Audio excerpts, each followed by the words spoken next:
Hello everyone, how are you doing? I hope you're having a wonderful Monday. If not, then you will be soon, because we're in for a treat for this stream. We've got all the classics. We have Styx responding to a tweet I made, so he's got opinions. John Doyle, mad that war criminal George W. Bush called people like him terrorists for storming the Capitol on January 6th. Elliot Hulse has an hour-long presentation, which we're going to skim through, called The Future is Patriarchy. It's a live thing he did. Kaitlin Bennett's going to respond to some of her haters. That'll probably be fun. Let's Be Frank is going to talk about Trump launching war against Mitch McConnell. And now I'm just thinking of the line from Godzilla where the guy says, "Let them fight." There's this old video someone sent of Dennis Prager from the 90s. I think Hassan maybe covered this recently, so someone decided to send it to me. I haven't seen it, so we'll check it out. And then, this is someone who's going to teach us how to catch 'em all. And by all, I mean souls for the Lord, okay? He's going to teach us to use Pokemon to share the good news about our Lord and Savior, Jesus Christ. So, that'll be fun. Are these changing color? They are. Just kind of hard to see. How are you all? I hope you're doing well. Let's see what we have. We're on a hype train. I think we just got through level 1. Thank you very much for that. Briar Rose, 1984, thanks for 9 months. Sub equals baby time. This sub baby's name is going to be Farkle McLeod. Farkle McLeod. Tucker White, 94, thanks for 14 months, says, 14 months, bitches, that means something, probably. Yeah, 2 times 7. So, 14. A Colton says, John Doyle first, please. Okay. Color by Amy says, oh, thank God. Twitter has been depressing and raging me all day. Very glad you're live. I'm glad you could make it. Bumble Homestead with 100 bits says, ugh, Mondays. At least we can get Chuds with Hannah. TM. That's true. Every time you say my name, you owe me a nickel. It's not a lot, but it's enough that it stops people from talking to me, which is nice. The Meru-sama with 30 bits says, hello chat and dear sweet Hannah. Today I got a call from a crazy guy saying he was going to sue me and hashtag me all over the internet because a spammer kept calling him claiming he was from our company. I told him that's not how anything works. I'm keeping an eye out for all those hashtags. M Fiart says, Chud Watch with Hannah is my favorite. Tucker White says, another week of existence on this hell we call life. Anyway, have some Bezos bucks and a Twitter thread of the worst tweets ever made. Oh no. What's the worst tweet you oh, it's literally, what's the worst tweet you've ever seen? Oh no. President Biden and Vice President Harris meet with Republican senators in the Oval Office. I'm so confused. This person says Kamala has her own chair, y'all. Did they expect her to be sitting on Biden's lap? What? I'm so confused. Today I helped out Leamington Spa, hashtag vaccination centers as an NHS volunteer. Someone says, no, no! Oh my god. Ew. Sam, no!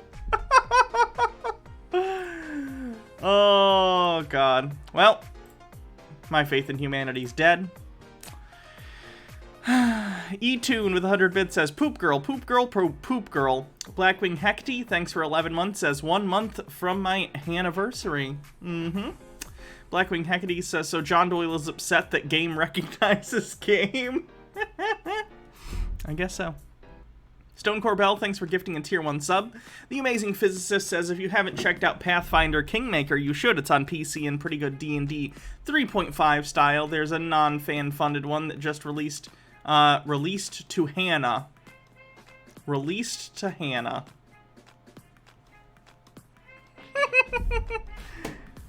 Yeah, I do kind of want to play one of the tabletop video games, though, that has, like, mechanics similar to whatever. NetCirc1987, thanks for 8 months, says, I missed your streams. We were, also, I've never played 3.5. So, I don't know. Anyway, lost track, sorry, ADHD. NetCirc says, with 8 months, I missed your streams. We were without power for weeks after Hurricane Ida, so I had to preserve my phone battery. It's nice to see you again. It's good to see you too. I'm glad that you're all right and you were able to get power back. ZeroM80 says, for the train. Nick says, tonight after a short break, my quest for sub -20 in 16 star on emulator begins. Well, I wish you luck. Tucker White says, there's actually some context missing to that Sam Cedar tweet. He was criticizing the Hollywood elites who act as apologists for Rowan Polanski. That makes sense. What? Someone from the right was taking him out of context in order to make him look bad? That's crazy. They never do that. Sweetie Bunny Mommy, thanks for gifting a tier 1 sub. Much appreciated. It's still September, so if anyone gifts subs or gets a sub, 20% off. I think that's good until... I don't think it's the 30th. I think it stopped. I'll have to double check. Let me look. September! Delivered by Grubhub. Split beginning September 2nd. No, it's until the 30th at noon. So, that's cool. We're good until the 30th. Things are still 20% off. Do streamers still get the same cut amount? We do, which is why it's excellent, because people buy way more subs, and we get the same amount of money. So it's awesome. Strumbully for Wi-Fi says, sup, Hannah, been commenting on our anarcho-capitalism recently, even found a full-blown Nazi. Fun times. God, I'm a shitlord. Tucker White says, yep, it was, I think, Baked Alaska who got him fired for a few days because of that tweet. Oh my goodness. E-Tune with 100 bits, thank you. Jeff Waldorf, thank you for raiding. Welcome, raiders. I'm Hannah. I'm a leftist streamer. This is Chud Watch. We typically look at right-wing weirdos and basically make fun of them and the things they say. You caught the stream pretty early, so that's cool. Check out, there we go. Go check out Jeff Waldorf. If someone wants to link to his channel in the chat, it would be appreciated.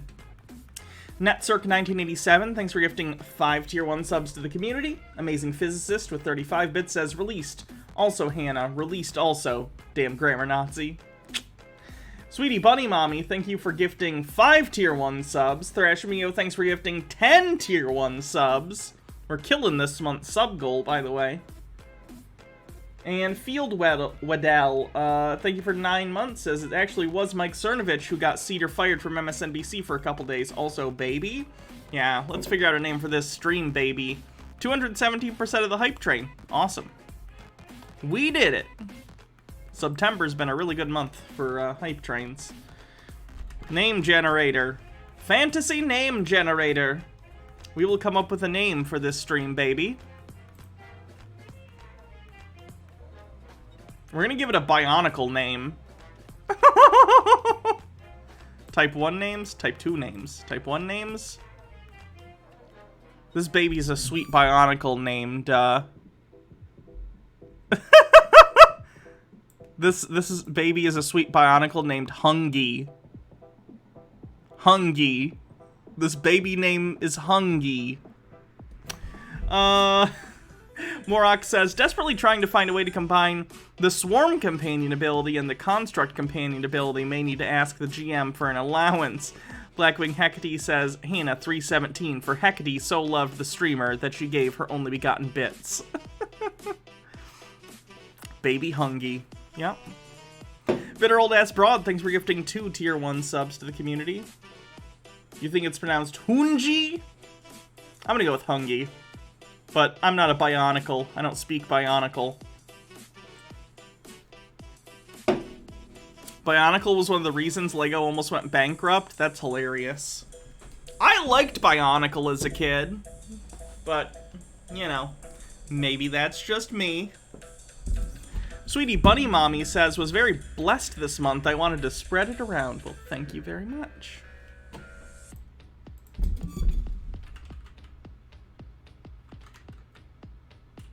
Bionicle. Bionicle. My favorite Bionicles were I think they were evil Bionicles? They were these ones. Whatever these were. Those are my favorite ones. They had like a worm in their back. I don't know if the worm was like controlling them and they were like robots. I don't know Bionicle lore. Pyromancer says Hannah is a reptilian Bionicle. Blackwing Hecate says, I liked it a lot too, but I didn't buy a lot of toys. Those are the bad ones? Makes sense. They look evil.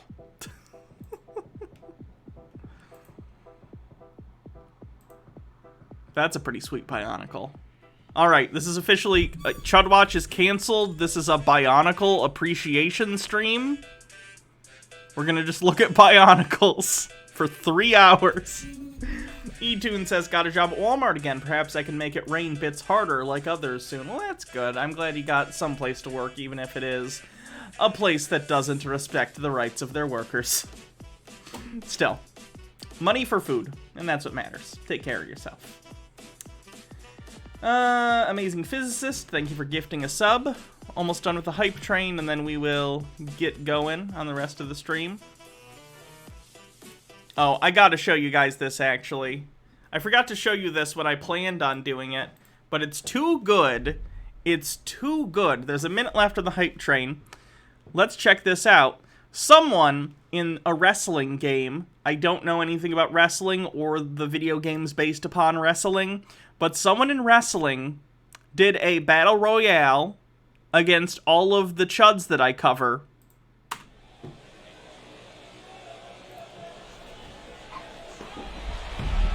I tweeted this a while back, but I don't know. A lot of you probably don't follow me on Twitter or don't have Twitters.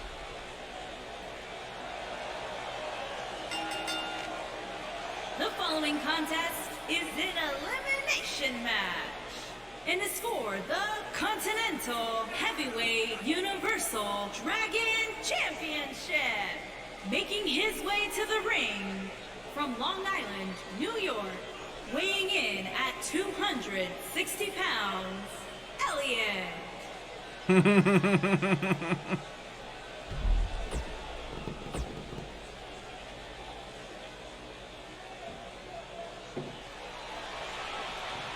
Morak says, I believe. Oh, Jesus Christ. What was that? And from Montreal, Makeup Quebec, mirror. Canada, weighing in at 140. Yeah, the makeup mirror that was on my desk just fell over. Yeah, it scared me too. Morak says, I believe they took a lot of names and concepts from early Bionicle were stolen from Pacific Islander culture and Lego got sued or something. Also, yes, those evil Bionicles were the Rockshi and they were controlled by slugs and were mechanical shells. Yeah, so this is a vegan teacher and her shirt says cheese is R word. 1 pounds, KD.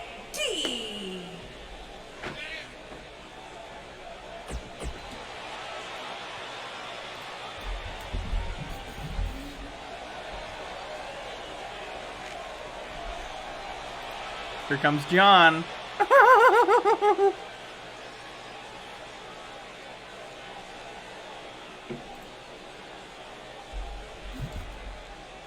And from Texas, weighing in at 177 pounds, John.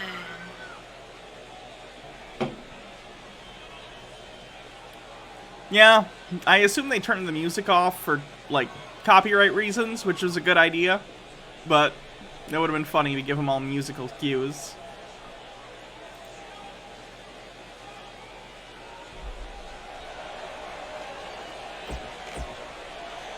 Nick says, I like that John Doyle is from Texas instead of Michigan. And from Pennsylvania, weighing Yay! in at 170 pounds, Peter Hanna. Woo!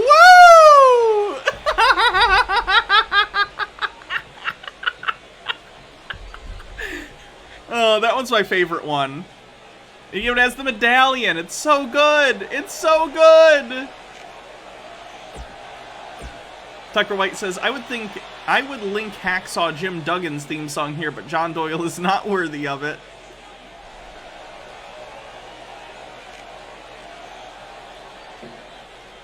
And from the Stone Age, weighing in at 333 pounds, Cole.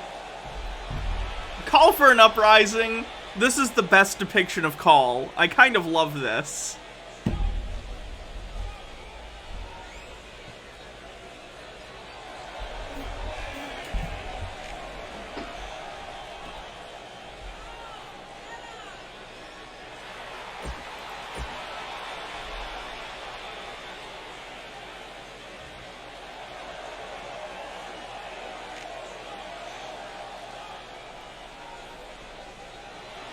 Kaitlin. She's got poop on her pants. And from Ohio, weighing in at 130 pounds, Kaitlin. Zero80 says, the world started to make more sense when I learned the vegan teacher's middle name is Karen. Is it really? That makes sense.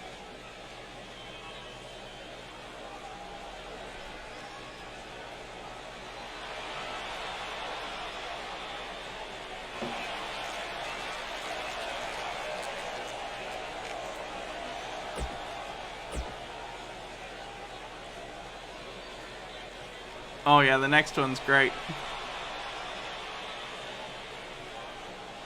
And from Winnipeg, Manitoba, Yay! Canada, weighing in at 100. They're fucked, he's a judge! The Judge.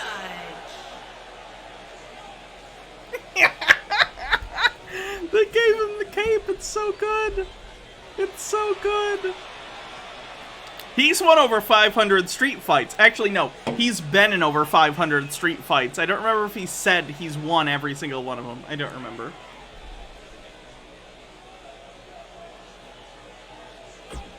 I can't believe someone took the time to make all these characters. I assume they did it because they find it funny and they want to play as these characters, and that's awesome.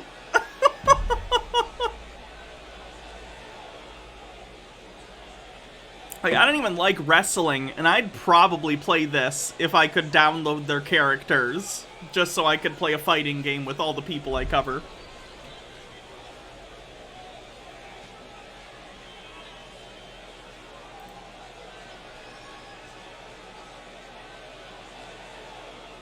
Is there one more? I feel like there's... Oh yeah, I remember what the last one is. It's Mother God from that cult, and the cult mummified her. And their opponents, from Colorado, weighing in at 143 pounds, Amy!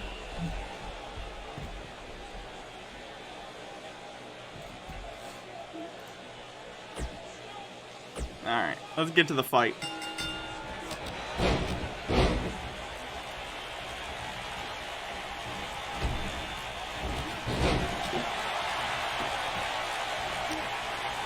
Wow, Peter's just beating the shit out of Vegan Teacher. That's rude. John Doyle against Kaitlin wasn't exactly what I was expecting. You'd think they'd team up initially to fight everyone else. Elliot gets rid of Marcel immediately. Marcel has been in over 500 street fights, but this is not the street, so I guess it's not his purview.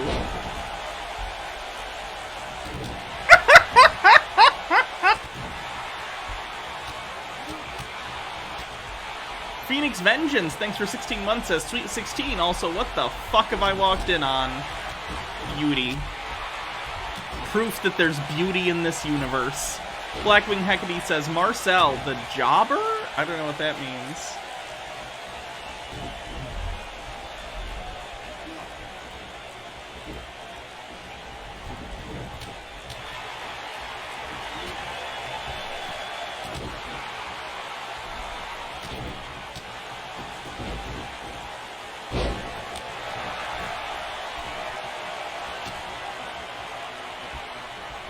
And Elliot should watch out, because, like, he's gonna get poop on him. Who's the eyeball? Call for an uprising. Sky Comet Fallen says, woo! Give John the chair!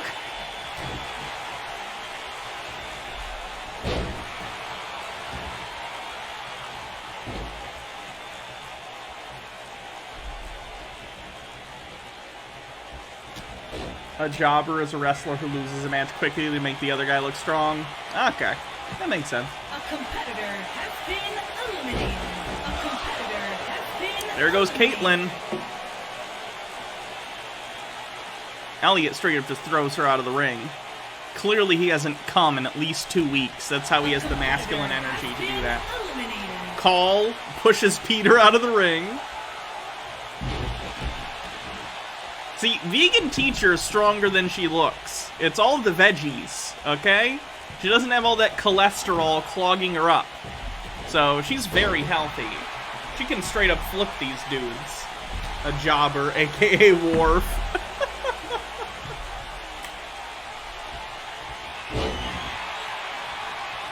Ooh! Vegan Teacher beats John, which is hilarious. E-Tune says, I love character customization. Me too.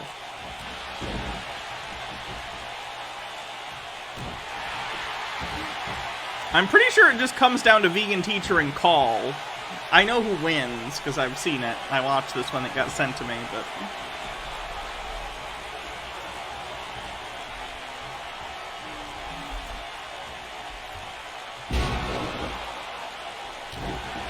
John just wandering in front of the...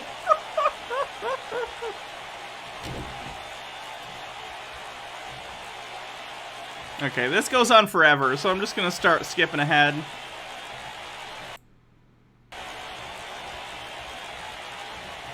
They team up to try and fight Call for a bit.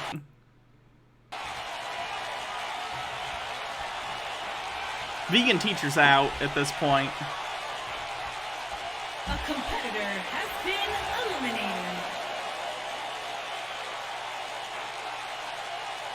Should have had poll bets. Some people may have seen this. I posted this on Twitter, so...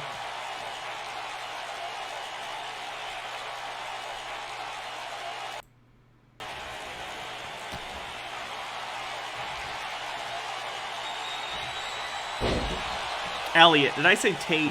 I'm sorry.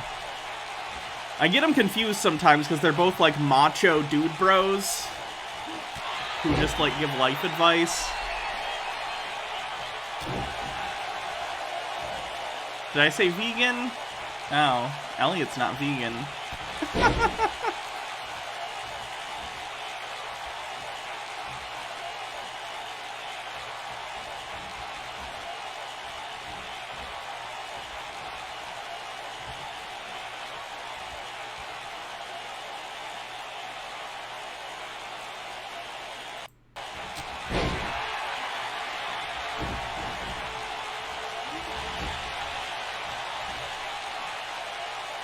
The arena is a trans flag, yes. This is such a shame. I really wanted Vegan Teacher to win.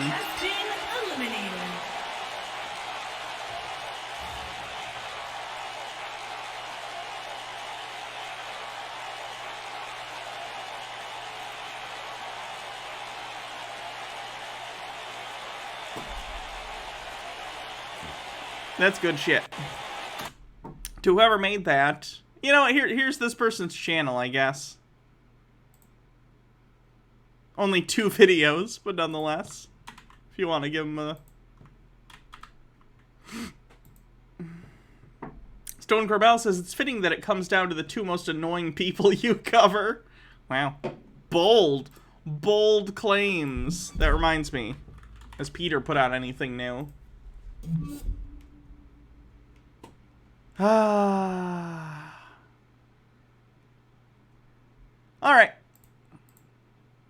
Someone asked me to do John first. Let's do John first. John Doyle, I guess, is upset because recently, I believe on 9/11, George Bush gave some remarks. George W. Bush, who is a war criminal, by the way, so I don't like George W. Bush.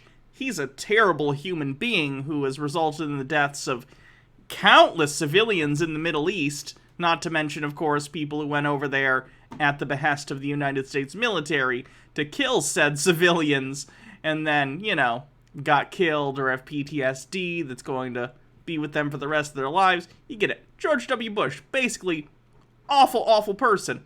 Anyway, George W. Bush compared the January 6th dumbass insurrectionist weirdos to 9/11 terrorists, which I do find funny.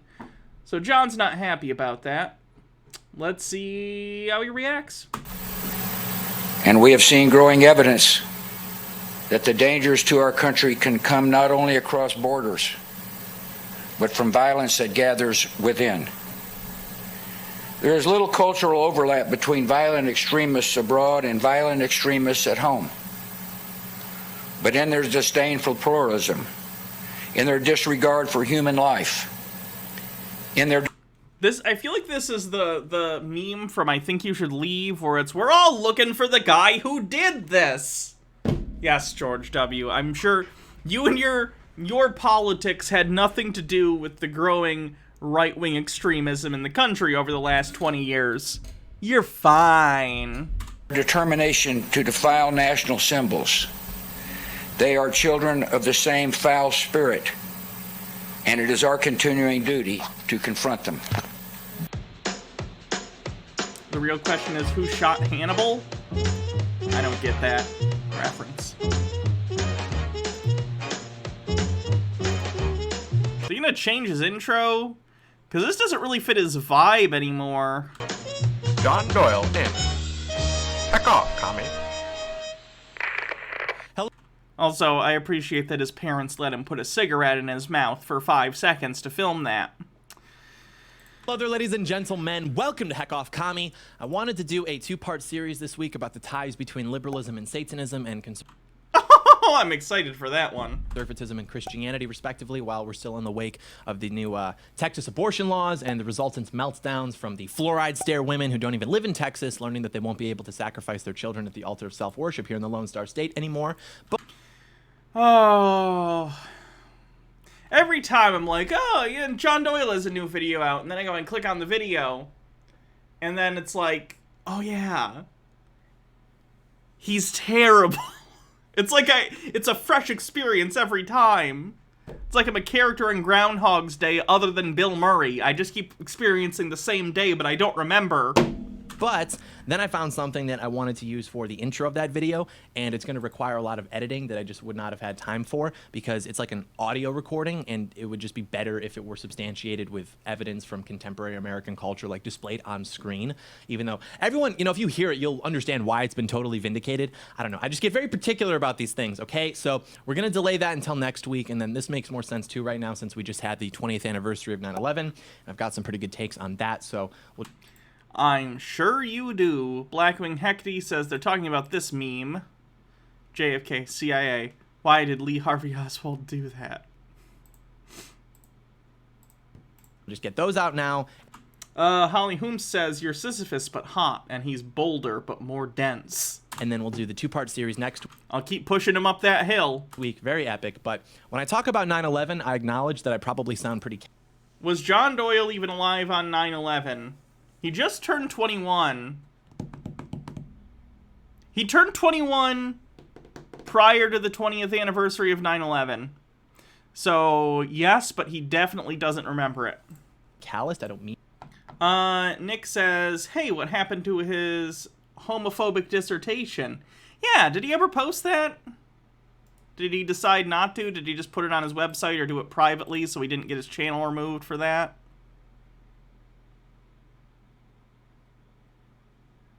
Yeah, he never did do that, did he?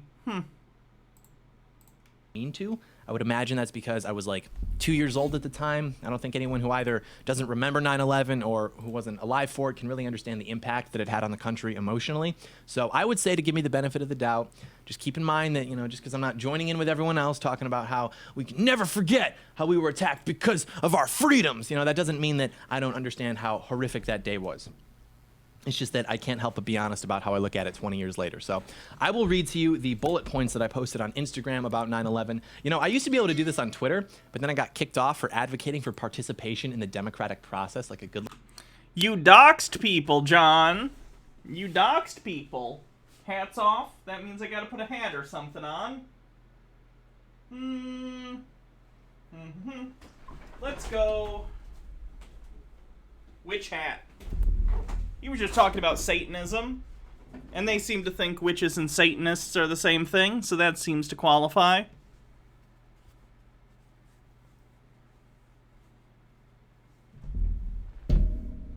That'll do. Little civic process enthusiast. So now I have to do this on Instagram, so you should definitely follow me because I post pretty good content over there too. But anyways, It's not I good. said I've seen the it. biggest takeaways from post 9/11 America are that 1, the peak of our post-war unity required a terrorist attack in New York City, and we'll never achieve anything even remotely close to that degree of unity again, even if something similar happened. Post 9/11 unity was mostly an illusion put together by the media and the government in order to manufacture consent for the war in Iraq and Afghanistan. Like, after 9/11, hate crimes on minorities went through the fucking roof. The only people who felt like... the only people who felt more connected were, like, white people and black people, right? Like, seriously, it's probably a period in time where, like, racial tensions were lessened because the focus of racism tended to be on people from the Middle East or people who were mistaken for being from the Middle East. You know what I mean? So, post 9/11 unity, kind of fucking bullshit. Total fucking bullshit. Alumet, thanks for subscribing for 4 months.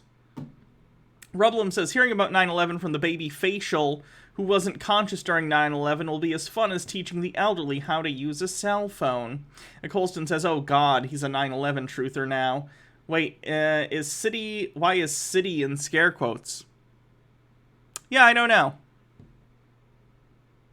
E-Tune says, I don't remember 9/11, but whenever my family traveled down to my grandparents' house, we passed by these twin grain elevators that little me was always afraid of them turning into a flaming monster. Okay. Hydrate. But now, 2, the legal infrastructure established by the system to get the guys who hate you because you're free, and that's the NSA, DHS, Patriot Act, etc. Now that's going to be weaponized against you by the system because they hate you, which is why you're not actually free. And 3, the American right used the greatest wave of patriotism and political support in the last 100 years to, checks notes, let a bunch of our people die in the sand for heroin trafficking and arms contracts. Meanwhile, our country has irreparably devolved into a glorified theme park. Where's the lie? Where is it? Hey, the lie must be like a WMD in Iraq, am I right? Because it's not there. I think that's the best joke John Doyle's ever told. No, not edgy enough. Is it like Larry Silverstein, the owner of the World Trade Center complex, who had breakfast every morning at the top of the North Tower, except coincidentally on September 11th when he had a doctor's appointment? Because it's not there. Oh my god. Is he in 9/11? Oh no. John. Oh no. Ah! I should have put the tinfoil hat on for this. Is it my channel when I explain why that's funny? Because it's not there. The point being that in almost 3 years now of political commentary, I have only missed once, arguably twice. That bracket of takes pertaining to post-9/11 America is completely accurate. Let us discuss why. Firstly, the unity factor. You can go back and watch the archives. How they used to dub Bush speeches over rock songs on radio stations. How Disney would have all the sitcom stars talk. Yeah, it's fucked up. It was propaganda. Talking about how much John and I might actually agree on this one, that is just outright fucking ridiculous propaganda. Because John is many things, but he is aware of this kind of thing from the establishment, right? I think where we differ is I think that kind of, like, propaganda shouldn't exist at all. Whereas I think John would just prefer it to be suited towards his political wants. Which are more isolationist and fascistic in nature. But that's a story for another day. Hats off. I guess I gotta switch hats. We'll do these. They're tinfoily. They loved America in between segments of the shows and these little montages. That was the highest degree of unity that any of us had ever seen in our lifetimes and probably will ever see again. And now that's just completely gone. The unity was bullshit. There were people at the time, too, who were like, the wars are a bad idea. It's just that the media shut those people out and, like, basically labeled them as terrorist sympathizers. It was really fucked up. Stromboli for Wi-Fi says, my aunt was able to trace her family history on Ancestry.com to this church in front of the Twin Towers. Interesting. Too bad it's not Tuesday yet. Yeah. Nick says, 1 more month ready for our hockey player sub, baby. I am. And in general, the trends show that our unity as a country has been dissolving for decades. Like you can look at, for example, the trust levels between 1972 and 2012, dropping from 46 to 32%, about half the country saying they trust their countrymen to about a third in 2012. And still, that was... I think part of that has to do, this is a multifaceted issue in the United States, and some of it's warranted and some of it is not. The mistrust in government, I think a large part, and probably the biggest chunk, although I don't even know if I'd say it's the majority because it's such a, like, a menagerie of different factors that go into it. But I think the biggest factor is people are materially worse off than they used to be. So if your life's going shitty and you feel like you don't have a lot of opportunity for the future and you think your country is, like, shitty, then you don't trust the government. If things are prosperous and things are going well for you on a personal level, financially and all that kind of thing, you're more likely to trust the government because things are going well. On top of that, other people mentioned in the chat, you have things like Fox News and other right-wing news, air quotes, organizations that have been sowing distrust in our nation's institutions for decades. On top of that, you have the general increase in access to knowledge with the internet, so people read about things that the government has done that are fucking terrible. So, like I said, part of it is completely warranted, and the war on terror and its utter fucking failure has absolutely been a huge part in decimating the trust as well. But it's a myriad of factors. It's a whole bunch of stuff. Trust amongst, like, fellow people in your country, A lot of that's probably the internet. We speak to each other more now. We speak to people outside of our personal bubbles, and we don't like that. Joey is strong. Thanks for 100 bits. I don't remember if I said that one. That was 9 years ago. That was before Black Lives Matter went mainstream, before gender theory went mainstream, before cancel culture, before Antifa. So before cancel culture, John, do you not remember the Dixie Chicks, since we're on the topic of 9/11? He probably doesn't remember the Dixie Chicks, actually. He was probably like 3 years old. just imagine where it's at now. I would guess something like 20%.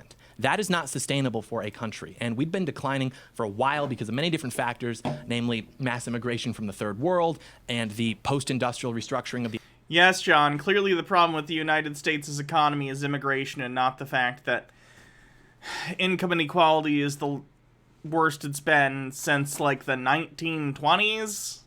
Yep, it's the people coming in from other countries.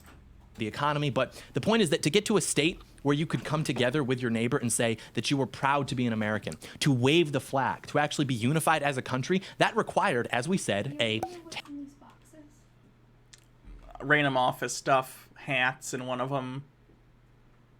Terrorist attack in New York City, and that... Why is he emphasizing words? The first one I get, since he's going for some sort of conspiratorial bullshit thing, which I'm probably going to report. Depending on how explicit he gets with it. At this point, reporting it would do nothing because he's being wink-wink with it. I don't understand why city is in, like, air quotes here. There's implied air quotes or italics, and I don't understand why. It is a city. It is literally a city, so I don't understand what his deal is. Nick says, then stop fucking up the third world, you jabroni. Good point. Unity is never coming back. Even if something like that happened again, it just isn't because the people in this country are too nihilistic. I remember sitting... Yeah, Baja's moving stuff. In a classroom at my high school when the Parkland shooting was occurring, and I was following the coverage on Twitter, and you literally could not navigate through it without seeing all the memes that people were making about the shooting, which isn't to say that you can't joke about things like that, but it's just that the people in this country are not serious people anymore. Like, we largely have no... John, I would imagine the kind of people who are making memes about a school shooting during the school shooting are probably fans of yours, not just randos. They're the kind of people who frequent, like, 4chan or 8kun or any of the other weird right-wing message boards. Like, people I know wouldn't be making jokes about a school shooting during the school shooting. This guy comment Fallen says, there be a taking our jobs. John, probably. There be a taking our I know you're intentionally doing a thing, but... honor. Trust and distrust in America? Let me see. Many Americans think declining trust in the government and in each other makes it harder to solve key problems. They have a wealth of ideas about what's wrong and how to fix it. Americans' trust has been shrinking. Federal government, 75%. Each other, 65%. Distrust in the federal government. So this is percent who believe America's trust has been shrinking. This is people who believe the trust has been shrinking, 75%. And in each other, 64%. What's the actual statistic, genuinely? All adults. Medium trusters, 41. High trusters, 22. Low trusters, 35. See, I think that makes more sense in order to break it up like that. Ooh, let's look at the more money. Yeah, the more money you make, the more trust you have in the government. Shock. My hypothesis was correct. I'm guessing based on... Yep, white people trust the government the most. Shocker. Anyway, I think medium trust makes about the most sense at this point. Like, how do I put this? Should you trust your government when they're telling you reasons why you need to go to war with a foreign country? You should probably be skeptical of that. But if the government's like, hey, there's a vaccine for a disease that's killing hundreds of thousands of people, millions of people globally, you should take this. Then yeah, you can probably trust the government on that. Just kind of depends on the specific thing. We largely have no purpose. And if something like 9/11 happened again, there would be no unity. No, instead there would be an orchestrated consolidation of animosity against American patriots, and they would have the explanation for that all worked out in the media by the establishment in this country. Interesting that what he's saying automatically implies the next 9/11-like event would be done by right-wingers. I don't disagree, but it's weird that he's just saying that, considering it's him. Nick says, as an attorney, Tom says, it depends. Yeah. To serve their ends at your expense. And my evidence for this is the second point, which is that when 9/11 happened, we established things like updated surveillance systems in the NSA, we established the Department of Homeland Security, we had the Patriot Act, we had all of that, and now that is all being weaponized against American patriots because they're simply defining you as a domestic terrorist. John, if you don't want to be a domestic terrorist, stop hanging out with Nick Fuentes and planning domestic terror events like January 6th. Like, I'm not saying you're a part of that, but you're friends with Nick Fuentes, and Nick Fuentes was a part of that, so I'm kind of wondering if you had any sort of tangential relationship to that, you know? Maybe not. I hope you didn't. But just, usually people who aren't domestic terrorists aren't this concerned with being labeled as a domestic terrorist, is all I'm saying. Tucker White says, the sad thing is I can't completely dismiss the possibility that there was complicity with the U.S. government in regards to 9/11. I can't agree with you on that one. I just think it was incompetence. I just have no reason to think that it was anything other than the incompetence of agencies not communicating with one another. I think people overestimate, especially back in the 90s and early 2000s and prior, way overestimated the capabilities of the intelligence agencies to prevent stuff like that. Like, you just, well, what are they gonna do? You can't predict people if you don't have the information. Yeah. Plus, things are so compartmentalized. Yeah. That you never like even government agencies that just do funding for scientific research. They're all compartmentalized. You don't intercommunicate with each other. Yeah, not to mention the signal-to-noise ratio these days is worse than ever because everyone's communicating all the time with everyone. How do you parse that in order to find someone plotting some sort of event? So, Colston says John definitely has a file on him in the FBI. Maybe. Honestly, it wouldn't surprise me if I didn't. I don't think I do, but like if I found that out, I'd be like, oh, yeah. The FBI doesn't tend to like leftist type people, so it wouldn't surprise me if like Hassan at least has one. Like we're keeping track of Twitch lefties. Like we know they have one on Bryson Gray because Bryson Gray got visited by the FBI, so it might sound crazy, but it's not that fucking crazy. Bloodwine TTRPG says the U.S. reacted to 9/11 like a grade school bully being punched for the first time. Like, you got attacked. It was bad. The bad guys weren't caught right away. Tucker White says, I'm not saying I believe those conspiracies. I agree that it was largely government incompetence. I'm just saying that it wouldn't surprise me if all those conspiracies were actually true. I find even that difficult to say. Just because in this climate especially, it feels like an endorsement of said things. Like, I would put it this way. If that came out tomorrow, that George W. Bush somehow knew it was going to happen, but let it happen, would that surprise me? No, the guy's a fucking monster, and so is his administration. Like, yeah, but I don't think that that's the most likely answer. Rublum said, I think the most likely answer is a shitty thing happened, and then people like Dick Cheney and other people who had the ear of the president convinced him to do things that would enrich all of them, because they're really fucked up people. Rublum says, you know, like the Patriots that assaulted the Capitol to overthrow the results of a Democratic election, or the Patriot that bombed an AT&T office with his camper bomb. American patriots. Or the one that, like a month ago, or last month at some point, rode up in front of the Library of Congress and was like, I have a bomb! I don't think he ended up having a bomb. I think he was just lying, but you get it. The government is legitimate. Everything that they do is legitimate. Everything that they tell you is true. And if you disagree, you are a threat to them, which makes you a terrorist by definition, which enables them to weaponize that post. John, no. You're terrorists because people like you tried to overthrow democracy in January. It was this year. Prior to that, some other people similar to yourself with similar political affiliation, or not affiliation, similar political inclinations, tried to kidnap the governor of Michigan?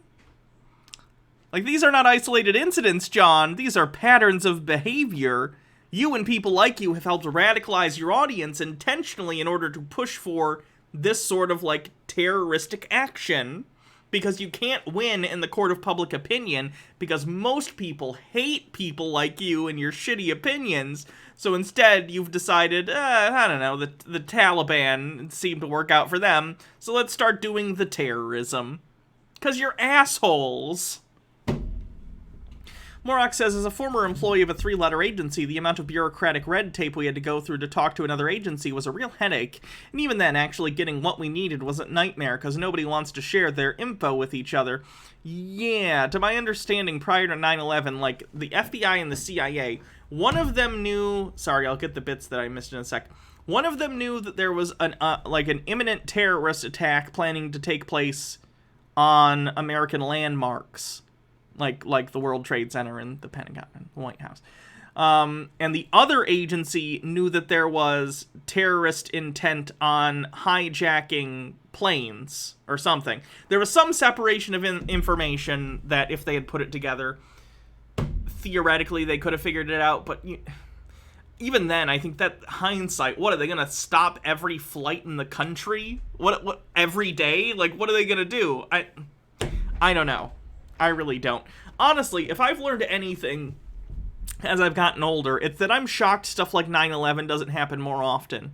I'm glad it doesn't. But, like, people can do that kind of stuff. People can do that kind of stuff. It's terrible, and they shouldn't. But, like, the world is kind of set up in a way that if you want to do something evil and destructive, you probably can. You shouldn't, and most people don't. Which is good. But it's not that difficult, either. Colston says, there have been points in history where 2 different agencies were killing each other because they didn't know what was going on. Oh, lovely. Okay, let me see what the missed bits were. Nick says, wasn't part of lack of preparation because of the 2000 election debacle in Florida? I think there was something about it because the administration, like, they were getting held up on, I think, like, the Clinton administration was withholding some of the stuff that you do to, like, transfer over to the next administration from George W.'s administration in order to, you know, get ready for the presidency and taking roles of that. And that maybe impeded the W administration's ability to mitigate or stop attacks like this. Again, though, I find claims like that to be hindsight. Like, I still don't know if they would have been like, aha, there's going to be a terrorist attack in the United States using airplanes. It will be this flight, you know? I guess you could argue maybe they would have gotten stricter and started banning, like, guns and knives and stuff, small knives. Actually, by the early 2000s, they might have already banned guns. I don't remember, but you used to be able to carry on guns on planes a long time ago. If you were law enforcement, I think. I don't know if it was for the general public. But, like, you could bring small knives and stuff on planes prior to 9/11, which is what they did. They used, like, box cutters to hijack the plane. Because people didn't take hijacking seriously. Prior to 9/11, when someone hijacked a plane, it was usually like a D.B. Cooper situation. They'd be like, land the plane, give me $100,000 and fly me to Cuba. Or something like that, you know? 9/11 was the first time that form of terrorism was really used in terms of hijacking a plane, which completely changed the way air travel works for the worse. Most of it's security theater, but what are you gonna do?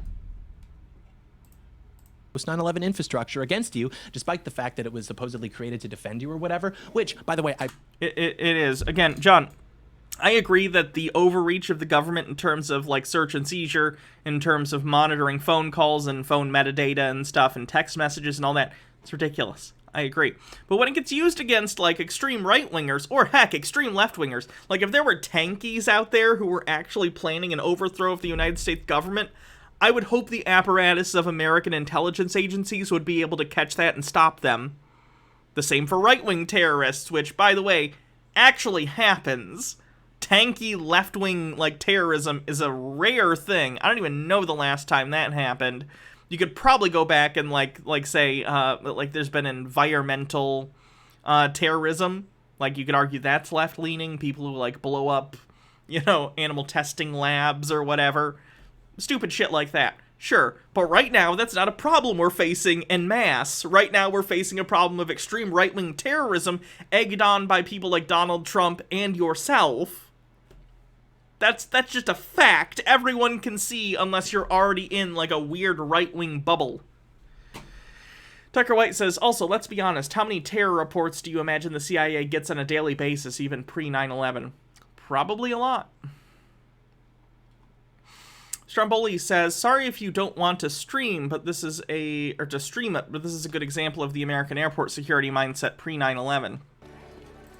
I can't because, you know, Beverly Hills Ninja. But yeah, if you watch old movies where they go to an airport pre-9/11, very different. I remember going on an airplane pre-9/11. I was very young, but I do remember it. It was different. It was quicker. Like, that was still and I was at the age, and in fairness, they've gone back to doing this, as far as I understand, to some extent. But this was my first time on an airplane, and they still, like I said, they still do this now. I think they didn't do it for a while after 9/11, but I think they do it again. They, like, had me come up to the cockpit, because I was a kid, and they showed me all the stuff, and they gave me those wing things. I don't know if they still do those for kids, but, yeah, 9/11 really fucked a lot of stuff up. Andrew Dwyer tweeted video from inside the meeting. What meeting? If it loads. Video from inside the attempted overthrow of the Poway USD is extremely concerning. They were trespassing, telling board members they need to be arrested. They truly believed they were the new board. San Diego PD stood and watched them be sworn in. What the hell is this? I don't even know what this is talking about.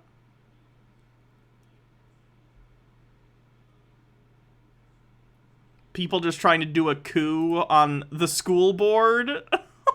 What the fuck? I hate these people.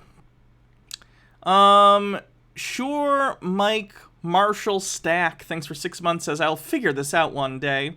Blackwing Hackety says, the last major left-wing terror thing was in the 80s. Bittergrin says, you also used to be able to wait for people at their gate and greet them as they got off the plane. Yeah.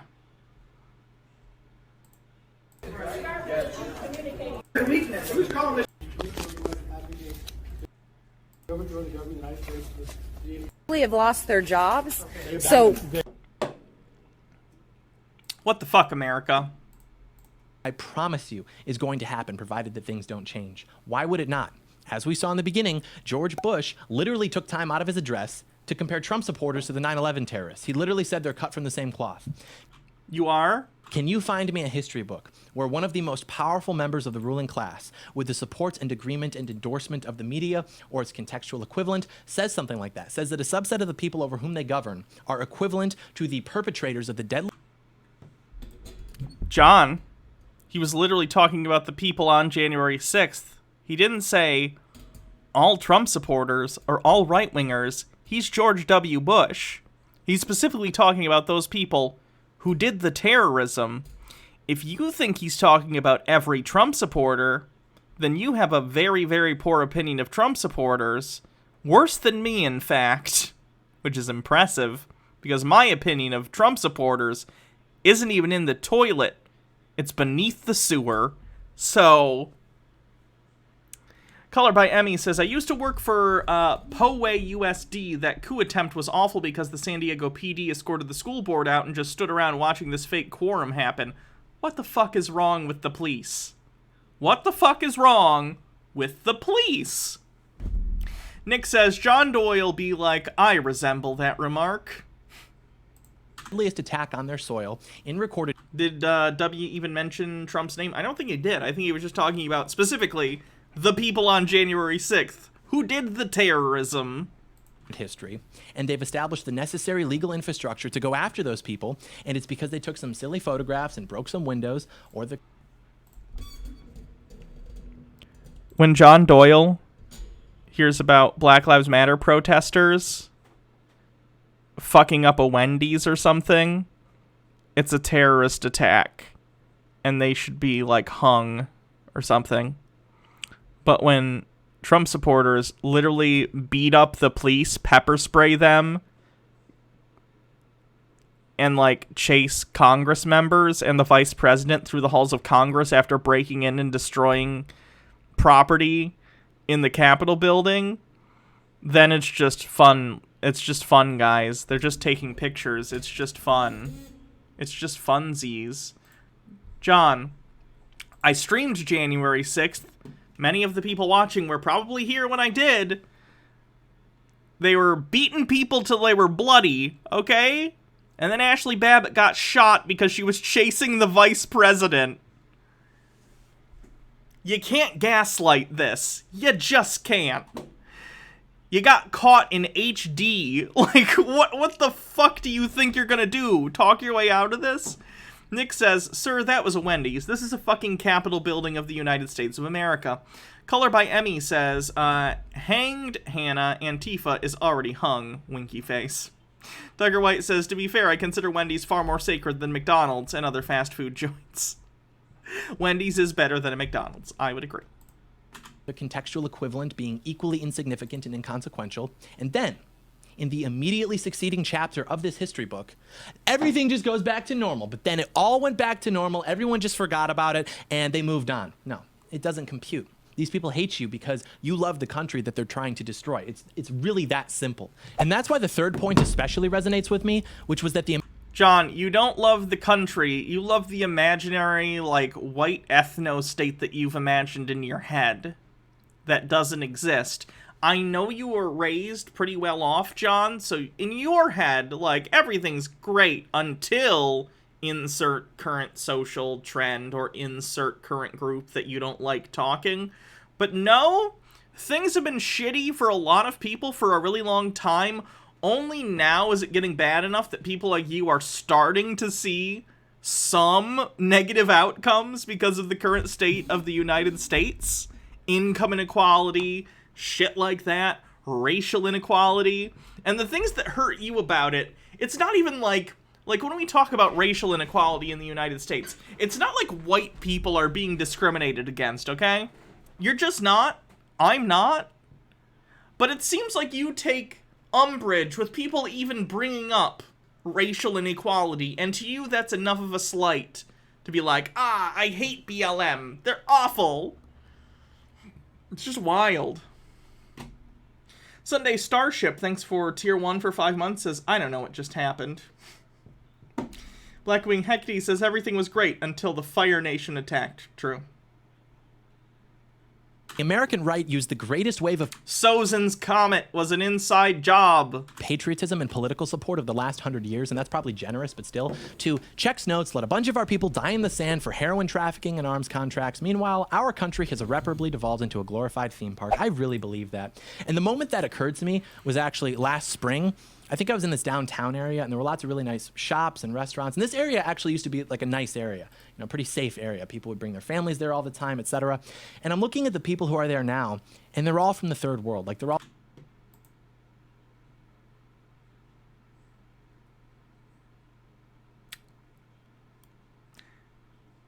He's literally just saying this used to be a nice area, but then non-white people started coming.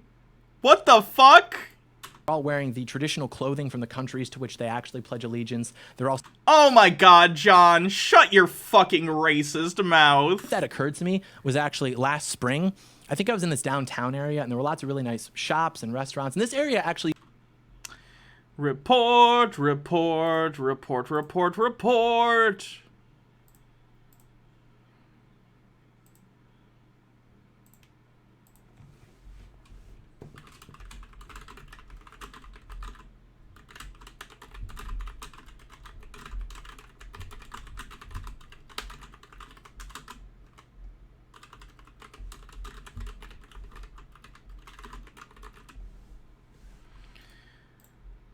Wow, typos galore.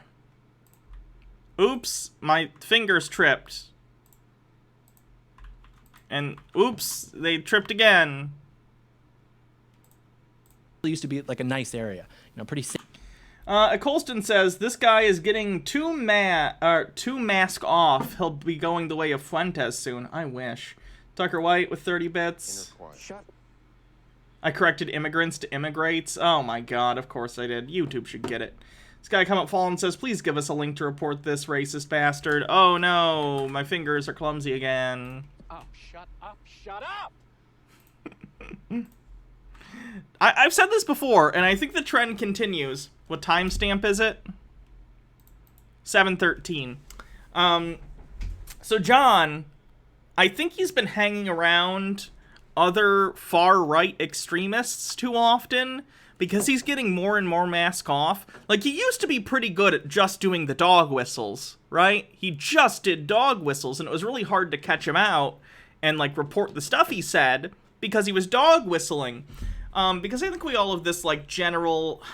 zeitgeist means, like, spirit of the age. So that's not really what I mean by this, but you'll understand kind of what I mean. We all have a general idea of what the zeitgeist is, and what is appropriate to say in general public, right? To be considered, not an asshole or not racist or whatever. Hopefully that's not difficult, because hopefully you're not racist. But John, and someone like him, because he is racist and because he is a piece of shit, have to be very careful about what they say and being mindful of where that zeitgeist is and what's appropriate to say and what isn't. But he's been spending so much time around exclusively right-wing people, far right-wing people like Fuentes. To him, saying he thinks immigrants from other countries are dirty and shouldn't be in a shopping center around him, he thinks that's a dog whistle, because in his brain, he's thinking way worse words to use to say that. So to him, that is a softening of his position, but he's so far right that he doesn't understand that even the softening of his position is not considered okay. Anyway. Safe area. People would bring their families there all the time, etc. And I'm looking at the people who are there now, and they're all from the third world. Like, they're all wearing the traditional clothing from the... 7:13 is the time tramp. 7:13 is the timestamp. Countries to which they actually pledge allegiance. They're all speaking the languages of the countries from which they originate. They can, John. There's not an issue with that. That's not even uncommon in American history. When people immigrate from other countries to the United States, first-generation immigrants often primarily speak their native tongue. Then they have children who are bilingual. Then those kids have kids. And generally speaking, not even generally, just historically speaking, then by the third generation, they speak English primarily. I mean, honestly, by the second generation, they do primarily, but often they're bilingual because they speak to their parents in a native language. But by, like, the third or fourth generation, that's less common.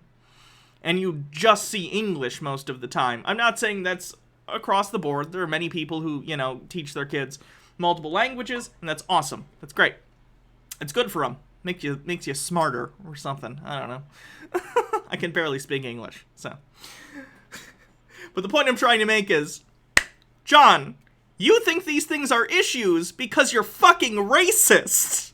No normal person hears what you have to say about this and goes, yeah, he's got a point. No, you're just a bad person. Geek O'Graphs, thanks for following. And I'm watching them, they're littering, they're letting their kids run around, knocking stuff over, screaming. And as we know, no red-blooded American has ever littered. All standing in line outside of these... Nick with 30 bits. That's a cute kitty. Designer stores. They're all standing outside of Tiffany's and Louis Vuitton and Gucci. Wait, John Doyle is claiming that an area with a Tiffany's, a Louis Vuitton, and a Gucci is a bad area now because there are people there who aren't white?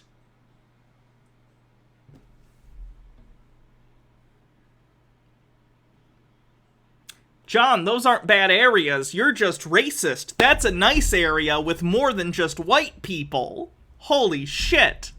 He literally defines how good or bad an area is by the race of the people in the area, with no other factors. Oh my god. Holy shit. Junkyard Days, thanks for 4 months. A Colston says, John's self-centered enough to think whenever someone's speaking another language, it's about him.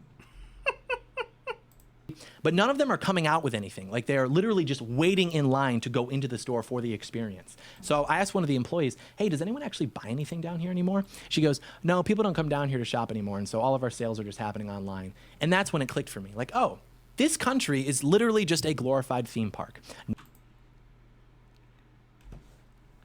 John, that's because people buy things online. That has nothing to do with immigrants. If you even talk to that person, which who knows? It's John Doyle. He could just be making shit up. But John, people buy things online because it's convenient. Not to mention, people will go into stores and look at things and then buy them online later. That's not uncommon. So they can either try them on or just get a look at what they look like in person, and then they sometimes make a decision later and buy it online. Or they just use the brick and mortar store as basically a showroom. It's fine. Who cares? Nobody has any respect for it. Nobody has any knowledge of how to create something like this or knowledge of the brilliance and sacrifice that went into making something like this. They just... Do you know the blood, sweat, and tears that it took to build this Tiffany's store? That Gucci bag was sewed together by straight white men in America. It definitely wasn't sewn together by basically slave labor in the third world. Oh my god. just show up and get whatever they can out of it. And these people send their kids to American schools and they vote. And over time, the ideas get more popular in the mainstream that America is evil and depressive. We're colonizers, as if giving them access to the greatest societal amenities and systems ever created in the history of the planet for nothing in return. For nothing in return. John, when you do that by force, it doesn't matter. It doesn't matter. It doesn't matter. It doesn't fucking matter, John. It doesn't fucking matter. Except for maybe like a potential reduction in our weird pseudo-masochistic guilt was really such a disservice to them. It's a theme park. And maybe it's been a... John, recognizing the negatives of colonialism is normal. Recognizing the negatives of colonialism and imperialism in general is good. It's unironically being like, you should be happy the Romans took over your town and started crucifying people. Because they brought irrigation. Like, John, we're aware that sometimes when people invade other nations, that they sometimes bring amenities. That doesn't make the invasion okay. I don't know if you know that. Because you could bring them those amenities without force. You could be like, hi, we're from another country. We have these things. Would you like these things? We could give them to you or trade for them. When you go and you're like, this country's our country now. Or go to a country and be like, we would like to buy some people, please. Not okay. Not okay. Strumpoli for Wi-Fi says, if Adam and Eve wanted me to buy their vibrator in their brick and mortar stores, then why do they give me 80% off with a coupon online, especially when they throw in 3 DVDs, lube, and a gift for her? I call conspiracy. A theme park for a while, but at least it used to be a cool theme park, right? At least we used to have Adam and Eve sponsor me. like Captain America for a mascot. Who's our mascot now? What mascot? John, it's a country, not a sports team. We don't need a mascot. Could best represent the United States of America in 2021? Let me do- Probably like transgender George Floyd with dementia. Or actually, no, just Captain America, but gay now. That's our mascot. Okay, we can have gay Captain America. Hell yeah. Yeah. And we've got bright lights, we've got entertainment, we've got corn syrup and pesticide. I find that funny, too, considering, like, John, normal, like, Steve Rogers Captain America wouldn't even like you.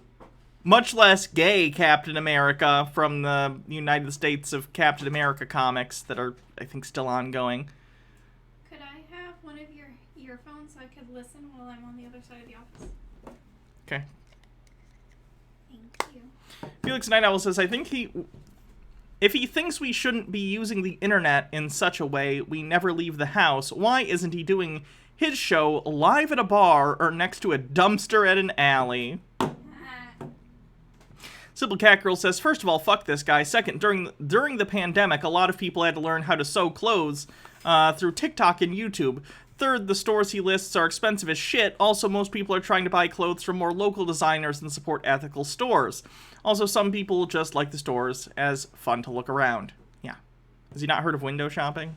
Or just, shopping in general? You don't necessarily buy stuff. Tucker White says, also, this America's a theme park line isn't even a new talking point. George Carlin was making similar arguments back in 2005. He might have just ripped it off from there. And phytoestrogens, you don't even have to pay for parking. Just a per mile tax on the way here, right? Dude, we could have reversed all of that. George Bush literally had the highest approval rating in recorded history. His word was gospel, and we did nothing with it because he's complicit in all of this and also very stupid. I am unironically of the opinion that if Buchanan had won in '92, and if Norm Macdonald, may he rest in peace, hosted The Daily Show or one of its equivalents, this country would be on the right track. I really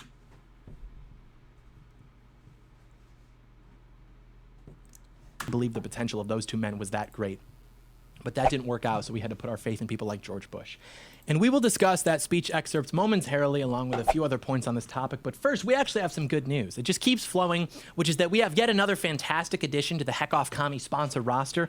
No, I don't think Norman MacDonald liked John. I really don't. Norm Macdonald had some questionable material, but overall, he's a funny guy, But I don't think he'd like John. I think he would think John is a dweeb. I think he would think John is a dweeb with delusions of grandeur, and I think he would call him out on that shit.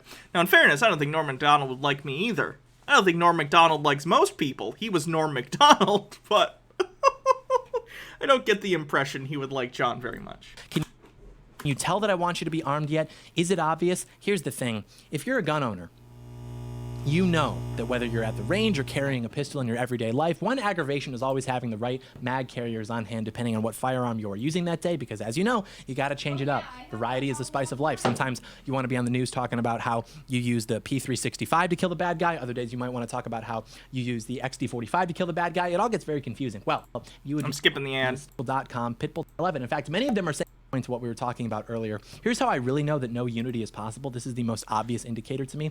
Trump supporters, aka anyone to the right of Hillary Clinton, are being called domestic terrorists. No, John. There are people further right than Hillary Clinton who aren't necessarily Trump supporters. So no. And no, John, the people that are getting called domestic terrorists are domestic terrorists, and people who work with domestic terrorists or do stochastic terrorism. I don't know if you're on a list somewhere, but that would be on you, if I'm going to be entirely honest, based on the company you keep. And the fact that you're constantly riling up your audience and trying to get them to, Anyway. And they are literally comparing January 6th to 9/11. They're styling it as 1/6 precisely for that reason, because in their minds, it's just like 9/11. In fact, many of them are saying it's even worse than 9/11, that it was an even worse day for America than 9/11 because it was an attack on our democracy from within. Can we not try and play, I'm not a fan of trying to be like, this thing's worse than that thing in regard to, terrorist attacks. They're both bad for different reasons. Within these... Mike Mack says, Jesus, guns, white privilege, and the American way. Long ago, the Americans lived in harmony. Then everything changed when the... Oh, no. I don't want to read this. I know you're only jokingly saying that because John is racist, but no, I'm not reading that. People should be put in jail. I mean, literally, they should be put in jail. I think the definition of treason, which is not constitutionally protected speech as outlined by our founding fathers, treason has to be during a time of war and aiding, abetting an enemy. I think it should be expanded. I'm just saying, there's specific definitions. You might mean sedition. Felix Night Owl says, why are BLM and Antifa supposed to take responsibility for every single riot or vandalism, but these gun-worshipping, gun-fetishized pieces of shit are not responsible for every mass shooting across the nation? Because they're hypocrites. That's why.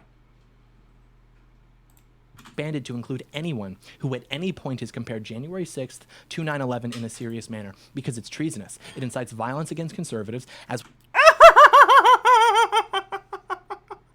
Oh my god.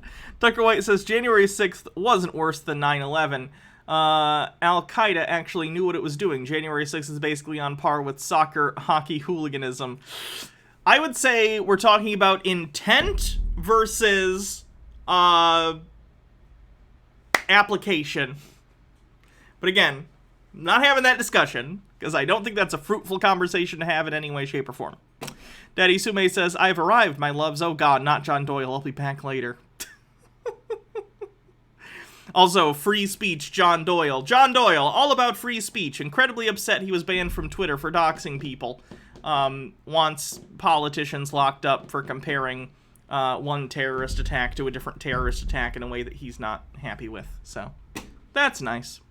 Simple Cat Girl says, can I say that right-wingers thinking just sounds so pathetic and sad? Like, I'm a black demisexual woman, and I can't imagine living every day thinking that the government wants me dead and that I have to constantly fight a thing that's not happening. Yeah. They gotta keep their people riled up. They want more acts of violence to happen. Which they will, which is going to suck. As we've seen countless times, and I think these people should be put in prison for exactly 2,977 days. Oh, but John, that's not what America's about. You're right. I forgot. Let's keep doing it your way. Oh, hey, theme park entrance is right up ahead, right?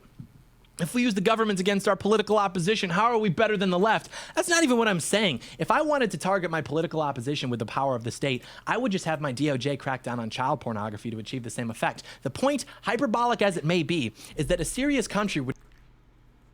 Which political party ran a literal pedophile for Senate a couple years back? 4 years ago? Roy Moore? Anyone? Which one currently has someone in Congress who is under investigation for child sex trafficking? Which one? I keep forgetting. Matt Gaetz? Anyone? No, okay. Would not grant influence to people who say things like that. And people have always said stupid things, but this is different. This isn't just, ha, what if an elephant was blue? It's not even, ha, I'm a woman with a penis. This is rhetoric that is deeply, deeply insulting to thousands of American families, thousands more American families who lost people in the resulting wars, to tens of millions of families. John, you literally inferred earlier, or implied rather, sorry. You implied earlier that you think the 9/11 terrorist attacks were a conspiracy that the government did. And you're going to pretend in the same video that you care about respecting the memories of the victims of 9/11? Go fuck yourself. Oh, he can't. Shit. Also, allegedly, Lauren Boebert's husband exposed himself to a teen in 2004 and was arrested for it. Fun. But that's alleged. Who supported Donald Trump as a presidential candidate, and to our country as a whole. People who say things like that should not be allowed to hold any position of influence in governments, in media, or in education. Oh, cool. Are we doing this now? John, I don't think people with your opinions should hold any power in governments or media or education. Are we just saying things that are unconstitutional now? Awesome.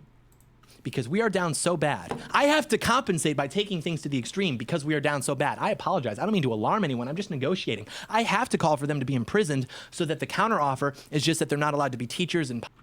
No one's listening to you, John. Like, you have a pretty decent fan base of right-wing nutbags, but, like, no one actually takes you seriously in power. You don't even have, like, Dave Rubin levels of support. So... Joey is Strong says, is transphobia reportable? Probably. Uh-oh, my finger slipped again. Why does it keep hitting Control-V? God damn it. Politicians and stuff like that anymore. If you're that anti-American, then you should not be platformed or employed anywhere that receives tax dollars from American families. That makes sense to me. But back to the W thing. He still hasn't talked about vaccines. The silence is deafening. I have a feeling he's definitely vaccinated. I've said this before. John's a fascist, and he's wrong politically, and he's evil. But I don't think he's stupid. At least not in the way that some of the other people I cover I think are stupid.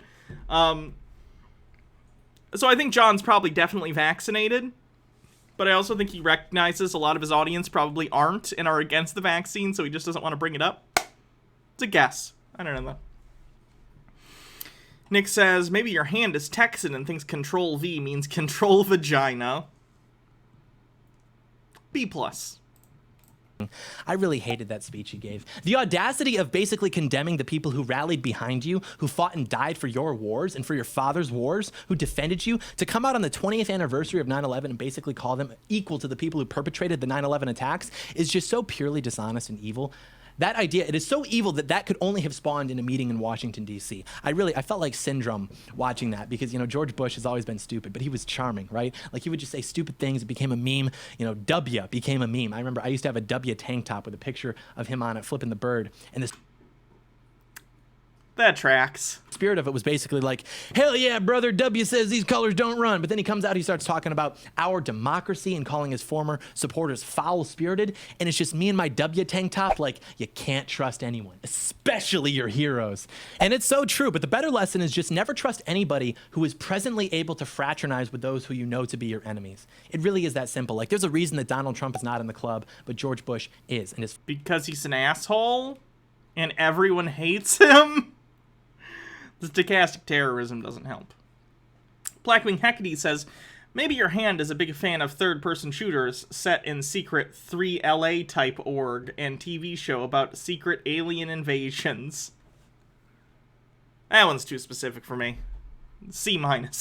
father was too before he went hot tub mode. So I guess the summary is that we should seriously be sounding the alarms right now because the rhetoric that is coming from our own governments on that day of all days too is so alarming. Like, things really seem to be accelerating at a level that even I can't believe sometimes. We always hear about the frog in the pan, right? This idea that over time the levels are going to just slowly It's a frog in a pot, you idiot. increase in intensity. You're boiling it. Until before you know it, you're boiling to death. That's true in theory. I think that may have even been true a few decades ago, but now it's at a point where they have consolidated so much power, both in terms of absolute power and institutional representation, that now it seems to be more like frog in the blender, right? Where everything is just happening so fast that you don't even have time to react. You're basically just like, I think I might be in a blender right now. And then it turns on and it turns out you were right, but it happened so fast that you couldn't even do anything about it.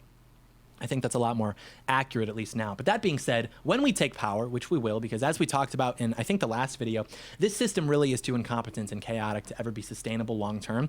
And the things that they put in place to pacify and numb us into being oblivious to what they've done to our nation, widespread drug and alcohol abuse, pornography. How old is he? 21, 22. I don't remember if he had another birthday. 21, I think.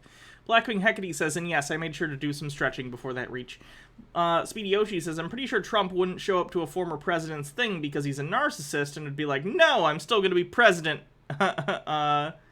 President, you Nile, you losers. Pornography, obesity, mass media, consumerism, all of that is being abandoned, not en masse, but by lots of good people who realize that they effectively are weapons, and those are the people to whom George W. Bush and all of his gay friends are going to have to answer. They're going to have to...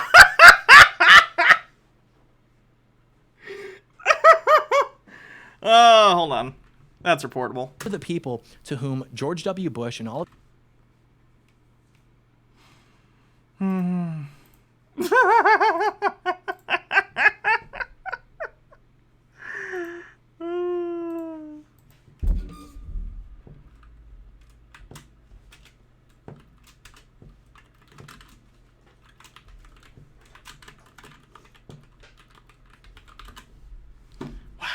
My spelling sucks. all of his gay friends are going to have to answer. They're going to Stone Corbell says, proofread your bits messages. Please do. You're spending money on them. I'd like to be able to read them. have to answer to our guys, the guys that we put in charge of our very own Truth and Reconciliation Commission once the chips are down, and things are going to happen to them. Oh, what's that, George? You're worried? Hey, if you've got nothing to hide, you shouldn't be worried, right? Right? Patriot Act, George? I find your lack of trust in the plan disturbing, President Bush. He gets sent to a re-education camp in Duluth or Billings to learn about our great leader, Mike Lindell. He's in 23-hour lockdown, padded cell. The pads are made of MyPillow material. They've got the logos and everything. I have no idea where this is going. I don't even know what this means. To be honest, I kind of checked out after we debuted the concept of transgender George Floyd with dementia, to be honest, but yeah. Just another day in the globalist American empire, right? Hey guys, if you like this video, leave it a thumbs up.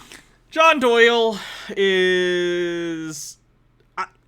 the trajectory is so bad at this point that I can't even imagine if he has a YouTube channel in 5 years. What could this channel even be in 5 years? Like, what the fuck is this? Daddy Sume says, I will not poof-weed shit, Hannah. Well, fuck you. Speedy OG says, do you think John Doyle will ever get a single video taken down? Probably not. I mean, I hope so. I hope his channel gets banned, but, you know. Tucker White says, I'll poof-read my bits messages when you take it from my cold dead hands. Leave it a comment, subscribe to the channel, turn on post notifications so that you are notified when I post, and of course, share the video with a friend. That's always important. Do you want to hear my impression of Tom DeLonge playing at a anti-secession concert to fundraise for anti-secession NGOs in 2025? He's going to go. This is hypothetically after Mark Hoppus survives cancer, which he will. We're all praying for him. And then they come back. They're playing with Matt Skiba as their 4th member. And he's going to go, this song's about America. It's called Stay Together for the Kids. That's how Tom DeLonge talks. But anyways, thank you so much for watching. Very few will understand that. That's very esoteric. You know, you really kind of have to know a few things to even understand what I'm talking about. I'm just going to keep, that's the goal for the intro. Just keep talking until the only person who knows what I'm talking about is me. That's the goal. Just get that esoteric. And then blame it on everyone else. I'm too smart. You don't get it because I'm too smart. It's not because I'm just, it's nonsense. It's just because you guys don't. John's doing the ironic thing where he'll be like, ironically say he's smarter than everyone else in order to lampshade the fact that he's an actual person who's so full of himself that he thinks he's smarter than everyone else. It's a very 21-year-old thing to do, is all I'm saying.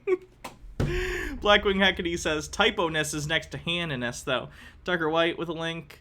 Like, I'm pretty sure you could go back to early Bible... I'm pretty sure you could go back to early Bible Reloaded days, and I probably made similar jokes when I thought I was hot shit and way smarter than I actually am.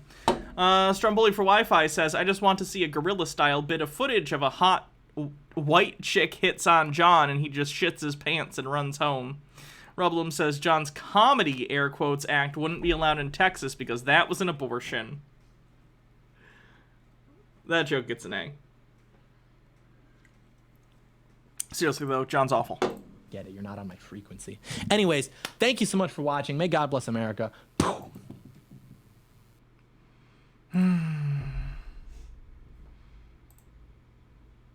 So that's bad. There's a variety of things that are reportable in that video. Oops, oops, oops, oops, oops, oops, oops, oops. So that's the end of this segment.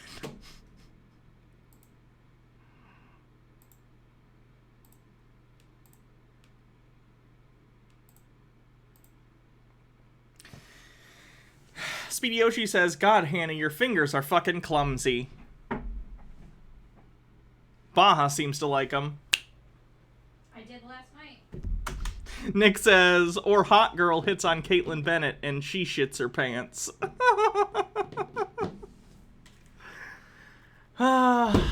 Okay, Kaitlin has a new video where she's, I guess, just gonna respond to comments people make about her. Let's take a look. Actually very funny that people who have followed me for almost 3 years think that they can bully me out of my opinion. No one can bully me into submission. If you watch my stuff, you should know that. Okay. Daddy Sume says, and I'm the one who's too horny. Okay, Hannah. The difference is I'm not making general horny statements. I'm talking about my significant other. Context. Hello everyone, today's video is going to be a very interesting and different one. Do you guys remember my last video calling out Simone Biles for her really disgusting pro-abortion views? If you haven't watched that yet, the link is in the description for you to check that out. Unfortunately, it turns out that a number of people who follow me on Facebook actually agree with her. I recently posted a quote from my... No. Colston, you're very wrong. Daddy Sume says, "All right, that time she was bullied by an entire crowd into running away, that doesn't count." Simone Biles video to Facebook, and while many people did agree with and even appreciated my blunt stance on abortion, 43,000 of you to be exact, there are some that said pretty nasty things that shocked me, so I'm here to address them. The quote that prompted some people to unfollow me was specifically this one here, which reads, "I am not simply pro-life, I am..." I'm like Kaitlin. Why? Because that offends me. Yeah, that's why I did. Nothing like her. So I didn't read it. Anti-abortion. I support abolishing abortion altogether. I will admit this is something that most conservatives and pro-lifers do not say because they actually don't believe in abolishing abortion. The reason I am not simply pro-life and I instead make the distinction that I'm anti-abortion is because language matters, and I want to be very specific when speaking to people about what it is I am fighting against, and that is abortion. And it's not the type of fighting that encourages regulating abortion with heartbeat bills or other similar legislation. It means advocating for the total abolition of this evil and barbaric atrocity that has been dubbed a woman's right. Caitlin's really dumb. Huh? So, like, rape, incest, clearly she's, like, against abortion in those. But, like, what about cases where the mother's gonna die, right? If the person carrying the baby's gonna die, and the baby will die too, the fetus, what would be the point of preventing that person from getting an abortion? Because they're both gonna die if you don't do it. I assume that's her stance here? I don't know, though. Speedy Yoshi says, "Tons of conservatives are anti-abortion, Kaitlin. You aren't special. Apparently you don't remember what prohibition did." Yeah, I assume she doesn't understand or is pretending not to understand that the reason that the right adopted the term, like, pro-life was to make it sound softer and more positive than anti-abortion, because most people recognize that the right to a safe abortion is a good thing. Like, people are just gonna go get them anyway. They're just gonna get them in unsafe environments from people who don't have the proper training, which is dangerous. So, yeah, it's good to give people the freedom to do that. Funny how that works. Weird that she used to call herself a libertarian, huh? Sky Comet Fallen says, "Oh, poop girl, can you dish it out but not take it? And is the rumor I heard that you met your..." I don't want to read that, because that's a rumor. That's not true, as far as I know. Mike Max, with a link. Madam. Maybe later. I'm in the middle of a thing. Stromboli says, "Is she against C-sections or labor inductions? My daughter was aborted, and she's doing just fine. Words matter, right, Kaitlin?" Tucker White says, "I'll just leave this link here for when Kaitlin invokes God." Skeptic Sanity. Oh, yeah, the Bible about abortion. Field Waddell with a link. Don't have the ability to make a mask mandate, and tonight I was going to talk about the need for a second high school, but I was sidetracked by, for the boys, pussy, or the idea of pussy, or the idea of pussy. A Mexican is a Mexican is a Mexican. Take her out back, we boys figured, then hand on the titties. Put it in her coin box, put it in her cornhole. Is this like a song that I'm unfamiliar with? Grab a hold of that braid, rub that calico. You can find that on page 39 of the book called Out of Darkness, which you can find at Hudson Bend Middle School in BK. Oh my god. It's gonna be a fucking book ban thing. Daddy Sume with some kind of a link. Middle School. All right, not gonna lie, I had to Google cornhole because I have the game. I don't have to Google cornhole. In the back of my yard, but according to Wikipedia, cornhole is a sexualist slang vulgarism for anus. The term Bymancer says, you're helping keep me sane right now. My professor is a 9/11 truther and is having us watch a truther movie on Zoom. Oh no, is it Spare Change or whatever it's called? Loose Change? I don't remember. It's the really famous 9/11 truther documentary. Came into the use in the 1910s in the United States as verb form to cornhole, which came into usage in the 1930s, means to have anal sex. I do not want my children to learn about anal sex. Your kids know about anal sex if they're in middle school.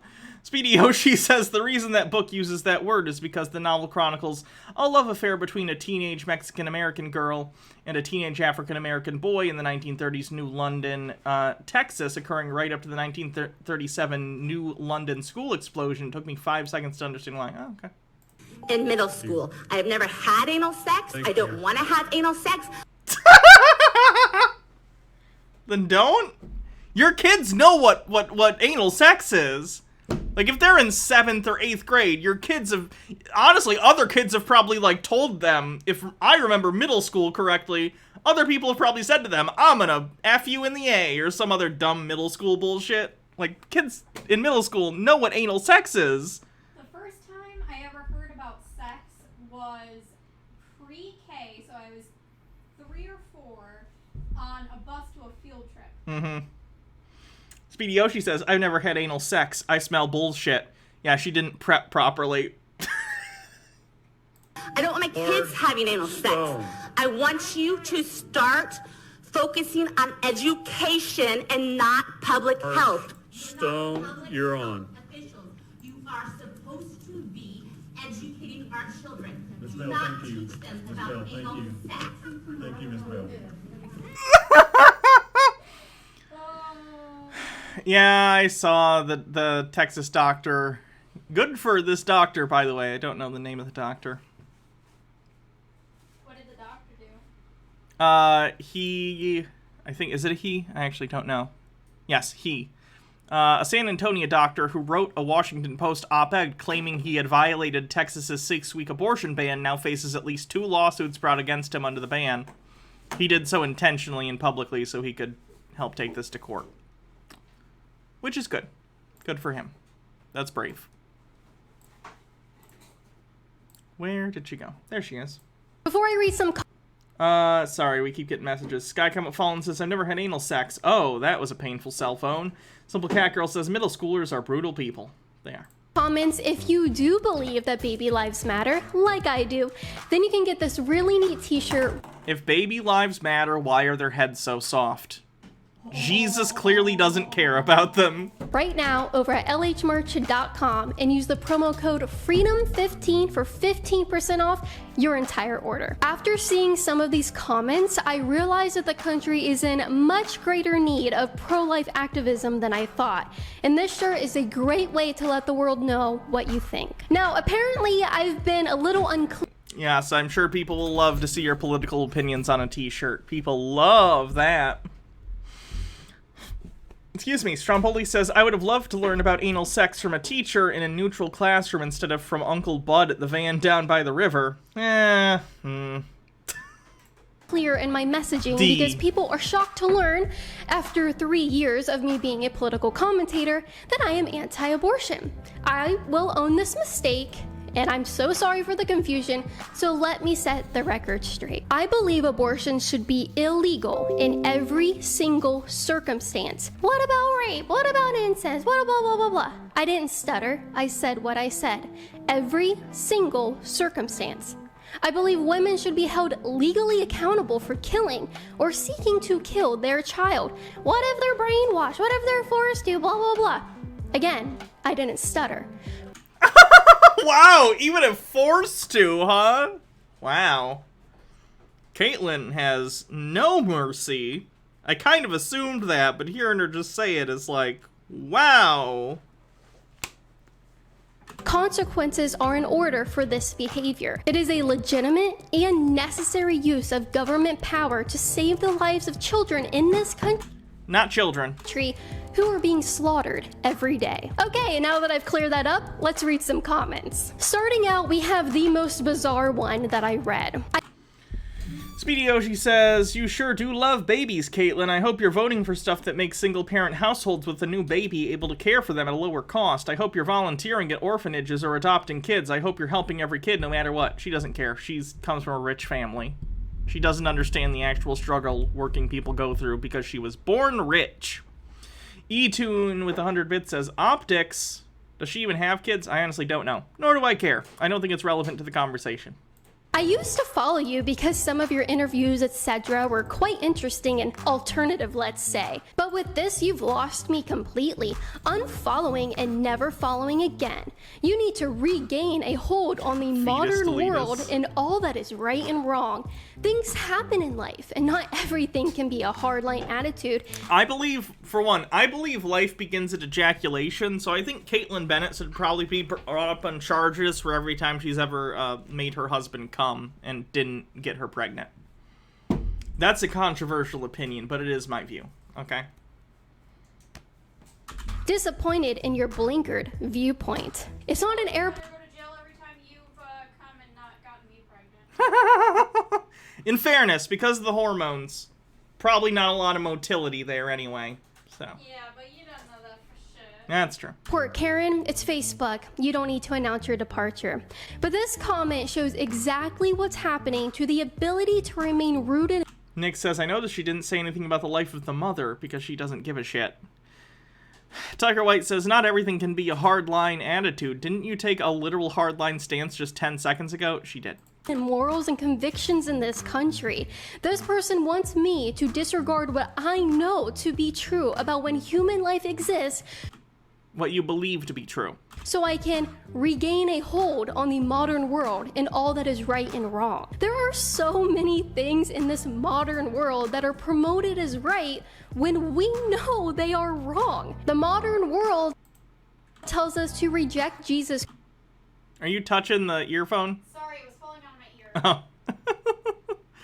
ear. Nick says, sniping to say I found a more reliable Lakitu skip setup. I'm glad. Christ, reject motherhood, and reject the basic biology of what it means to be male or female. Again, sex is different than gender, Kaitlin. Speedy Yoshi says, the modern world ain't telling you to reject Jesus, sorry. Yeah. Truth about what abortion is and that it needs to be abolished does not change because of the year we are currently in. It kind of does. Zeitgeist shift. Human views on morality shift. Especially if you want to be politically successful. It matters if you want to actually win votes. She's a monarchist, so she doesn't really care for democracy, but whatever. Strumbler for Wi-Fi says, I think we should all be considered a generation older. Hear me out. A female is born with all the egg cells she'll ever have.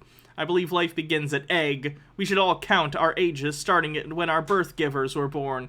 Keep the same legal drinking age and get lit AF in kindergarten.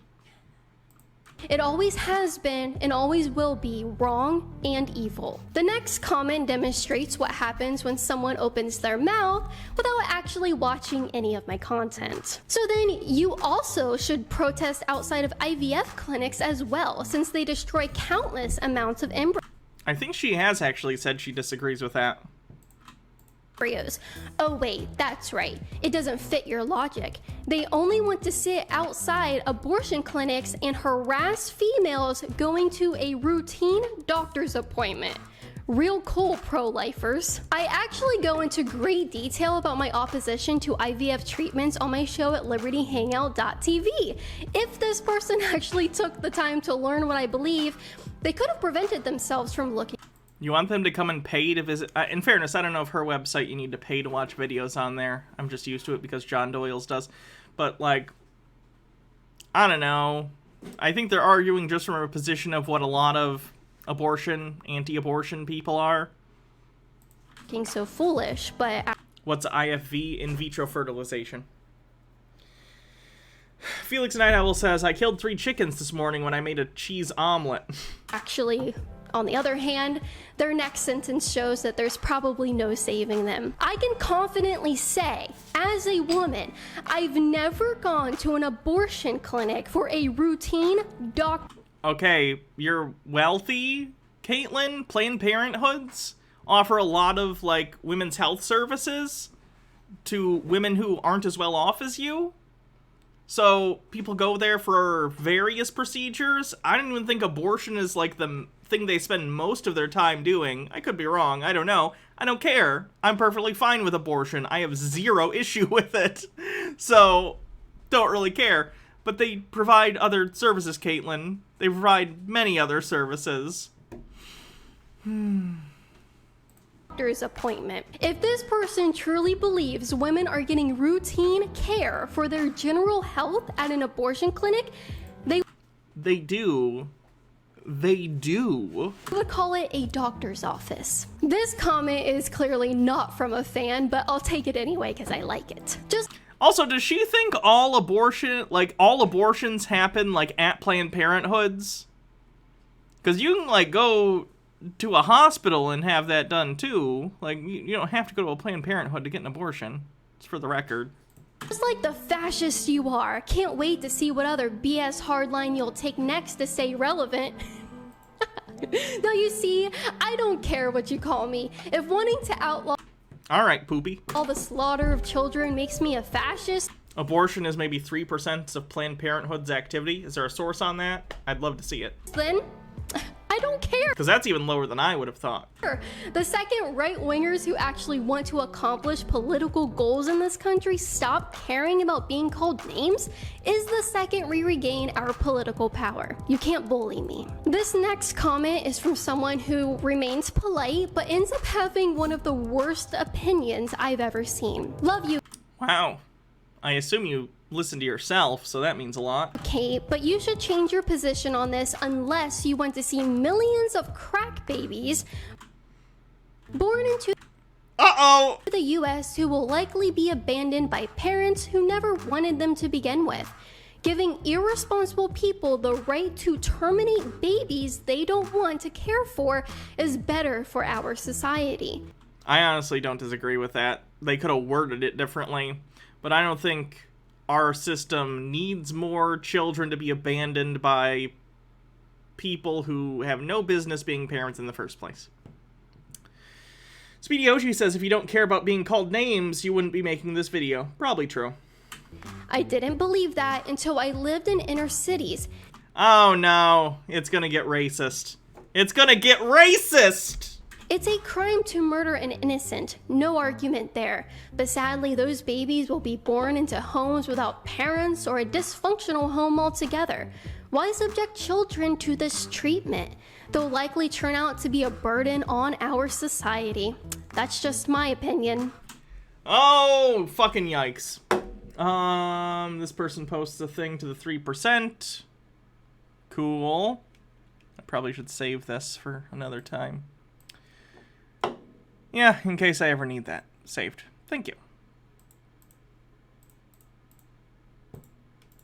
Okay, so there's a lot to unpack there. Let's start with the claim that crack babies would be filling our country if we outlawed abortion. If we look at the numbers, that's actually completely untrue.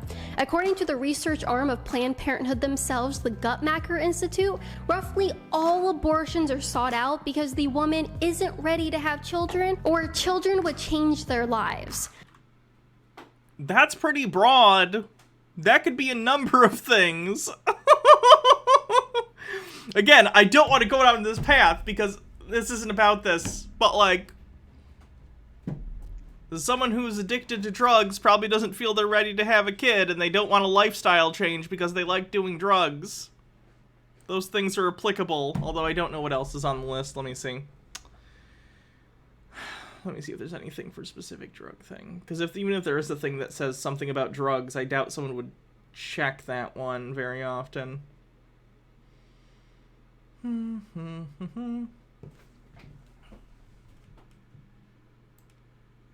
Partner, not ready for another child. Don't want people to know I had sex or got pregnant. Don't feel mature enough to raise a child or another child. Husband or partner wants me to have an abortion. Possible problems affecting the health of the fetus. Physical problems with my health. Yeah, I don't see anything Problems about drug addiction. So, the closest thing that would probably fit would be the one she listed. By the way, I don't think it matters either way. I don't care why someone wants to get an abortion. If you want an abortion, get an abortion. It's your body. I don't care. Health were at the bottom of the list. But regardless, there's a better reason for why this person is wrong. We do not get to choose whether people should live or die based on the value they are able to provide to the world. We Right-wingers do that all the time. Acknowledge that they have a right to life because they have intrinsic value as a human being. God didn't make a mistake by putting them here. Otherwise, you can use the same standard for killing anybody, and that's wrong. This is the same exact logic used to justify every single genocide on the books. We claim X group of people are bad for society, and then X group of people end up being targeted for extinction. If your logic makes you sound like a genocidal dictator, you need to do some self-reflection. Respectfully. Okay, this next comment just makes me confused. I semi-agree. My problem lies with late-term abortions. If it can survive outside the womb, abortions are simply unacceptable. But it is also about freedom. Mike says, in said America, the Nazi. Yeah, wasn't she, like, caught with receipts on the phone saying really anti-Semitic shit a couple years ago? I could have sworn that was a thing. Daddy Sume says the imbecile who constantly does. Yeah. we should have. She did, because I think she was shit-talking, like, Ben Shapiro and saying anti-Semitic stuff about him because she doesn't like him. Like, that's fucked up. I don't like Ben Shapiro either, but it has nothing to do with the fact that he's Jewish. He's just an asshole. Freedom to make that choice for yourself. However, morally speaking, I find it wrong after the first trimester. Okay, first off, you don't have the freedom to kill people. Not even in America. I mean, actually, in America, you do, depending on the circumstances. Like, you're a Second Amendment advocate, so if someone, like, breaks into your house in a stand-your-ground state, depending on the conditions, yeah. Yeah, I imagine she's also in favor of the death penalty. I imagine she's in favor of a lot of shit, you know? She definitely didn't defend George Floyd or anyone who's been killed by the police, so...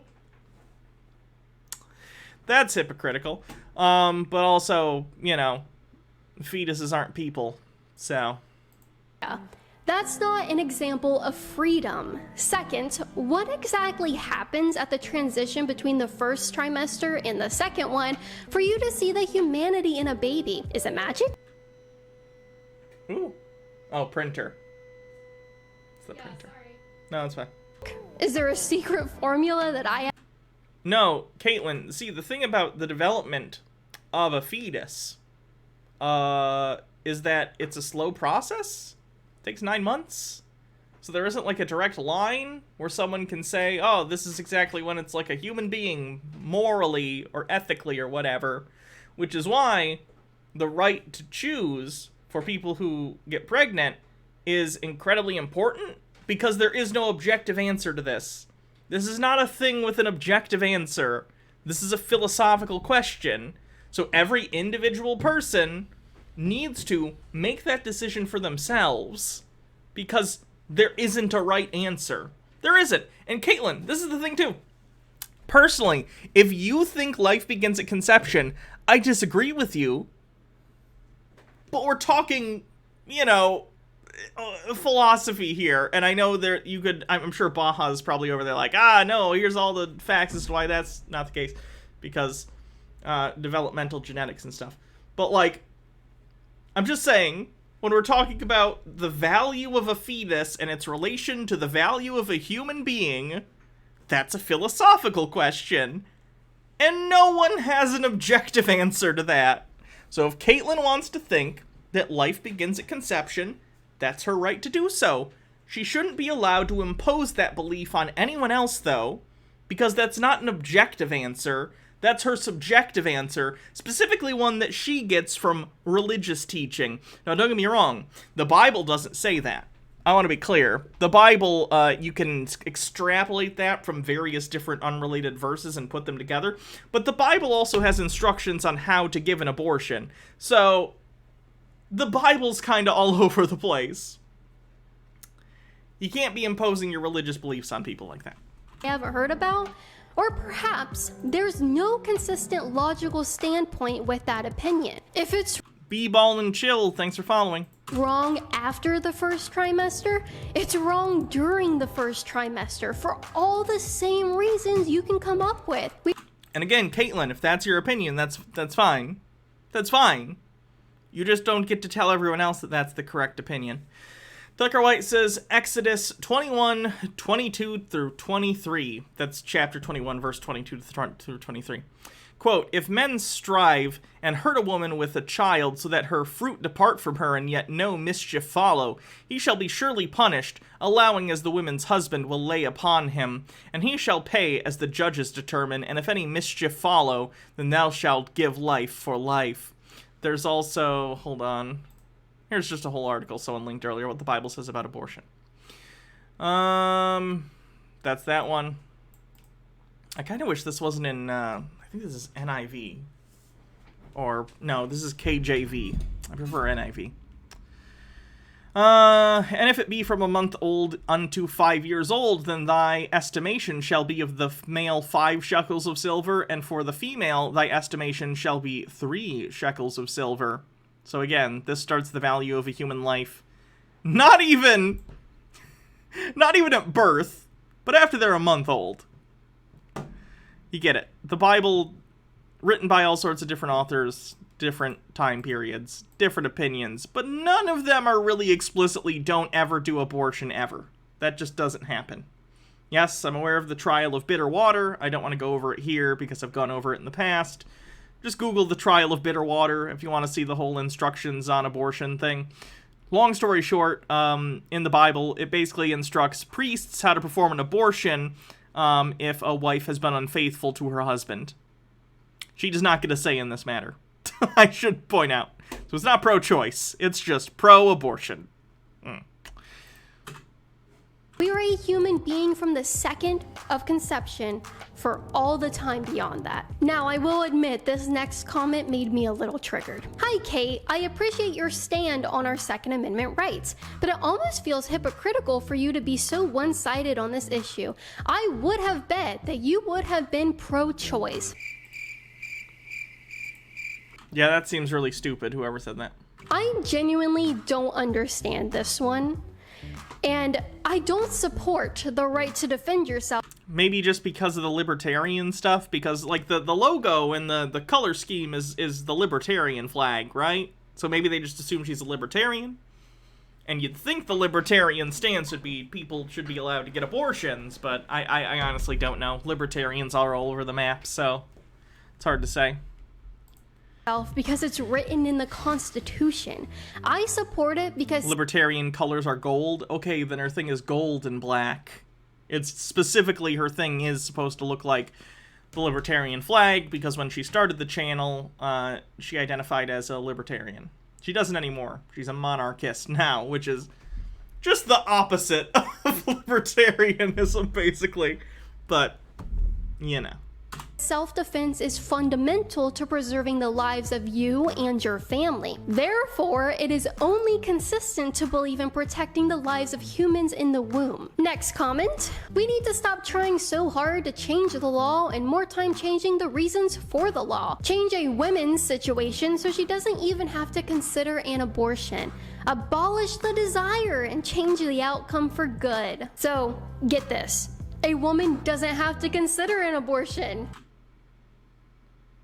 Again, Kaitlin Bennett has been wealthy, or at least well off, her entire life. Her dad is rich. Just want to put up the context in here, because Caitlin's sister has a TikTok where she's kind of spilled some tea on Kaitlin and the situation. Caitlin's rich, which is why she thinks this way. Who would have thought? And if we refer to the study I mentioned before, most women choose to eliminate their child's life because they simply just didn't want to have them. Am I really? And that's fine. I don't care. I don't care. And no one else should either. It's none of your fucking business. It's none of your fucking business. Really supposed to believe that ever since abortion was made legal in this country, Why are you air quoting legal? Legal has a meaning. It's legal. It was made legal. What do you mean legal air quotes? It was legal. Air quotes have specific meanings, Kaitlin.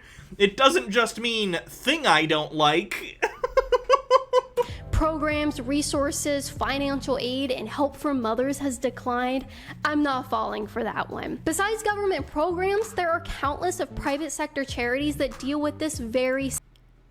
Kaitlin, the private sector fucking sucks at stuff like this. Government programs have consistently been destroyed throughout the decades since Reagan. Same thing. However, and you might not like hearing this, but women don't get to tell us to give her stuff so she doesn't kill her child. I'd like to take this time to apply their logic to other crimes, and here's an example. We need to stop trying so hard to change the law and more time changing the reasons for the law. Is she gonna be like, what, are we just gonna help thieves so they don't become thieves? Yes, we should, Kaitlin. We literally should. If you helped alleviate poverty, it would help reduce crime rates. Because tons of crime is opportunistic in nature. It's not malicious. It's people who are desperate, who want money because they're poor and they can't feed themselves.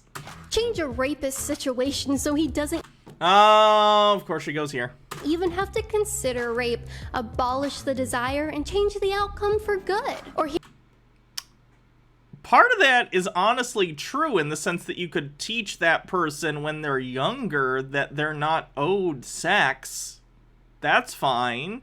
Teach them healthy ways to deal with their sexuality and to not become like a red pill MGTOW type.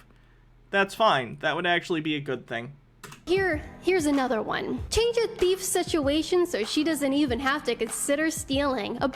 Unironically, yes. Help alleviate poverty. Give people more opportunities. And you will have less theft. Yeah. Unless we're talking about something like kleptomania, which is a compulsion. And that's also not something that you should deal with punitively. It's something that needs to be dealt with therapeutically. That's something where someone needs to go see someone to deal with whatever's causing that compulsion. Literally, yes, Kaitlin.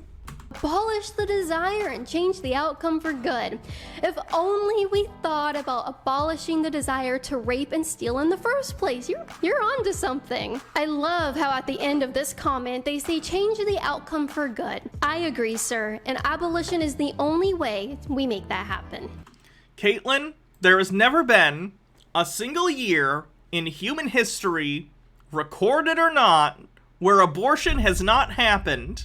There's never been a single day in human history where abortion has not happened. Abolishing it will not stop it. Period.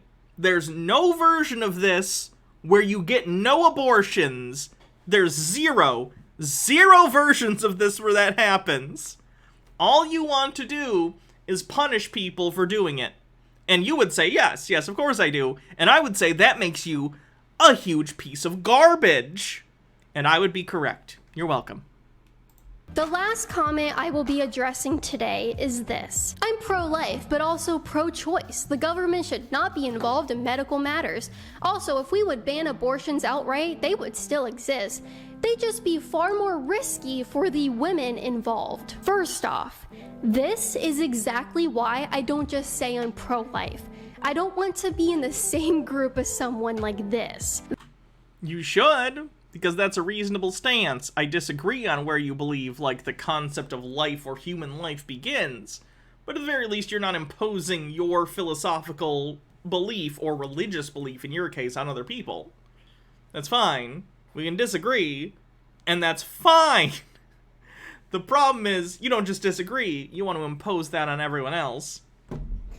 Sky Comet Fallen says, how is she so stupid that she can hit the nail on the head and yet think she's owning the libs? I don't know.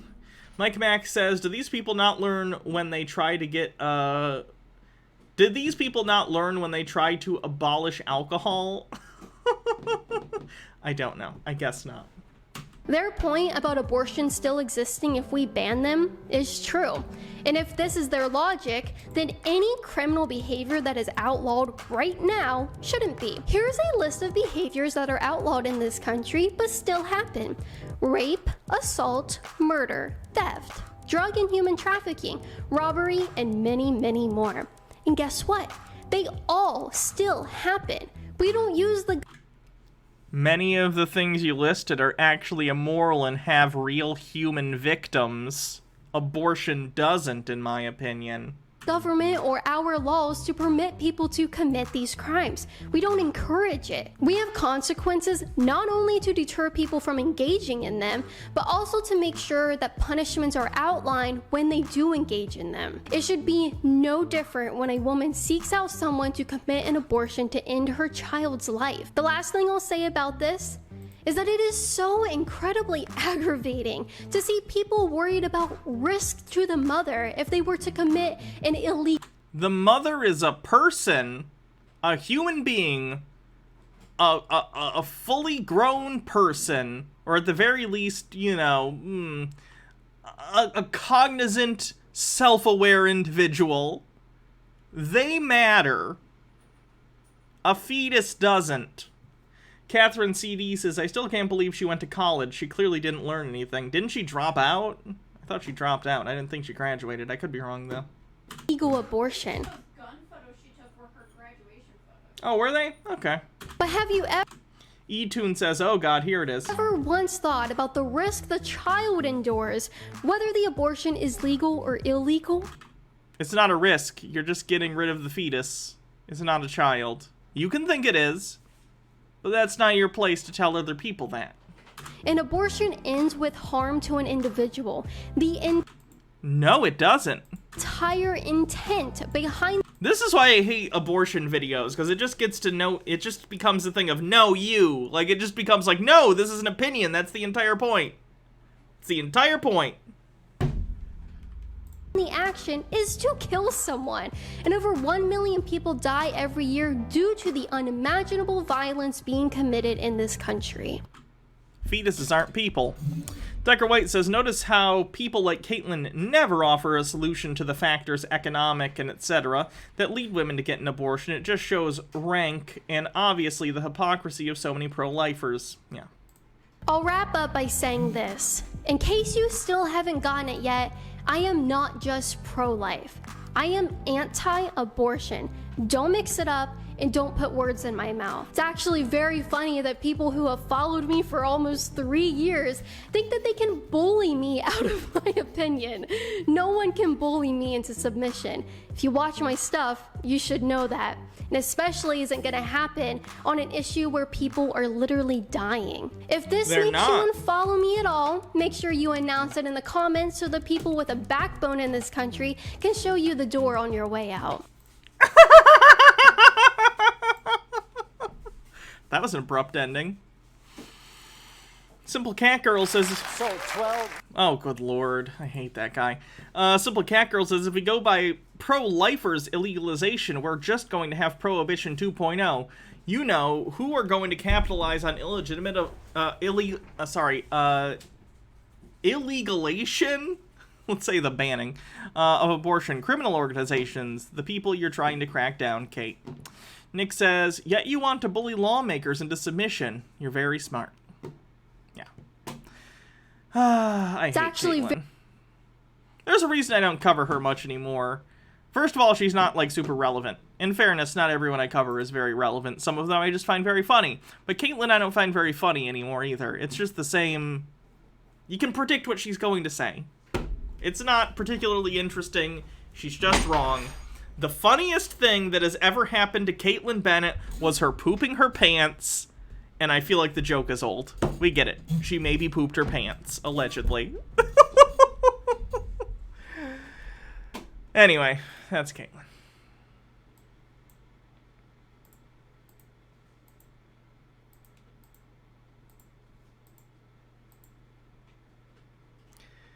Elliot Hulse. Elliot Hulse. Red pill weightlifter dude. He's giving a speech. Let's see how it goes. The title of this speech is, in all caps, "The future is patriarchy." Represents is patriarchy. We're here to do work as men, as patriarchs. There's nothing more natural than being a father. Welcome to day 3 in the 21 Convention 2020 here in Orlando, Florida. Patriarchs. What's the 21 convention? It's like a men's rights thing. I kind of assumed, but I wanted to take a look. Is there a Wikipedia page? That would be super helpful. We'll just go to their About Us page, if they have one. Oh, that's not a great website, is it?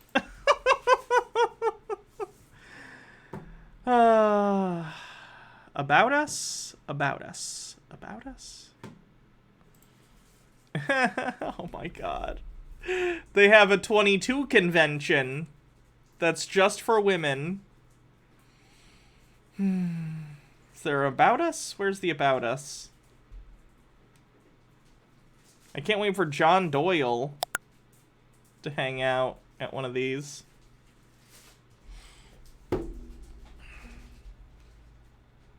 Here's a trailer for the event. Tucker White says, honestly, if you've heard a conservative pundit before, you've heard everything Kaitlin Bennett has to say. Yeah. Sky Comet Fallen says, you can't talk to anti-choicers, that's why I just mock them and post dead baby jokes to make them squeal in rage. A little edgy. But whatever. Nick says, there's also nothing more natural than not fapping. Catherine CD says, isn't the He-Man Woman Haters Club... Oh, it's the He-Man Woman Haters Club convention. And I missed bits, I guess? No, I just read that one. Right?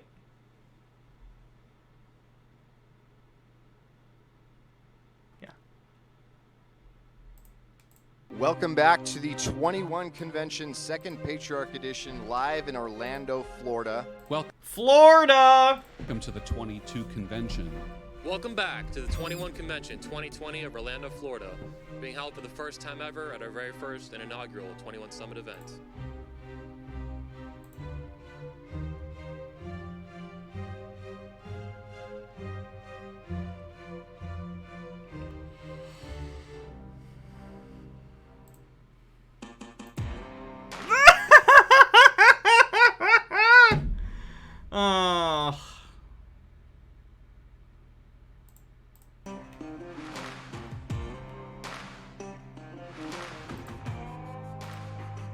Welcome to 21 Summit in Orlando, Florida.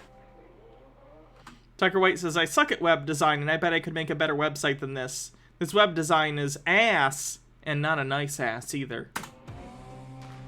Well, here we go. We risked again with the 22 Convention, the Patriarch and 21 Convention, all 3 stages together in one event. Not only did we sit down and say we're going to come together and meet in mass, but we're going to take it a step further. We are going to dare have a conversation about the sexes openly, honestly, and engage the women that like I am.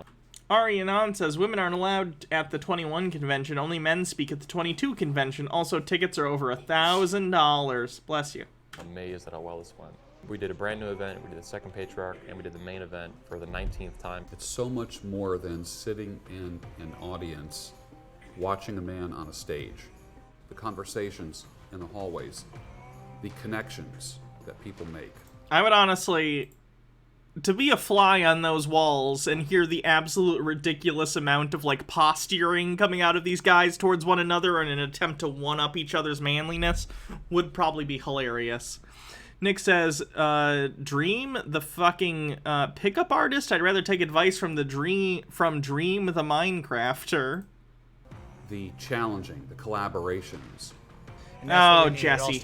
No, Jesse, no. And it's not just men. That's what I like about this.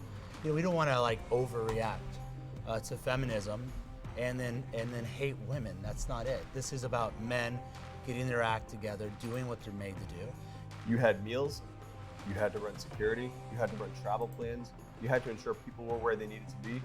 3 stages, cameras everywhere, and it was pulled off with flawless execution. It's evolved so much. I really appreciate how Anthony has allowed you speakers to evolve. Are we going to get a shot of the audience from previous years? Professional. Because it doesn't look like that many people show up. Anyway, let's look at Elliot's thing from this. Tucker White says, this shit bolsters my belief that we need to boost funding for greater K-12 bullying. Otherwise, you wind up with dorks like these. These were the people doing the bullying in high school. They were not the ones being bullied or whatever. Also, even as a joke, bullying's bad. Speedy Yoshi says, we don't want to overreact to feminism. Sorry, too late. Edition. To kick today off, we have a speaker who I don't even know if really needs an introduction. This man is a media mogul. Through YouTube videos, in-person camps being led, leading men, leading families, inspiring, lighting fires, spreading the good word of what it is to be a man and how to take pride in that. Your next speaker is going to be Elliot Hulse. Elliot Hulse is a father, a husband, and a man who inspires men, a man who helps men be good at being men. And today, he's going to help you become a better patriarch and set yourself up for success. So let's give it up for Elliot Hulse. Thanks, bro. Patriarchy is the future. Did you get your patriarch hat yet? Everybody get their patriarch hat yet? Only $22.99 out in the by the vendor table. I maybe get a cut of those, but don't worry about it. Future is patriarchy. Do you agree? Yeah. Jen, my lab mate, is gonna come over because she moves to Ohio in a couple of days. So just wanted to let you know. Okay. There's gonna be another person in the house. Mike with a link. Gay. Do you agree? Who agrees that the future is patriarchy? Y'all paid $1,000 to come to this thing, so I really hope all of you clap. Wow, got a smart room here. What does that mean? Leadership. Sorry, I missed bits. He's a father, a husband, and a man, and he's not good at any of them. Go figure. What else? What does it mean that the future is patriarchy? If the future is patriarchy, where are we now? What's the present? Chaos. Someone's been reading their Jordan Peterson. That's very good. Does patriarchy represent chaos? What does patriarchy represent? Order. So if we're in a time of chaos, we believe that the future is patriarchy. Elliot, the world isn't in chaos any more than it's ever been. Stop.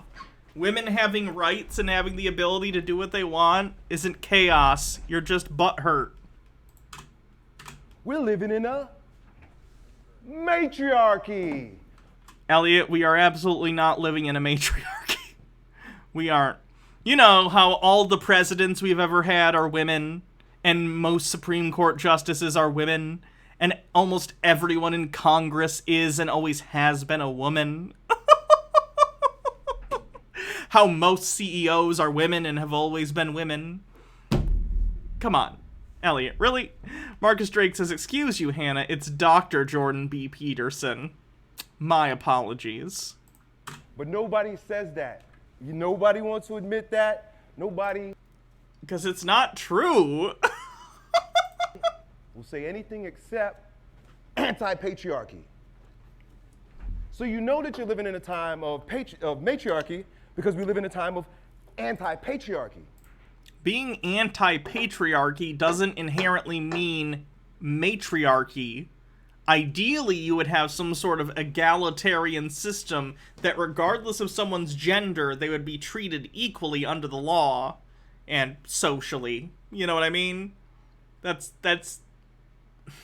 Why do these people assume that if you try and deconstruct some sort of power structure, some sort of hierarchy, in this case, like a patriarchal hierarchy, where you have men at the top and then women and, you know, maybe children or something, I don't know. Why do they assume that the only way to replace that is to swing the exact opposite direction? No, you can look at a situation and go, this hierarchy is stupid. Let's have a more equitable, equal system that allows everyone to be treated reasonably. That's fine. You just don't get special treatment. Tucker White says, okay, if you're going to subject us to this toxic masculinity dorkfest, then let's balance it out with this video about depictions of positive masculinity. Despite being commonly associated with confidence and stoicism... Is this about anime? No! Bad chat. No anime videos. Nick says, this is the same vibes as racism equals anti-white. Yeah. Sky Comet Fallen says, fun fact, roids shrink your package. I'm guessing Elliot... I'm not going to make that claim. I'm not even going to read your claim about it. Daddy Sume with the link. Companies are getting rid of drug tests because they can't find enough workers. Lovely. Daddy Sume with 69 bits says, ooh, that XY girl says, one day we'll get you with the anime vids. No, you won't. You literally won't. Anime, you know what? Okay. Someone else pointed this out. And this is a fact. Anime fans are some of the only fans in the world that if you say, I don't like blank, in this case, I don't like anime, every single one takes it as a moment to be like, oh, but have you seen this anime? Watch this anime, it's so good. No! No! I said what I said. I don't like anime. Stop trying to recommend me anime. How hard is this to understand? Like, if someone says to me, I don't like Marvel movies, I don't go, but have you seen Infinity War? I go, oh, okay, cool. Because I'm an adult, and it's okay for people to not like things you like. I'm not telling you you're fucking wrong for liking anime, I just don't like it. Cool. Dark Sun Morrigan says your feelings on anime are like mine on Cape shit. Understandably, that's fine. I would never come up to you and be like, but have you seen Thor Ragnarok? Like, if you don't like it, you don't like it. It's fine. Daddy Sume says, no, Hannah, that's not true. Video gamers do similar things. COD, Chuds especially. I can't say I stay out of gamers spaces, so I have no idea. Blackwing Hecate says, the reason for that is that anime isn't a genre. It's more like saying, I don't like movies. Guys, I understand that anime is a medium, but it is a medium with tropes. It is a medium with tropes, and it comes from a country with different storytelling tropes than the United States. So I can tell you, I generally do not like anime. And by the way, I've also had people tell me they don't like cartoons. And that's also fine. So someone who's saying that is like saying I don't like cartoons. I literally know people who do not like cartoons. And that is fine. I get you guys like anime. Not everyone's gonna like anime. So that's another good one. I don't like sports. I don't like sports. Imagine if I said I don't like sports and everyone was like, but have you seen football? Yes, I don't like it. Speedy Yoshi says, I'll tell you you're wrong for watching anime. Daddy Sume says, Hannah and her boomer takes. Yeah, I'm a fucking boomer because I don't like anime. Yep, you got it. Yep. Big boomer. What is patriarchy? What is the root of patriarchy? Root word of patriarchy. Did I see the school staffer who showed up in blackface to protest masks? Read that in a sec. The Pentangler says, just FYI, Elliot has gone on record talking about experimenting with steroids. According to him, he has taken them, but stopped when they started causing weird emotional hormone issues. Yeah, don't do those. Unless they're prescribed, obviously, for some sort of thing you got going on. That XY girl says, I'm sorry I made the "will get you" comment to joke over how it constantly comes up, not to criticize. I know. I'm not blaming you specifically. I don't want you to think that it's like I'm mad at you. I'm not. I'm just like, every time, chat, every time, everyone's like, anime, anime, anime, anime, anime. I'm not into anime, guys. That doesn't mean, and let me be clear, that doesn't mean there aren't specific animes I have watched. Like I told you guys before, there are children's anime that I enjoyed when I was younger. Pokemon, Dragon Ball Z. I liked Avatar, even though that's just kind of in the style of anime, but it's an American production. That's fine. But don't just recommend me anime. Here, another comparison. Imagine if I said to you, like, oh, you know what show I like? I like Futurama. And then someone else went, oh, you like Futurama? You should watch Ed, Edd and Eddy. And the only reason you're recommending it to me is because they're both animated. Even though they have nothing to do with each other and not a similar style or kind of... It just doesn't make sense. It doesn't make sense. iMiracle says, Haname. E-Tune says, kick it off, kicks off a hype train. Catherine CD says, oh shit, this story happened in the next town over from where I grew up. Speaking of which, breaking, a staff member at Mabel Rush Elementary School in Newburgh showed up to work in blackface on Friday, allegedly saying she was dressed as Rosa Parks and protesting a vaccine mandate for teachers. That person shouldn't be a teacher anyway. Last Friday, one of our employees reported to work in blackface. The employee was removed from the location and HR has placed the employee on administrative leave. The administration of Newburgh Public Schools condemns all expressions of racism. It's important to remember how blackface has been used to misrepresent black communities and do harm. We acknowledge the violence this represents and trauma it evokes regardless of intention. Each incident report is always taken seriously as we diligently follow our policies to investigate and take appropriate action. We continue to work towards a safe and welcoming environment in our schools that is free from bullying and reduces mental, emotional, and physical harm as we move forward together in our mission of educating students. Good Lord. They better fire her, because that person should not be around children, much less teaching them anything. 41% to level 1. Ross DeBass says, I literally have tried so hard, but it just never entertains me aside from nostalgic things like Dragon Ball Z that are good background noise. Yeah. Same. E-Tune with 100 bits says, WTF. Patriarch, right? What? Father. Pater. Patriarchy and patriotism. Pater also is the root word for pattern. What's a pattern?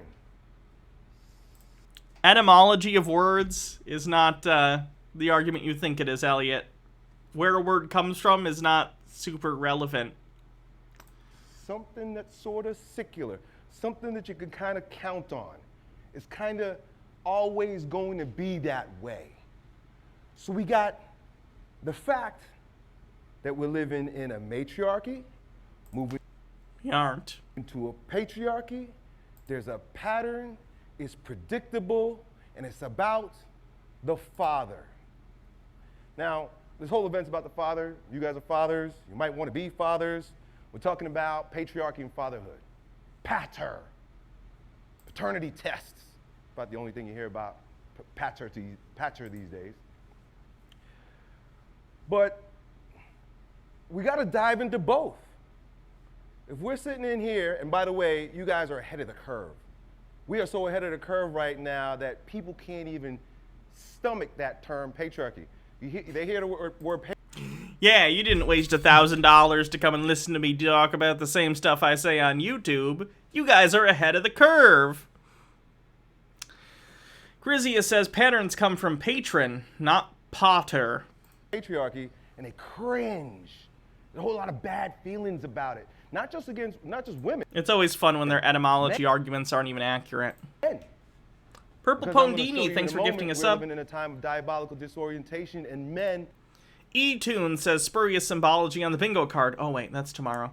Nick says patriarchy is cringe.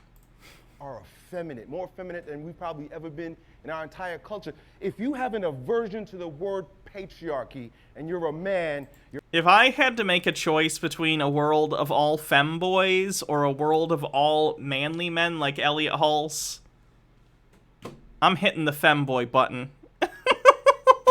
You know what I've never seen? I've never seen a femboy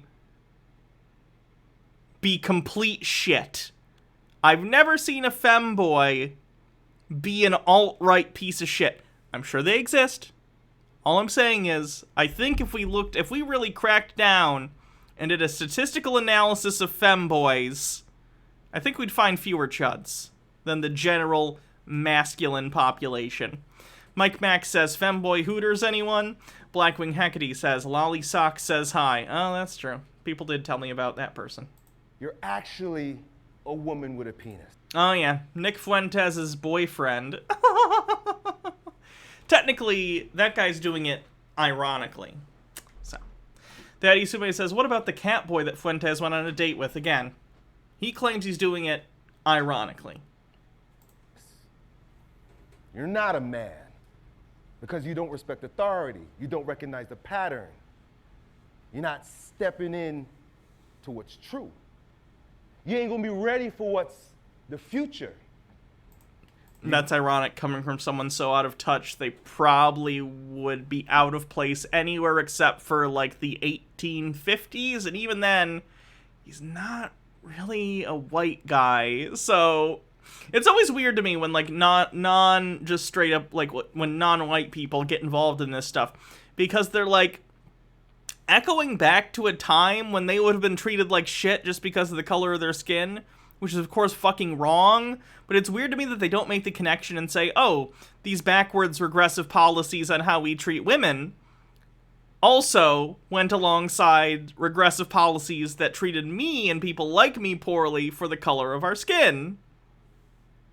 Kinda weird. Logart says, you know what they say, history trends towards socialist cat boys. I think Martin Luther King Jr. said that. The moral arc of the universe is long, but it always ends in socialist cat boys. Martin Luther King Jr. Blackwing Hecate, that's why they shot him. They couldn't handle the truth. Blackwing Hecate says he can say that, but we're talking about someone who chose the non-de-plume lolly socks for themselves. That's true. Tiger White says, how much do you want to bet Elliot's wife is porking the pool boy or next door neighbor during this con? I hope so. You're gonna crumble, disintegrate in this degenerate culture through chaotic matriarchy. Now, I don't want to make any judgments about good or bad, because a pattern is just a pattern. Matriarchy, patriarchy. Chaos, order. And it's exactly what it is. I'm going to talk to you more about how clear it is that... Is he going to cite Jordan Peterson for this, or is he just straight up stealing Jordan Peterson's thing? Because Lobster Guy should sue Elliot. Matriarchy is chaos. Effeminacy is chaos. Femininity, as beautiful as it is, as attractive as it is. Wow, just straight up saying the only utility for femininity is to be a sex object. Yikes. It's chaos. Women are chaos. That's why we have events like this. Women don't have events about how to understand men. Pretty sure that does exist. Because, for the most part, we're in order. No, you're not. I hate that shit. I hate when men are like, men are so simple. No. All human beings are complicated. And people of different genders, often, because they're usually raised differently, have different mindsets. Some of that could also be hormonal. I don't know. I'm not getting into any sort of like biological fucking truism bullshit. I'm just not doing that. The point I'm trying to make is, like, no, men are not these bastions of, like, logic and simplicity, and, like, no, you're not. No, you're not. You're all individual people who behave differently. You are an individual person. You do not behave like all other men. All women do not behave the same as other women. Stop it. Stop. Stone Corbell says, going to need some reference for this, Elliot, and you can't use Jordan Peterson. We're usually very predictable, unless we're effeminate. We got the minds of our mother, like Jesse would say. And we are emotional and we're acting like women, and then you can't figure them out. But when a man's being a man, he's very clear. It's very obvious, very cut and dry. Women, chaos. So. This is terrible. Blackwing Hecate says, shit, I forgot to take my Fem&Ms and antibiotics BRP. The good news is that... Yeah, Jesse Lee Peterson's there. That although we're living in a time of chaos, which is very evident... I'm going to start skipping through, because we're 5 minutes in and this is an hour long. Marked moments of initiation, going from one world into another world. There's also global initiation. Countries go through initiations. But there's one aspect of initiation that's cross-cultural. It happens at the micro level and it happens at the macro level. It happens to the Elliot's a terrible speaker. I don't know if he's a terrible speaker. He's just a terrible person. Like, if he were going somewhere to talk about, like, for instance, Elliot's a weightlifter, right? So if Elliot went out somewhere to talk about how to properly lift or yeah, whatever, something about lifting or whatever, he'd probably do a good job. He's clearly comfortable in front of an audience and he's able to communicate ideas. It just so happens that the ideas that he is espousing here are not only incorrect but abhorrent. That's the issue. Individual man, and it happens to the entire country, the entire culture, the entire freaking planet. And it's described this way in the archetype of initiation. The movement away from the world of the mother and atonement to the world of the father. I think this is another Jordan Peterson talking point. Is he literally just plagiarizing Jordan Peterson? I'm not kidding. Is Elliot plagiarizing Jordan Peterson for this speech? There's a movement from the mother's house to the father's house. There's a movement from the realm of mommy to daddy. From matter to pattern. From materialism, the matrix, sensation, effeminacy, to pattern, spirits, stoic, righteous, strong, father pattern. So this movement away from, just think about everything I said with regard to effeminacy. Feelings, neediness, anger is a feeling, Elliot. This is always weird. Dudes like this always seem to exclude, like, anger and frustration from emotions so they can define themselves as, like, unemotional and logical and women as emotional. Elliot, you get mad all the time. You seem frustrated all the time. You're incredibly emotional. Like, what? If you see a woman who's, like, sad or crying about something, at least she's, like, dealing with her emotions in a healthy way and being honest with herself. You just bottle it all up and get angry and frustrated at the world or whatever thing you're mad at. It's really unhealthy. You're emotional. You're just emotional in a really unhealthy way. Addictions, moodiness, emotions, darkness, chaos to order. You see this archetype of initiation happening Hydrate. Naturally in a number of ways for the individual. Check this out. Psychologists know, scientists know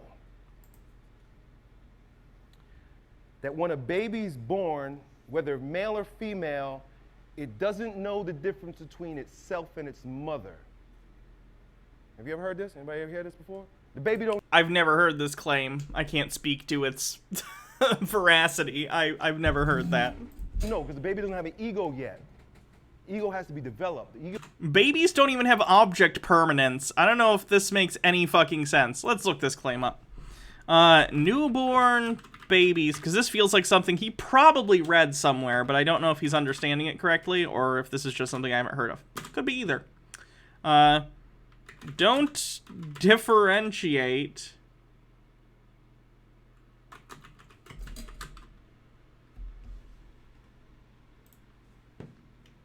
when is Elliot going to get to the Chaos Dragons?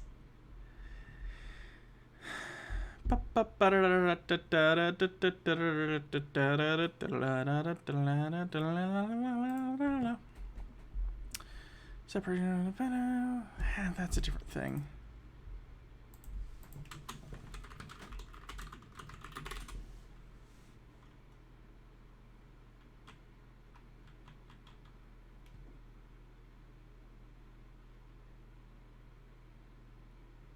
Okay, this looks like there's a claim at least.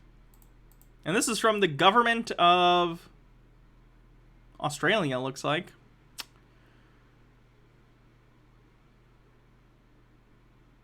Newborns don't understand what is happening to them or realize they are a separate person. There's no citation. Like, if that's a claim that they're making on their website, I would tend to assume that that's from some sort of research. I've just never heard that before. It's interesting. Ego has to be. I wonder how they researched that. Grown. And there's something. If anyone could find a citation on that, I'd love to see it. Just out of, like, not necessarily for stream, but out of personal interest. Powerful about the ego. I'm not against the ego. But when you don't have an ego, you merge. There's a merger between the psyche, which is developing, and the baby and the mother. The baby thinks he is mommy. Whenever the needs need to be met, mommy is reaching there. When things feel fucked up and weird, mommy's right there. For 9 months, I've been growing inside of mommy, listening to a heartbeat. I am one flesh with mommy. I come out of mommy from where daddy put me in. Get to daddy in a moment. The baby doesn't know that. The baby believes that they're one with mommy. It's about the theory of mind. Children have to understand that other people have minds. Like, in the sense that what? Like, a baby thinks that the world is just an extension of themselves because they have no other frame of reference and don't understand. So they feel something, cry, it creates, you know, people reacting, and therefore the baby thinks that that's them doing something because they don't have any understanding of anything, basically. That kind of makes sense in theory, I guess. And Colston says, why can't Daddy be there to help again? He has man stuff to do. He's got to lift things and open pickle jars and do stuff. I don't know. This is interesting. This is really fascinating. All right, I'm going to skip ahead again.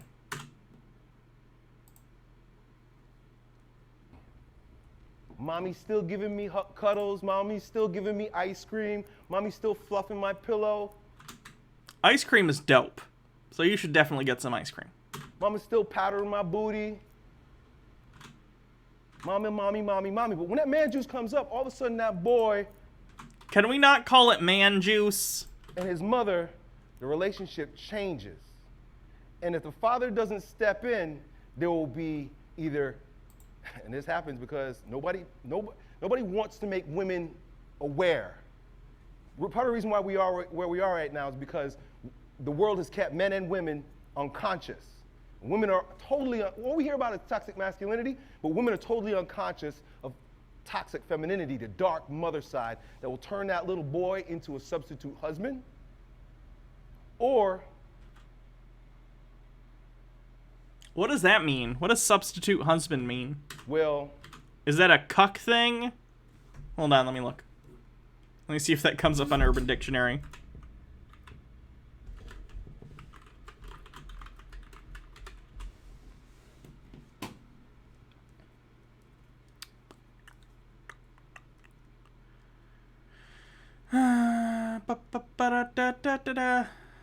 Is there like a Urban Dictionary that would help?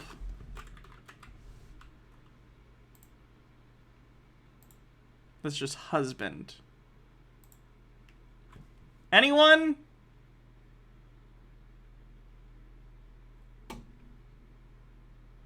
Ah, emotional incest. I understand now. Okay. He will react by hating her. It'll be one or the other. He'll either become a mama's boy, a baby boy, a beta boy, blue pill boy, or he'll become a tyrant. So the fathers step in because they recognize that this next phase requires daddy again, but daddy in a stronger way. Every time the father reintroduces himself to our lives, every time we're reintroduced to the father becomes a bit more complex, a bit closer to the father. And so this is a talk about how he's a father, and now he's saying fatherhood is close to godliness. What was he talking about ego before? Blackwing Hackety says, sounds like a reverse Oedipus. Yeah. Sometimes the father gotta slap you. And so what are the things that they would do? And this is just... Not even a reverse Oedipus, just the Oedipus story from the reverse perspective, I suppose. Anthropological. Because like a reverse Oedipus complex is called an Electra complex. That's when it's daughter, father. Stories, studies, they would come in. Very interesting. Here's an example. All the men would dress up in something scary, right? Tough looking, maybe mask. Bust into the hut. Little boy screams, ah! you got to understand that the mother is in cahoots with the men. Because back then, women were conscious of their dark side, and they recognized that a boy needed to be pulled away from her. But he's starting to act up. He's starting to feel his oats. He's starting to want to fuck. He's starting to want to fight. So daddy's bust in. They grab him. He screams. Traumatizing your children to make them alphas. Cool. Mama! Help me! Mama's like, save my boy! Get away from my boy! She's playing along. And they pull him on out and they take him where? Into the wilderness, into the jungle, to the top of a mountain off a fucking cliff somewhere, something. And they break him down. The word's called humility. You know where the word humility comes from? Humus. Creating PTSD in your child isn't humility. It's just fucked up. Stone Corbell says, what culture did this supposedly happen in again? I think he's making up his own sort of, you know, manhood ritual in his head. But, I don't know. Why? Are we called human? Because we come from that dust. Breaks you right the fuck back down. This is what the father does. This is what daddies do. This is what's required. But you get sued today or called a child beater or whatever. But yeah! His poor kids. He's definitely hit those kids. In fairness, he has daughters so far. So it's possible he doesn't think he should hit them, but I assume if he had a son, he'd hit the kid, in my opinion. Simple Cat Girl says, I hate how being a father is letting the mother do all the actual work, then the father is there to be a dick to do what? Have your kids hate your guts forever? Seems like that's what my dad thought. We don't talk anymore. But that child needs to feel some sort of pain. That boy in particular needs to feel some sort of pain. He needs to be broken down a little bit. He needs to be humbled, broken down so that he can be built back up and instilled with the values, with the stories, with the meaning, with the purpose, with the agenda to go back. Oh, he has a son and 3 daughters? Yikes. Back into that society. If that doesn't happen, he stays a little boy. It's not happening. We're all little boys who are killing ourselves and taking drugs. But this is the way it's supposed to happen. This is the way it will happen when the future comes back. Patriarchy. The only reason why I'm thinking about this stuff, reading about this stuff, is because it's the sign of the times. It's a zeitgeist. We couldn't have had this conversation 10 years from now. But the patriarchy is the future, and the patriarchy is coming, so we got to recognize what it's all about. And daddies are going to be that much more important. They're going to come in and take over and smack the shit out of their little boys once again, break them down so they can what? Oh, he's unironically advocating beating your children. That's certainly a thing. Every injury, every wound creates an opening, right? Right? The wound. Every wound creates an opening. And why? So that he can be receptive. So the boy can receive the indoctrination, the story, what's right and what's wrong, what's expected of you. He's literally calling it indoctrination. And not expected of you. What should you stay away from and what should you do? Good and evil, all these things. They're then instilled into the boy so that he has some sense of meaning for this new man juice. If he doesn't get it, he turns into a pervert.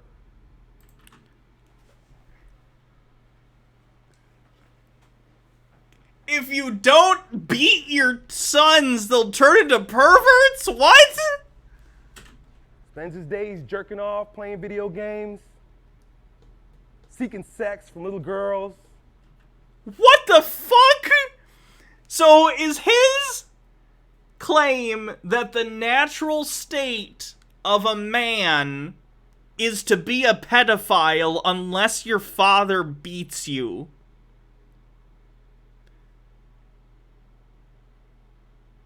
He definitely hits his son, right?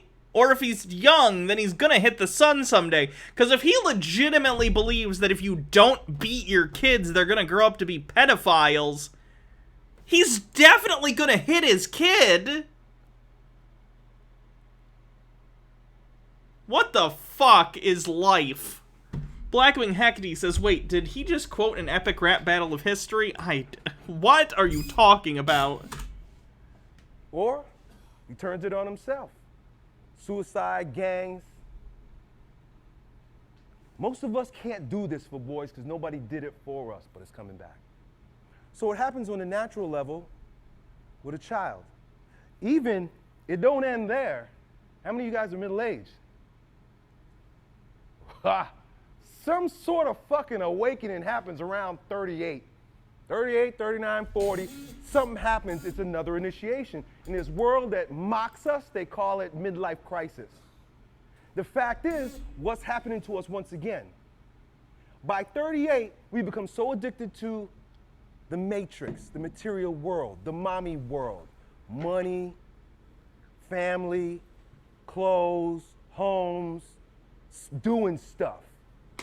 And something happens at that point around middle age where we go, just like the little boy, remember, I'm not mommy? They go, I'm not the matrix. Mommy matrix. I love how those... Growing up and becoming less materialistic is fine, but I assume that's not what he's talking about. Like, it's fine for your priorities to shift as you get older and to say, like, you know, life isn't about all the shit I own. Life is about the relationships I foster with the people around me. But he's also advocating for beating your children, so... Stone Crow Bell says, oh no, that's gonna happen to me next year then, I guess. Words work together. Chrysia says another Chud not understanding the Matrix is a trans allegory. Yeah. Mother, matter, matrix, material, father, pattern, paternity, patriarchy. So anyway, at about 38, the same thing happens again. 38, he goes, I'm not my mommy. All the things that I've been addicted to, all the things I've been chasing, all the things that make me feel good, all the things that I've invested in, all the things that I think is me, it's not true. And we break down once again. If elders were still available when you're 38, you still have more men. The men will come back into your life, except instead of them dragging you out of your mommy. Do you not have, like, a dad? Like, some people don't, that's fine, but, like, older men are a thing. Men don't drop dead at 40. Stone Corbell says those don't even have the same word origins. Mommy's home, you get kicked out of the matrix, and the older men are there like, I knew you'd be coming. Come on in. Right? Isn't that what the older guys here do when they talk? They talk to you young. Elliot became so much less materialistic that he went and got paid to be a speaker at an event that charges $1,000 a ticket.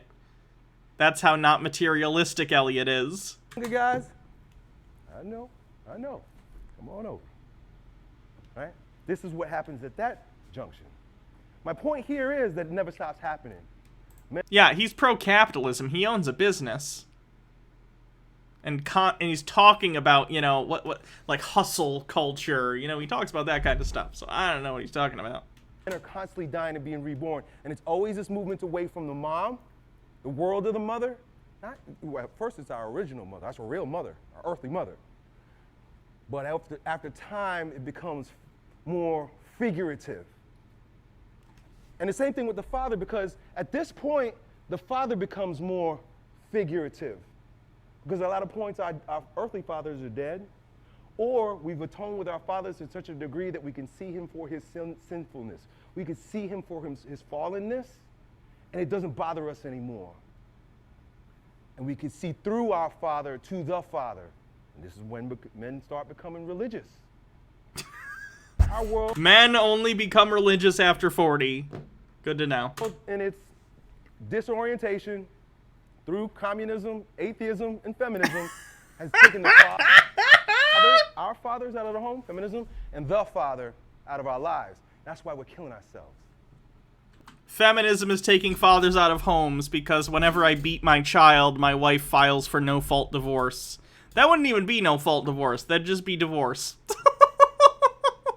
Blackwing Hecate says, I want to become figurative. We have no fathers when there's no father. Atheism is a bad idea. Not trying to...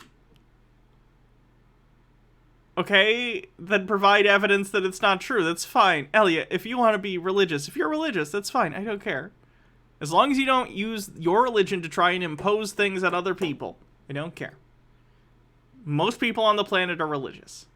It's fine. Atheism is not this huge thing that's doing anything to society in a negative way. It's fine. It's fine, Elliot. If you believe in religion, good for you. Other people don't. Good for everyone else. It's fine. Approved God, approved ain't a God. There's good ideas and there's bad ideas.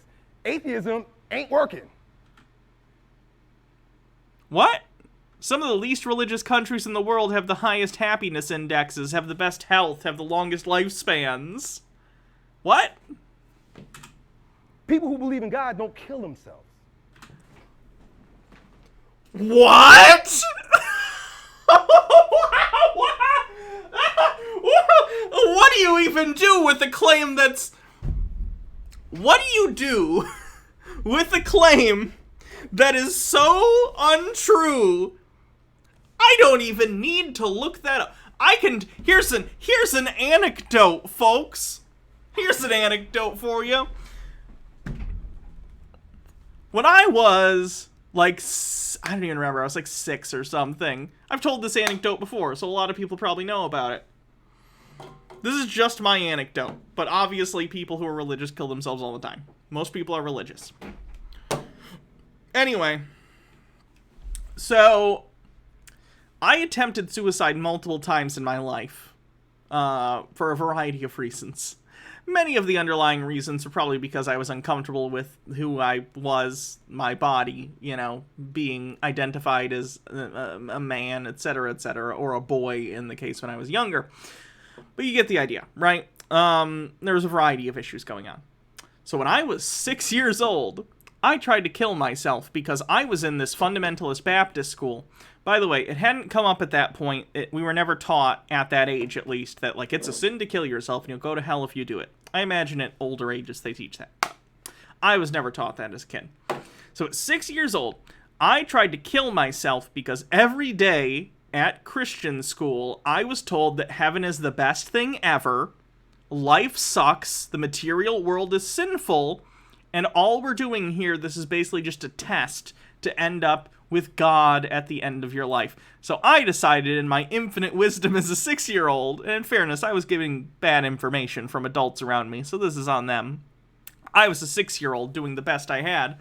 So I decided I wanted to kill myself because why waste the time living on Earth when it's just basically pointless anyway? So I tried to kill myself. It was in a stupid way, bear in mind, but I did attempt to do it as a kid. So no, religious people absolutely try and commit suicide. When I got older, I tried to commit suicide other times as well, when I was religious. And I tried to pray about it, and I got no response, because I don't think there's a God. Now I don't. Then I did. The point I'm trying to make is, this is the dumbest fucking claim ever, and Elliot should feel like shit for making it. Quite honestly. Nick says, this makes Elliot Hulse getting the shit beat out of him in WWE much more enjoyable. Blackwing Hecate says, data isn't the plural of an anecdote, it's the plural of datum.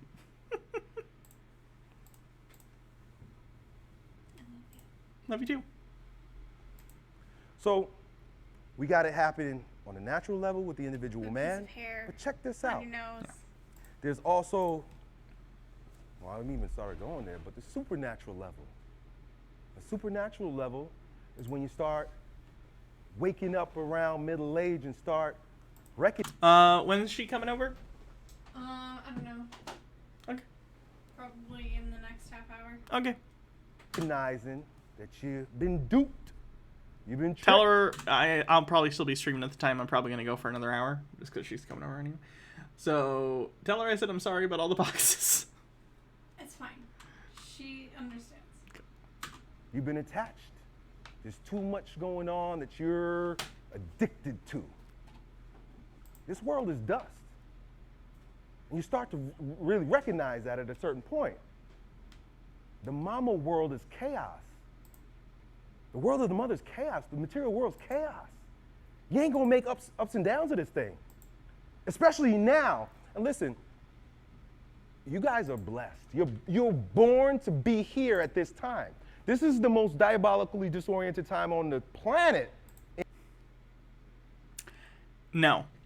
Blackwing Hackety says also, like, that's why there's the rule against suicide in the first place, because the logical conclusion of Earth is just a test is we should kill ourselves to get to heaven faster. Yeah. Yeah. In generations, it's the peak of it. Because, you know, we were talking about the 80-year cycles, but they didn't have Tinder in the last 80-year cycle. They didn't have cultural Marxism telling little boys they can cut off their dicks. Cultural Marxism is literally just a Nazi talking point. It was called cultural Bolshevism, I believe, when the original Nazis used it, just so you know. Take hormones and wear dresses. You can do that. If you would like to wear dresses and be pretty, you can do that. Do it if you want to do that. If you identify as a woman, do that. Fuck, you can wear pretty dresses and still identify as a man. That's fine. Who the fuck cares? Don't let idiots like Elliot Hulse dictate who you can be and what you can do with your life. It's too short. 80 years ago, we're at the pinnacle, we're at the peak. There's microcycles and macrocycles. I'm at the conviction that we are at the end of a huge macro cycle. This just reminds me of George Lucas saying, it rhymes. So it happens naturally, supernaturally. We're starting to see through, and I think we're all waking up. I think the culture is waking up to the lies it's evident. We're waking up to the lies that we've been told. By mere virtue of Donald Trump being elected president, you're beginning to see it happen at the national level as well. We went from Obama Mama Obama. He represented the peak of mommyhood. His name is... How so? Blackwing Hackety says, I'm reminded of the old Eddie Izzard bit. People say I wear women's dresses, but they're wrong. They're my dresses. Even sound like fucking mama. Gonna come and get Yes, pre-coming out. I know.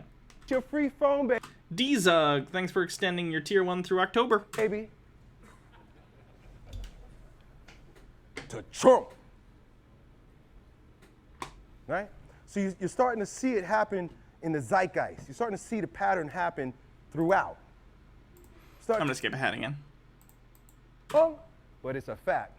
And it is predicted as a pattern, well known, that there's going to be a lot of changes on the planet to fuck up our agriculture. It's already happening, and a part of it is it's happening. Like I always say, I keep saying this.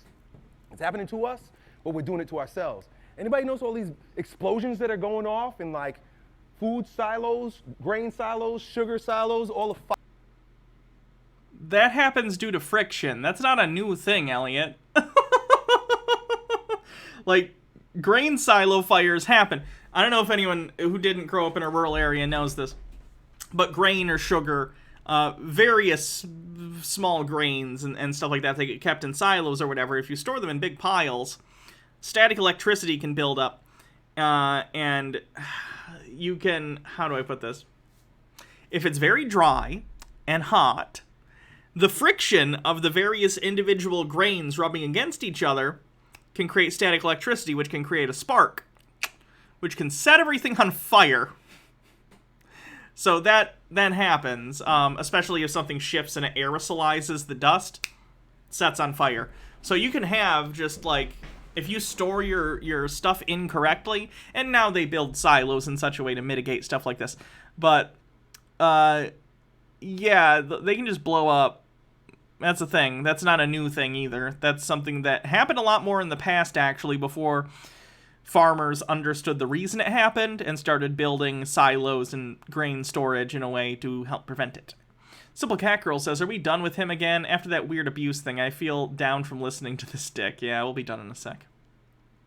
Blackwing Hecate says, it's the reason sawdust factories are kept moist. That's true. Didn't know that. Fires in that burnt up all the crops in the Midwest, they're all fucked up. It's coming.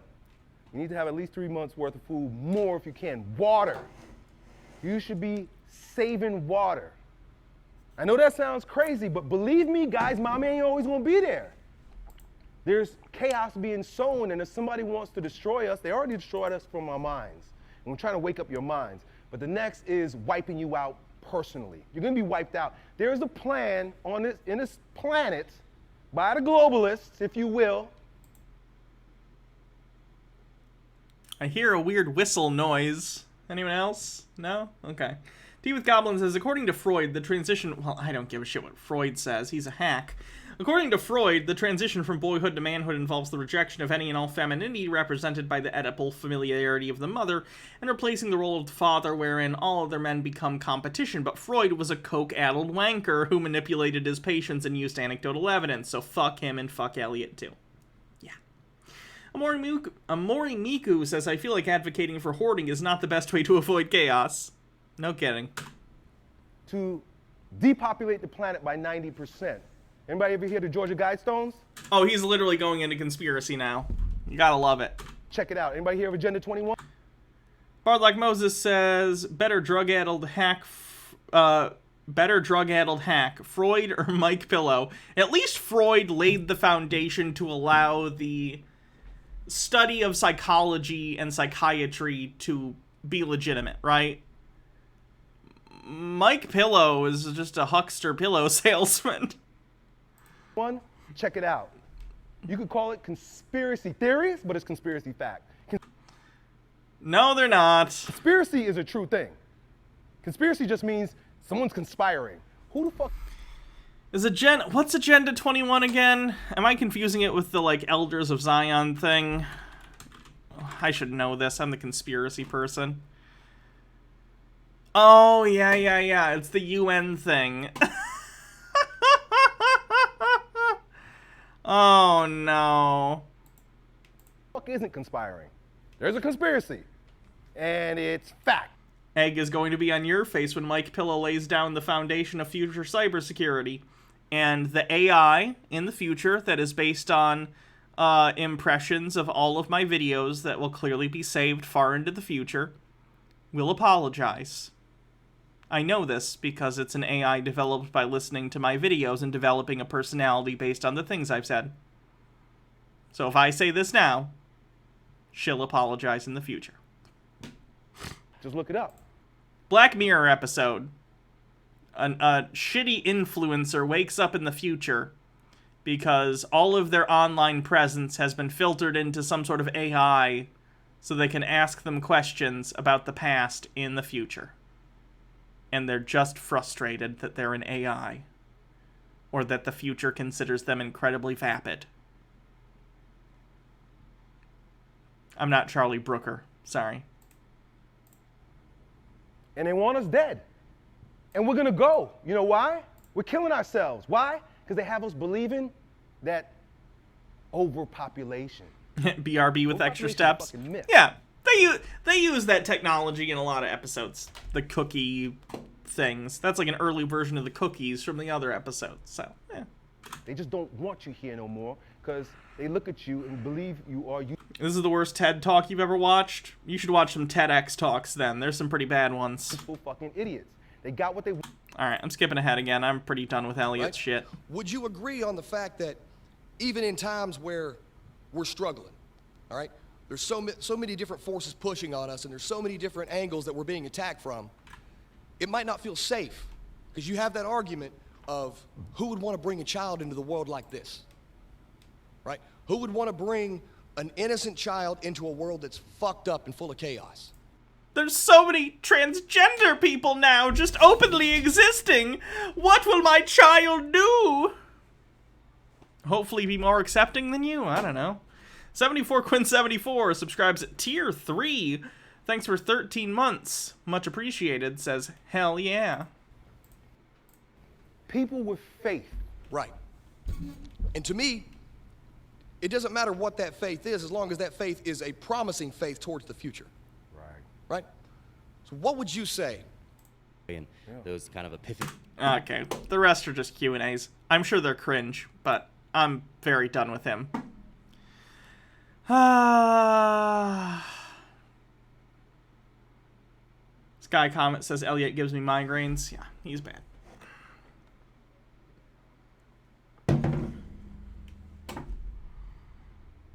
So Styx responded to me.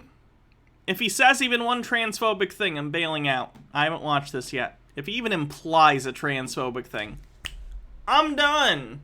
If he can't respect me enough at minimum to not be a piece of shit in regard to, like, me being trans, I'm not going to waste my time watching the video. So let's see what he has to say. This basically happened because he tweeted some dumb shit, like, I'm sure he'll probably show some of it or read off some of it, but he said, name one thing the government does that's not awful. So I listed, like, a dozen things or something. I don't remember the specific number, but, like, the post office and freeways, like interstate highways, stuff like that. You know, stuff that pretty much everyone would agree are good. Threw in some stuff that he would probably disagree, but I don't really care, because I'm not a libertarian. He is, so he's wrong.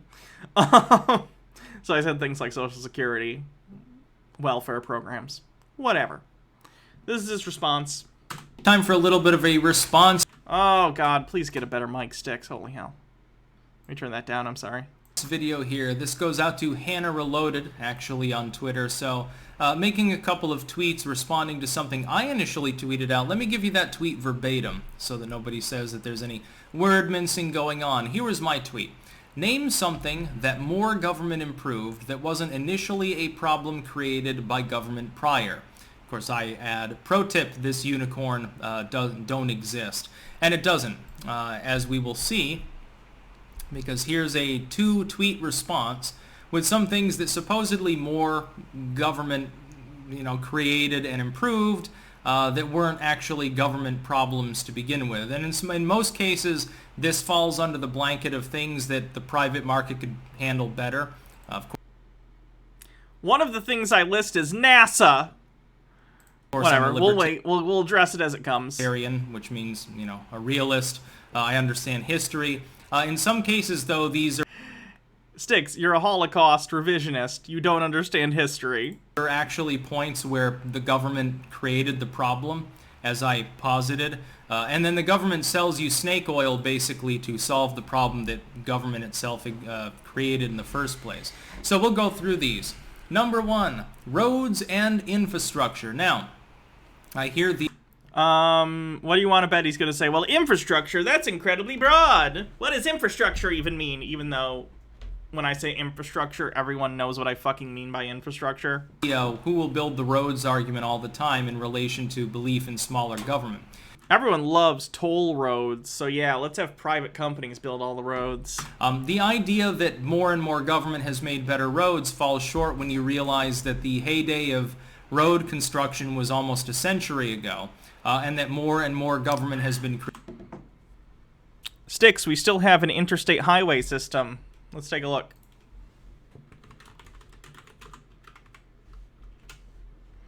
Styx, the interstate highway system, which is funded by the government, is still the primary means by which goods are moved across the country. A lot of it's done by trains, but as the train stuff in this country has kind of gone to shit because of lack of funding, the interstate highway systems become what we depend upon more and more and more in order to ship goods from place to place. Interstate commerce. It's kind of the lifeblood of American commerce. Created since then, and the roads in a lot of places in this world are fucking dilapidated. As I've pointed... There are bad roads, therefore roads are bad. No, Styx, that's because Republicans and right-wing people in general in government have been trying to defund government programs like maintaining roads for decades because they want to prove the government doesn't function by breaking it themselves. Pointed out, if you look at like a government road crew, state level usually what you have is 4 guys standing around talking and smoking and drinking, watching a 5th man slowly... I hate this shit, too. I hate the talk that anyone ever has about, like, oh, whenever I drive by road crews, blah, blah, blah, blah, blah, basically shit he says here. I've never worked on a road crew. I guarantee Styx never has either. Evidence is my screen. Sticks. If one person is doing a thing and the other people aren't, maybe only one person needs to be doing that job, or one person can do it at once and they're waiting for that person to be done. Maybe road work is so incredibly exhausting because it's hard physical labor that they don't have to be moving every single second that they're on the job. Maybe they can take little breaks in between the various really hardcore physical activities they're doing. You driving by them for 5 seconds and seeing them standing there doesn't mean they're pieces of shit. They're doing their job, Sticks. You and I do YouTube for a living. We're some of the laziest fuckers on the planet. So the fact that you, of all people, are like these lazy road crews, go fuck yourself. Go and fuck yourself. Slowly shovel gravel into a pothole. Roads were created long before strong central government, even like the interstate highway system, which was pointed out by another individual actually, as a government program that worked. Okay. There were roads between states before the interstate highway. And they sucked and didn't work well, which is why road trips across country became such a big deal after interstate highways were introduced. Sticks, they were worse, which is why the government made the interstate highway system. Logarth says, I was on an asphalt crew during my high school to college summer because it paid really well. We worked our asses off. There was a ton of waiting for trucks with fresh asphalt to show up, but then it was like an hour or two of shoveling hot-ass asphalt in 90-plus degree weather. Yeah, it's hard physical labor. Daddy Sume says, you fuck, the Roman Empire built roads and they still exist today, you idiot. Colston says, I love how he says that shit while living in the Netherlands. That's what gets me too. He doesn't even live in the United States. He lives in a country that by his own definitions is socialist, even though it's really not. But he describes basically any government intervention or social programs as socialism. So he gets the benefits of living in a country where government spending is often spent on the good of, like, the common person, welfare programs, stuff like that. But he sits around being like, any amount of money the government in America spends on people other than billionaires is a waste of money. I know Sticks would say that's a mischaracterization, but he goes to bat for libertarianism enough that that's exactly what he means, even if he doesn't mean that. Nick says, for all the Texans out there, isn't there a bill in Texas that will strip mandatory water breaks? I have no idea. Maybe someone can say, though. Sticks is American, and get ready for the funniest fucking irony ever. Sticks is an American who immigrated to the Netherlands. Yeah. If anything, the interstate highway system, while it definitely increases the efficiency of the movement... Why did he do that? For his girlfriend or wife? I don't know if they're married now. For his significant other. ...of goods from one main hub to another bypasses small-town America by and large and actually put a lot of people out of business. Okay. The point of the interstate highway system was to make an efficient transportation system for goods and people from place to place without having to stop in towns like these small towns. I'm sorry that that happened. That sucks. But we wouldn't have the world we have today where we can have commerce as easily as we do across the country if it weren't for interstate highways. It just wouldn't exist because you'd have to be going through these small towns every 20 minutes. That's an exaggeration. I'm being hyperbolic. But it's an incredibly inefficient way to ship goods from place to place. Sticks, that's the free market at work. Those roads still existed. People had the opportunity to take the slower side roads if they wanted, but they chose in the marketplace to take the interstate highway systems. So the failure of these small towns, in your ideology, should be indication that whatever the towns are doing or amenities they provide are not enough to bring in consumers. Fun! You're just demonstrating that a government program beat a non-government program, or at least a national government program, beat local government programs in the marketplace. Good job, Sticks. You're nailing it. Chrysia says he just admitted it made the movements of goods more efficient. Yep. It destroyed a lot of communities, actually. I'm sure it did. That sucks. But that's not what we're talking about, Sticks. You said government programs which did their purpose and did something better and didn't fix a problem that was caused by the government. Interstate highways weren't fixing a problem caused by the government. It was providing a service so we could move people and goods across the country efficiently. If the result of that is fewer people are going to these small towns, that sucks, but that's a natural result. Nothing is stopping these people from going to these small towns. They're allowed to do so. They choose not to. The marketplace, and Sticks, believe it or not, I like the marketplace. I'm not necessarily a capitalist, but I think markets are a good tool in the box of economics, right? So if the market says your podunk town in the middle of nowhere has nothing going on and no one feels the need to go in there and, pay for gas or to use your diner or whatever, then your town fucking sucks. Don't get me wrong, I think people in that community should be supported. And if they need government programs, they should be given those programs in order to help sustain themselves and perhaps give them loans in order to build their community into a more self-sustaining entity. But no, I don't think it's the government's job to make things less efficient in order to help communities that people are forced to go through because travel is inefficient. What argument is this?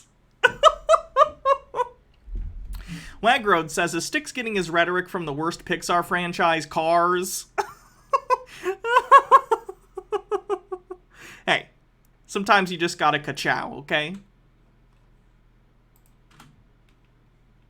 It was incepted predominantly for the idea that, hey, oh shit, the Soviets might use the atom bomb on us at any given time. People need to be able to evacuate more efficiently. These old road systems aren't really built for that. We need a highway system so people can get away from the cities. As well as the idea that they're literally built for the landing of small planes. Like a local plane can land on the interstate highways as well. These could easily have been built and probably would have anyway for economic purposes between states, even if there were no federal government in the U.S. Keep in mind... No, they wouldn't have. And if they were, then we'd been under some sort of terrible corporate government. Like, Sticks, you cannot build this much property on this much land around the country without eminent domain. It is literally impossible. Without government intervention and eminent domain, the interstate highway system would be the craziest fucking loop-de-loop system as they have to navigate around people who don't want to sell their property to the private company that's building these highways, which they're either only going to use for their own purposes to ship their goods, or use to ship their own goods and then rent out to other people via tolls, which is going to be more expensive per user than if we spread that out over the taxes of everyone with a car through gasoline taxes or taxes that are levied against electric cars because they don't use gas. This isn't hard to understand, Sticks. You're slavish to devotion to the idea that, like, capitalistic free enterprise is somehow intrinsically benevolent and will lead to optimal outcomes is stupid on the face of it, considering we live in, like, the laissez-fairest of laissez-faire systems in America, and things aren't going great in terms of, like, private enterprise filling the role of providing services to communities. Like I grew up in a rural area, for instance. If we're talking about infrastructure, let's talk about phones, sewers, and internet, okay? So when I was growing up, I grew up in a very rural area. We didn't have, like, they still don't have high-speed internet. Internet is infrastructure. Internet is key and necessary to the functioning of someone in a modern society just to do their job. They don't have that kind of internet. Instead, they have to go through a satellite service. If you have municipal broadband, then even though it's going to cost more money than it will make, air quotes, in order to get people internet out there, it doesn't matter because the overall impact of that on the community is better than if they didn't do it. Same with phone lines. Rural areas took a lot longer to get phone lines, but they did do it. Okay? I don't understand why you think... It's like you read Atlas Shrugged as a kid and jerked off at the same time, and it created this link in your brain where you think the free market is this perfect fucking thing. It's crazy. Krizia says, no, they literally weren't. The government had to step in, and then Wagroad says, wait, is that what John Doyle means by ka-chow nationalism? Yes, he's making a Cars meme. Of course, the states are semi-sovereign entities anyway. Well, there's plenty of highways here in Europe. They're still being built between countries. That's still the government, idiot! The federal government handles it in the United States because we're talking about interstate commerce, and it becomes easier for the federal government to acquire property and to maintain things and do central planning for things across the entire United States because the United States is huge. But if the United States, let's say the federal government didn't exist, and we just had state governments, and those were the most supreme authority, whatever. They would certainly have more authority. Basically, authority that's typically delegated to the federal government would be delegated to them, and they'd just be the top dog in the country, in what we understand to be the country of the United States today. Then those governments would still build freeways, and in fact, they would probably have to work together in order to figure out how they're going to build their freeways, which would be government-funded, and link them to each other. The EU is a thing, Sticks. I imagine the EU coordinates on building things like that so they can make sure that it all works. Government is not a bad thing, Sticks, inherently. Can the government be bad? Abso-fucking-lutely. It's run by people. But can the government be good? Yes, it's run by people. Morok says, off topic, Marvel's Hit Monkey just got a trailer. It looks kinda bad. I'll still watch it. I mean, enjoy. Despite the fact that technically there's no central authority that incepted them, they existed long ago before the EU existed. Well, how the hell... Okay, then the individual countries built them? Like, Germany existed as a country a long time before the EU, as did all the other European countries that are in the EU, and they undoubtedly coordinated in order to make sure that their various state highway systems could interconnect where they need to across the country. That's still working together, and that's still their federal governments, their state-level country governments, making those plans and coordinating with other governments to do so.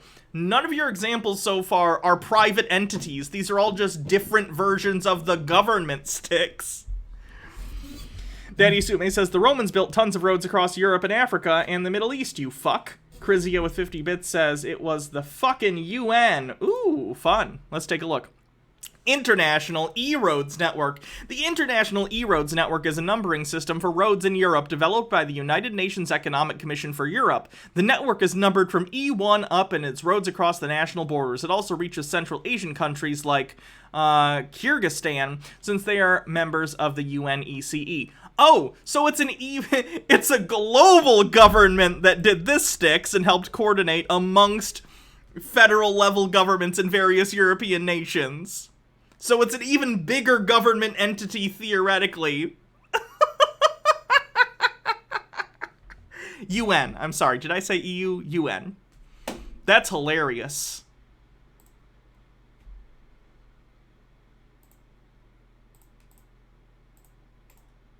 How did they come to be?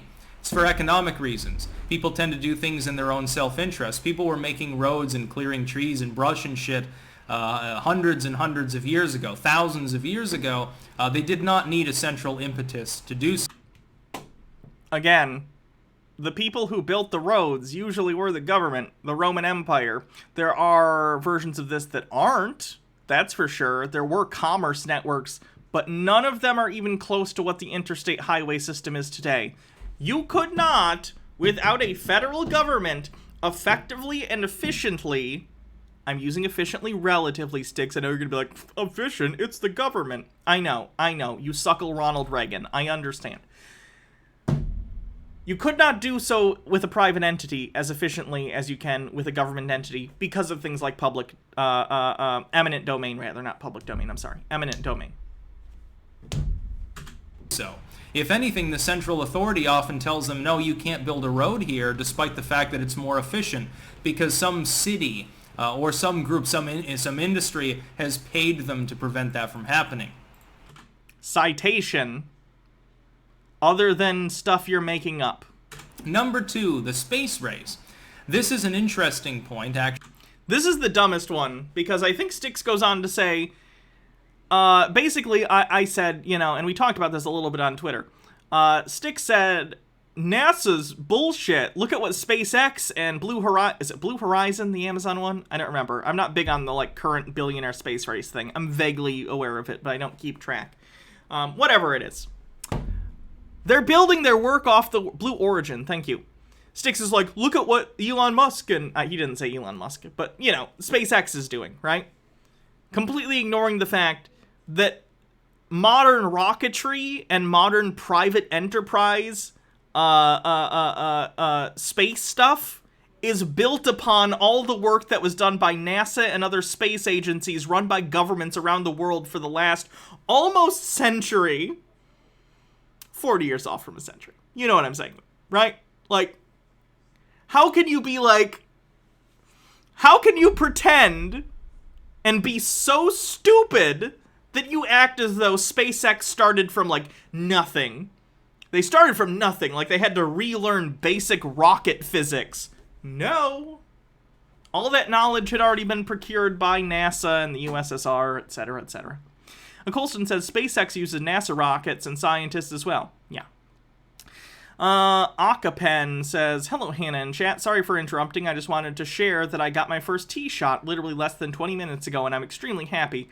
You're a great streamer. Thanks for doing what you do. Good night, day to you and chat. Well, congratulations. I hope you enjoy that testosterone. Not my taste, but I hope you enjoy it. Austin Rosenberg says SpaceX is paid by for the government. Partially. They get huge government subsidies and large government contracts, but they also have private investors. It is a private company that gets investors from private entities as well. So it's both. Actually, and it's more... It's kind of like Boeing, although I think Boeing might be public as a company. I'm not positive, though. But they're a company that a lot of their revenue comes from government contracts. Nick says, not your testosterone. It's pretty good. Salient than many of them. Yes, in the sense of the 50s and 60s, of course, or the 70s.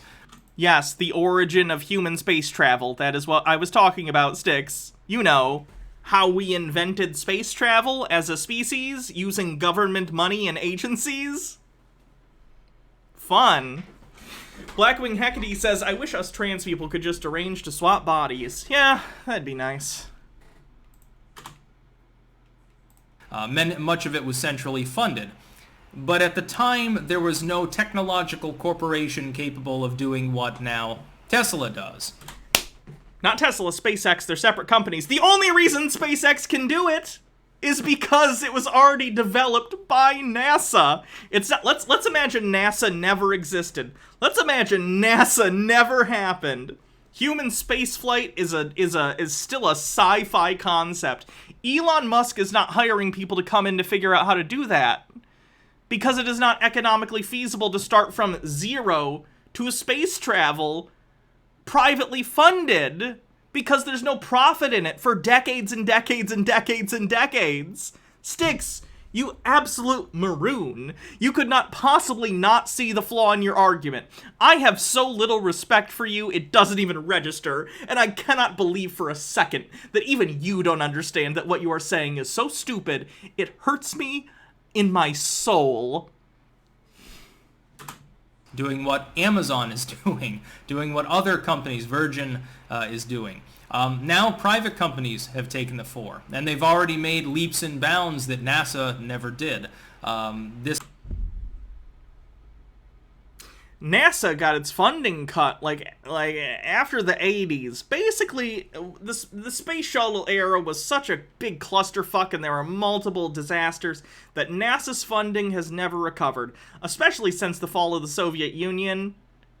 The government just hasn't had an interest in funding that. If we had continued to fund NASA to the level relative to the national budget that it had been through the 60s and even the 70s to a lesser extent, they certainly would have achieved the same thing SpaceX can do in terms of the vertical takeoff landing rockets. I believe that 100%. I just do. And the fact that Styx thinks that even though it would be the same people working in the same field, that somehow it being private would make it better than public, I don't understand that. I really don't. Blackwing Hackety says, wait, I take that back, because that's how you get out, and I don't want that. Krizia says, fucking years later, of course they're doing more advanced stuff now. Yeah. It would be like saying, what's a government invention? That's tough, because a lot of technological stuff... Okay, here's an example. The internet. Thank you. That was actually what I was going to go for. So the internet was developed as a government project. Was it Department of Defense? I know universities were using it to communicate research to each other. But I don't remember if it was also a Department of Defense thing. DARPANet? Anyway, early internet, government project. It would be like looking at modern internet, modern infrastructure around the internet, and saying, well, look at how good that is compared to when the government initially invented the internet. No shit, Styx. It's been decades. This has happened multiple times. You'll get Tesla becoming the first rocket to successfully re-enter Earth's Again, SpaceX. Tesla's the car company. Atmosphere after being in space and be salvageable enough to be reused.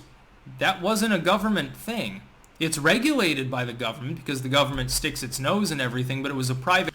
How dare the government care about the safety of engineers and potential future passengers of these rockets? Catherine CD says, but the market says you have to make money. How do private space companies make money? Government contracts. They don't have other customers. Technically, I think they do. SpaceX has customers. Actually, I don't know if they do currently, but the idea is to do payloads for companies that launch satellites, etc., etc. Private company that pulled it off. Again, after much trial and error. I loved it, by the way, and this is just an aside. When people are like, oh, corporations... Also, by the way, Styx, people like SpaceX, they still haven't, like, gone to the moon. I just want to be clear.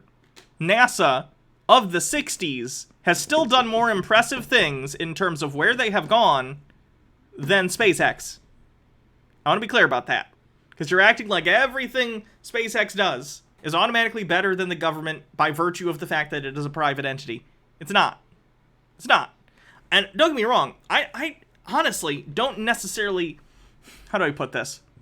I would still prefer NASA get a really good budget, okay? Because I think development just for the sake of development is a good thing. Fuck profit motive, right? But I recognize that as technology has increased, it becomes more tenable for private entities to throw their hat in the ring in terms of going to space for whatever reason, whether we're talking, commercial or whatever. That's fine. I lost my train of thought. Shit. But it just frustrates me that you seem to think that because a private entity is doing it, it's better just because it is better at one specific thing. The reusable rockets are cool. NASA could have also done them, and they could have hired the same engineers had NASA had a better budget. Can't do anything right, and they're watching like a rocket blow up on the pad. Have you seen the compilations of the rockets made in the 1950s and 60s doing that? Oh, there's plenty more material where that came from. Have you seen the rockets explode from SpaceX? SpaceX also have rockets explode. That's part of the development of rockets. So that's been... SpaceX literally has a name for it. I think they call it like sudden disassembly or something. There's some acronym they use that's just a funny, bigger way of saying the rocket exploded. Semi-privatized at this point. Number 3, public education for everyone. The alternative is no education for the poor. I don't disagree with the concept of a public education system. This is something on which I actually spar with certain more puristic libertarians on.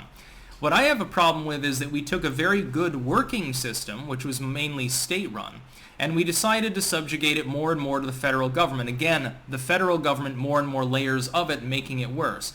Now we have No Child Left Behind and Common Core and all these other pieces of crap making the I don't necessarily disagree about some of these things. Educational system. I think the way that the current educational system measures success are really poor measures of how to succeed as a person later in life. And I'm not just talking about like in terms of your future job or whatever. I'm talking about in terms of being a well-rounded person that can discern fact from fiction. I think we've been pretty clear that people are really bad at that coming out of the American educational system based on the current state of people. Rapid unplanned disassembly, that's what it was called. Thank you. But either way, Sticks, what you asked was, is there anything the government has, like, solved? Yeah, education. By the way, let me be clear. In his original tweet, to my remembrance, Sticks did not say the federal government. He just said the government. State and local governments are still the government. So even if you say you want the states to take over education, I don't necessarily agree because certain states are really, really shitty and are going to teach your kids untrue information. But at the end of the day, even if they did, it would be the state government doing that. It would still be the government, Sticks. Daddy Sume says, "Aw, Sticks' wife blocked me." Didn't even know his wife was on Twitter. Not better, but worse. If more government was going to make it better, one would expect that our top 10 slot would be now beyond top 10. We should be, in the space age, literally. We should be on hoverboards and riding jetpacks around because of our educational attainment. That's if we don't literally have sci-fi technology, then the educational system is bad. It's a weird argument. Simply hasn't happened. More government has actually, at some point, made it less and less efficient and dumbed it down. You have governments... Again, you're talking about specifically the federal government. Governments made schooling a thing, public schooling, whether it's states or at the local level. You said government. Government doesn't have to mean the federal government, Sticks. You're moving the goalposts because you know you're wrong. Tea with Goblin says, I was listening to a BBC podcast that featured interviews with astronauts, and they were talking about how NASA's use of analog mechanical technology is much more sustainable than the digitally focused tech used by SpaceX. SpaceX will constantly be wasting money on upgrading their delicate and easily breakable tech, so it's a very poor choice to allow a flashy, image-driven corporate entity to lead space travel and exploration. Yeah, I don't disagree with that. Sorry, but you had to. Should you take it down? Yes, take that down. Why would you ask after the fact? State and federal at this point, literally doing just that. He can watch it later if he wants. I don't need him here bugging me while I'm talking to past him. That we have, the state of Oregon or some of the cities out there doing away with the AP system. Now, the AP system provides an outlet for people who are high functioning, who are very good in one or more fields. One kid might take, AP Science, AP Bio, AP Physics. Another one AP Math, another one might be really interested in English, they take AP English or something. Those courses are being denigrated too, in the name of wokeness, specifically. Oh, we're getting into this now. Screaming at the radio, thanks for 5 months, says, can't take a guy named Sticks, what's next? Taserface? Can't take seriously a guy named Sticks, what's next? Taserface, funny. As the result of decisions being made by government officials, either local or state level. Get more specific. What do you mean by wokeness? Again, more government has not helped that situation. Are you just going to say wokeness and expect it to be a magic word? That works on your audience because they're dumb, Sticks. You need to elaborate if you want to actually say something. If you look at some of the states with higher educational attainment, you'll find less bureaucracy, actually. You'll find that those states have an older style school system. The schools don't... Again, Sticks, you're describing good government education. I never said all government education is equal. I'm sure you can point to states that function better or worse. We're still talking about government-funded public education, which is what I said was good, because it is, and you're agreeing with me and thinking you're not. It's kind of confusing. Vorkvoid says, MOSFET transistors were invented by government agencies and nearly everything uses them. A lot of technology that gets used today were developed by the government or in public universities with government funding. Don't look like prisons, in other words. Like a very, very centralized system like you'd have in Texas, which has an intermediate system. Let's just look. Educational attainment by state. I'm curious what the list looks like. Can I just get a list, please? Top 10 states with highest educational attainment. Massachusetts, Colorado, Maryland, Connecticut, New Jersey, Virginia, Vermont, New Hampshire, New York. What's similar about the vast majority of those states, ladies and gentlemen? Can anyone in the chat tell me what might be similar amongst Massachusetts, Colorado, Maryland, Connecticut, New Jersey, Virginia, Vermont, New Hampshire, New York?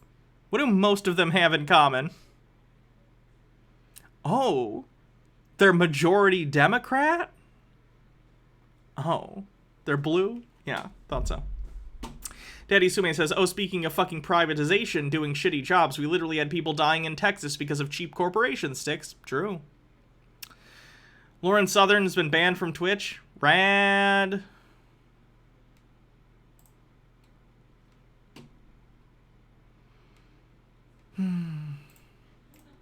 California, whose system by and large sucks unless you're rich. The funny thing is that actually in the system we have now, the wealthy get way, way further ahead than the public education system.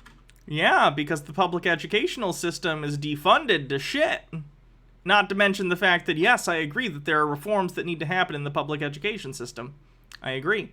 But again, the alternative is no public education, in which case the poor cannot afford to send their children to school, which would increase the gap between rich and poor even more, which isn't what we're going for.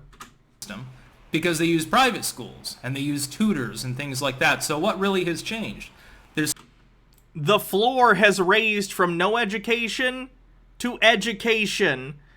Okay, let's say this is private school education. Down here at the floor is no education, and public education is here. This gap is bigger than this gap. Is that simple enough? Still an inequality between the rich and the poor. It's just that you've changed it from... If we can't create entirely equal systems, there's no point in trying to help anyone. Really, I thought helping people was a good thing, Styx, even if it's imperfect. That's weird. Being more systemic and more public, to being... In fairness, Styx is a Holocaust revisionist / potential denialist, so it's possible he just wants to get people out of history class. You know, separated from that by, half of a league or something like that. Safety regulations. And this I'll actually lump in with the fifth point, which is a ban on child labor. Safety regulations, child labor, things of that nature come around in the progressive era. This is early 20th century. But again, the government caused the problem in the first place. I would love to hear what your thoughts are on that. The fact that there were no safety regulations, that 10-year-olds were working in mines and stuff, was largely prefaced on the fact of carpetbagging. Now, carpetbagging is something that unless you took like an AP US history course, you probably never even fucking heard of. In the late 1800s especially, but in the wake of the Civil War in general. What happened is that politicians were jury-rigged into positions, specifically from the North. It was based partially on Civil War-era loyalty. And they started... Hot take. Fuck the Confederacy. Started getting a lot of money from rail barons, coal barons, steel barons, and so forth. And they one hand washed the other. The state, which is to say the politicians, the elected officials with legal authority, would often use police forces and other means to try to suppress the competitors of the groups that were donating to them. We still see this. The government using the police to hurt people who are against their capital interests, that's crazy. Today, why do you think Citizens United is still a thing? What happened is that monopolies formed because it was a non-capitalistic, less competitive system in which an upstart would... Sticks? Monopolies form under capitalism when there's a lack of regulation preventing them from doing so. This is like a basic economic tenet that if you have capitalism with absolutely no checks on it, the inevitable result is going to be in monopolies when some companies or a company gets so big that they no longer have to compete in the general market and no one can catch up to them. So any potential competitors that pop up can either be bought out or somehow hurt in other ways in order to get rid of them as competition. That's basic stuff. Would either be subsumed, that was the, your best case scenario, or it would be smushed out of existence by some thugs that would burn your printing press or beat up your workers and you'd be driven out of town. And so in a lot of industrial areas, the government created the problem. Once again, the monopolies formed. Wait, so now you are counting local government as government because in this specific instance, it shows that government is bad because of the local government, but now that the federal government is the person who's coming in and fixing that problem, all of a sudden they're the same government and the federal government is just as bad as the local government which is doing the thing because they're both governments. Because the government... Wagroad says, carpetbagging is largely an overblown myth used to excuse away the fact that early rounds of black electees. Makes sense. And helped them to form. The government then sold people the idea of more regulations to take care of the problem that the government itself had created in the first place. Banning legalized racial discrimination. Also interesting. Racial discrimination... Oh, this one should be good. ...in the wake of the end of slavery, Jim Crow, comes about largely because of industrialists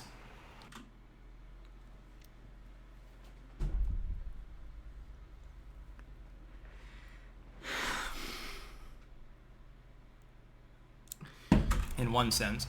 Gun control is paired with this through the Cruikshank decision of the 1870s, actually. And what happened is, again, the government legalized the discrimination. A ban on legalized racial discrimination, that doesn't happen until fairly recently. The government for almost 100... Yeah, in 1969 because the default was that it was fine. What? 30 years kicked that can down the road. The government also incepted slavery as being legal in multiple states. Well, the government created the problem. So the government is solving, once again, a problem that the government itself had allowed to occur, had created, in effect. Social Security. Amori Miku says it sticks John Galt. I barely even need to address this. You mean that perpetually insolvent social program that should be able to be opted out of? I don't have a problem with Social Security in the sense that people who want to opt into it should be able to pay more money, and then, when... No, everyone has to pay, Sticks. It's how it functions. Daddy Sume says creating and allowing to happen are not the same thing. Yup. They're older, they should be able to get a pension, essentially. It's essentially a centralized pension fund. It's fine. No problem with that. What I would say is people should be able to opt out of it, and again... Nope! Because then that's how rich people get out of it, because they don't feel the need to do it, because they have personal wealth, when they should be providing for the society that has provided them an excess in wealth. Again, more and more layers of government keep borrowing from Social Security. Again, let me be clear about this. Styx lives in, like, the Netherlands. Just to be clear. Okay. C with a Q says, slavery existing before the U.S. government existed equals the U.S. government created slavery. Okay, Styx. Security and making it insolvent. Every 10 years or so, we have a little mini panic about Social Security is going to be insolvent in the future. Yeah, a lot of that is perpetuated by the right because they want to get rid of it, because they don't like that it's a social program that's incredibly popular and has been since its inception.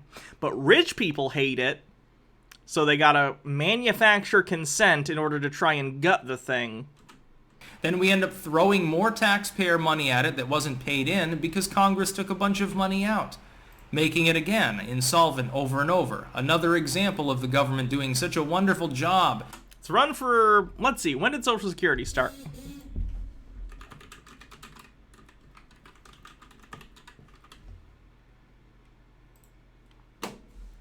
So Social Security started almost 100 years ago, Sticks. That sounds like an effective social program to me, since it's functioned for almost 100 years. At addressing the problems that government itself created. The post office. This is actually constitutionally guaranteed. Post office, no problem with it. Has more layers of government made the post office faster, or has it barely kept up with its private competitors? Sticks, we know for a fact that under Trump and previous Republican presidents that they take everything in their power in order to make the Postal Service run less efficiently. Under DeJoy, holy shit, they removed so many fucking sorting machines, especially right before the election, which is really fucked up and honestly should be considered illegal. But anyway, they did that intentionally to handicap the Postal Service not only for mail-in ballots during the election, but overall it would help private donors, because if you make the Postal Service less efficient, then what do you know? All of a sudden, people want to use FedEx more, and FedEx, I don't know if you know this, FedEx, UPS, all the other companies that are private shipping companies give a lot of money to they give a lot of money to politicians in order to try and make the Postal Service seem bad, even though the Postal Service is good. Sticks, I use the Postal Service often. I order stuff from Amazon all the time. It comes very quickly. The Postal Service is fine. You know when the last time we had a problem was? When Baha, my girlfriend, ordered us engagement rings. We're not engaged yet, but she ordered the rings. And she had them shipped through FedEx. FedEx lost them. They did find them later, but it took a lot of calling back and forth and dealing it for like weeks at a time. I've never had that problem with the Postal Service. Private entities are not inherently better. Private entities will cut corners in order to save time and money so they can extract larger profit from their employees. It is not good just because some rich asshole is at the top reaping the rewards of the work of others. I don't know why you think that's the case. UPS, FedEx, and so forth. No. You can get same-day shipping with Amazon. You can say that their working conditions suck or their factories are basically slavery. You can use whatever. Oh, I should put on top of that. I lived in an area where Amazon did not have trucks. So I wasn't getting deliveries from Amazon like they do in bigger places nowadays, for the record. Whatever platitudes and hyperbole you want, but there are definitely faster alternatives to the U.S. postal system. Not more efficient or cheaper. If I want to get something shipped in a day, I could pay hundreds of dollars to do that. In fact, let me tell you something. Jake and I, long time ago, shopped around for shipping things. For like patron people and other stuff. It was orders of magnitude cheaper to do it through the U.S. Postal Service than it was to do through FedEx or UPS. It was just not financially tenable to do it through private companies because the fees were fucking exorbitant. It was insane.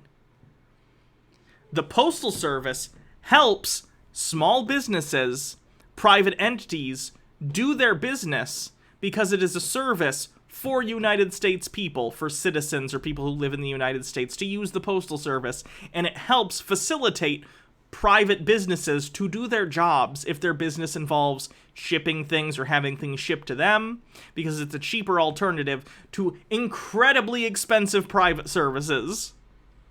So Sticks here is literally advocating for making business harder to do and more expensive for small businesses.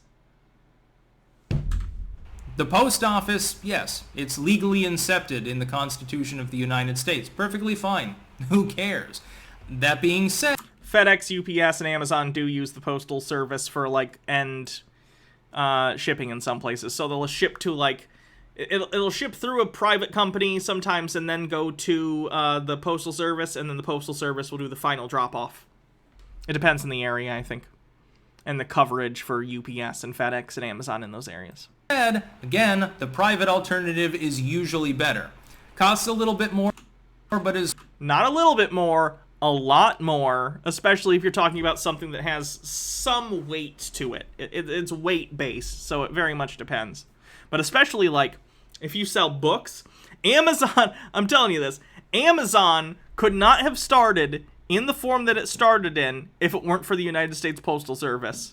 Because it would have been too expensive to ship all the books. Books can be very expensive to ship, but with media mail through the United States Postal Service, which may have come after Amazon, I'm not sure, but Postal Service will ship things very cheaply for its weight if it's like books or whatever, because now they have media mail, because they recognize that internet commerce is so important and like the lifeblood of so many businesses around the country, whether you own a store somewhere and you have an online shop where people across the company can buy your stuff, or if you're an eBay seller or an Amazon seller, right? It's a service that facilitates small businesses all over the country, but Styx has such a hard-on for giving billions more dollars of a year to FedEx and UPS and Amazon that he doesn't give a shit about all the small businesses that actually depend upon the Postal Service to make their jobs function. It's ridiculous. Speedy Yoshi says, off topic, but Project Veritas is trending on Twitter because they're going to release a video about a, quote, whistleblower who says government covering up severe vaccine side effects. Can you say bullshit? Why is Veritas even still around? Every video they've ever released has turned out to be fucking bullshit. Yep, and if you got rid of the United States Postal Service, rural areas would not be serviced by FedEx and UPS.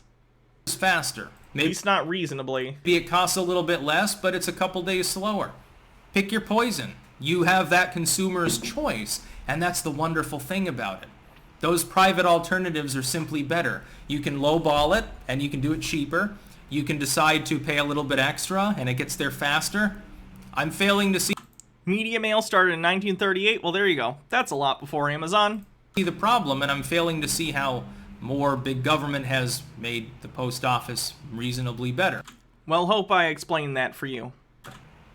Really, if anything, private technological advances used by the post office have made things faster, but again, it's just in line with the private marketplace.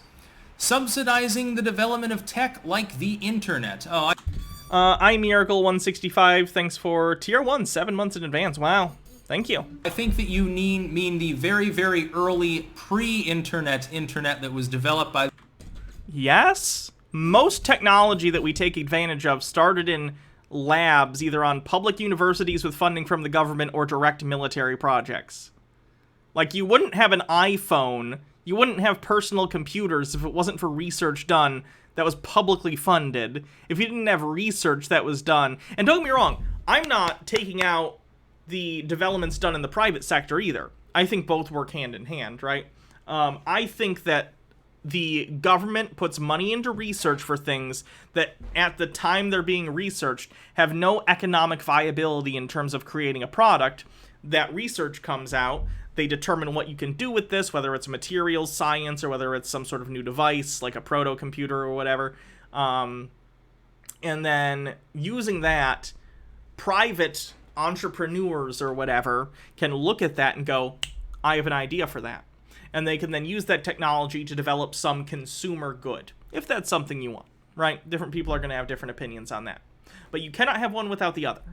You would not have the modern internet if it weren't for the early government programs for the early internet. You just wouldn't. You wouldn't have duct tape if it wasn't for NASA.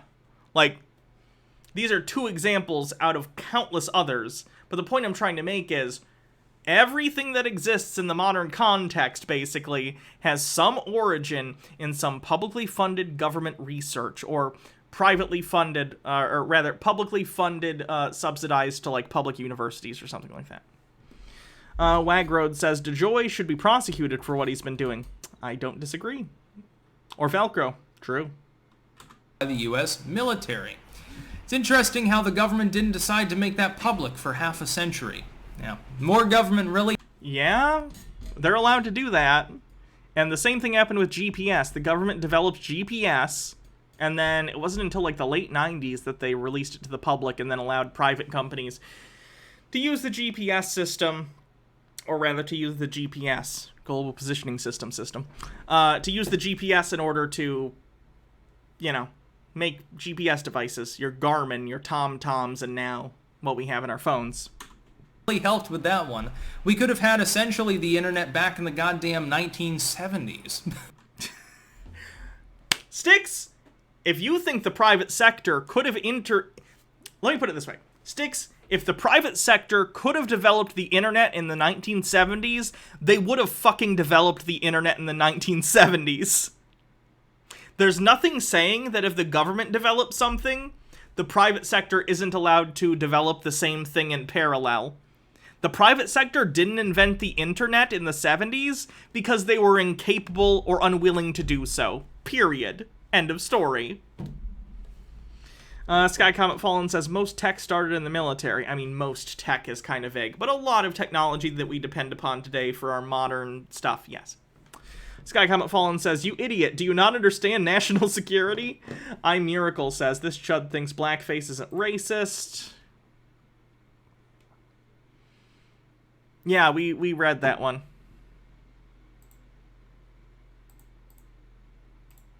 But they decided to keep it basically military, government, and academic facilities, and that was it. And then eventually they released it to the public. That's usually how these things work. Isn't until the 90s that you get home internet. Very, very interesting. Has he seen War Games? That was before the 90s. Right? Medicare. You mean that lowballing institution that considerably screws everyone that's part of it? Nobody likes the one that helps tons of underprivileged people get healthcare? Yeah, that one. Likes Medicare. Nobody even pretends that it's likable, so I don't know. Again, why does Styx think I am saying this program, because I listed it, is the best thing ever and there's no improvement possible? No, but the alternative is even more people going uninsured. Medicare is popular. I agree. But Styx thinks it isn't because he spends all his time in right-wing libertarian circle jerks. Know exactly where the win is there. Food stamps. Now this is one that actually makes sense. Of course, food stamps do bring a return. But again, most people weren't starving before food stamps were. What about the ones that were, Styx? What about the ones that were? What kind of argument is that? Most people weren't starving, so like, you know, the ones that were. Fuck them! What kind of fucking insane argument is that? So one Speedy Yoshi says, basically this entire video is, the private sector would have given us this earlier. Then why didn't they?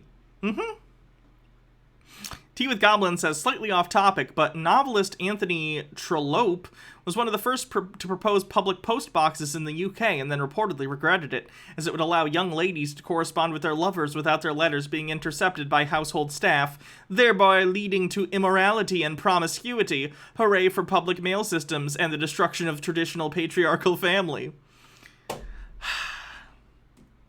Getting cucked by a mailbox.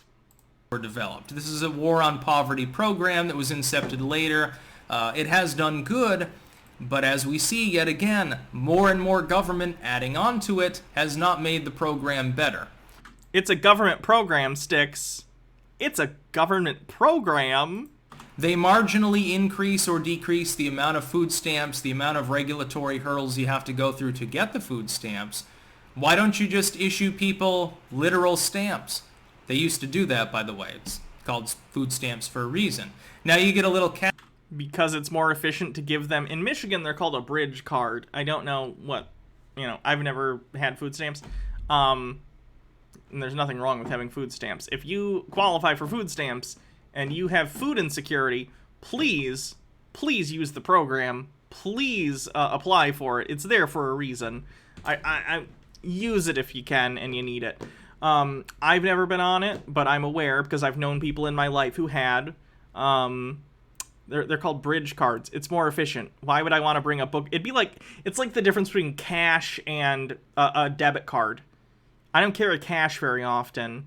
Maybe like a 5 or like 5 singles or something just in case for whatever reason. But these days, it just makes more sense to load a card with money on it. EBT card, bridge is the old name. My bad. Daddy, sue me with a link. Imagine getting cucked by this fucker. Funny. Cash card, and it comes with a bunch of caveats. By the way, part of this is cronyistic in form. Have you ever been on food stamps? I haven't. I've known friends who have been, multiple of them. Assume the answer's probably no. I was briefly years and years ago when I was very down and out. You were on food stamps, but you're talking about why you think it's a bad system. And I don't really care what you're about to say after this about the imperfection of food stamps. That, I don't know, maybe he's going to say someone used stuff to buy, they'd buy food and then they'd sell the food and use the money for something else. A, I don't give a shit. B, nothing you say to disparage the system after this is going to mean anything because you literally took advantage of the program. And I'm glad you did. That's what it's there for. If you needed that, that's awesome. I'm so happy you were able to do that. But nothing you say to criticize the system means anything after this because you were literally using them. This guy Comet Fallen says, food stamps and Medicaid literally kept me afloat a few years back. Fuck this asshole. Yeah. I'm not proud of that fact, but it is a good program. I found it very, very funny that you could buy Red Bull with food stamps, but you couldn't buy a Monster Energy drink. Let's just put it that way.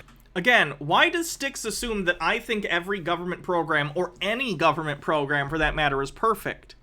I don't. I never claimed that. That wasn't the topic of discussion at any point. If you asked me, can you name a perfect government program? I would say no, because humans run the government. Humans are dumb. We do dumb things. I'm sure the food stamp system and how they determine what is and is not okay to buy using your EBT card is arbitrary and stupid. I bet it is. But it's a system that you can improve, right?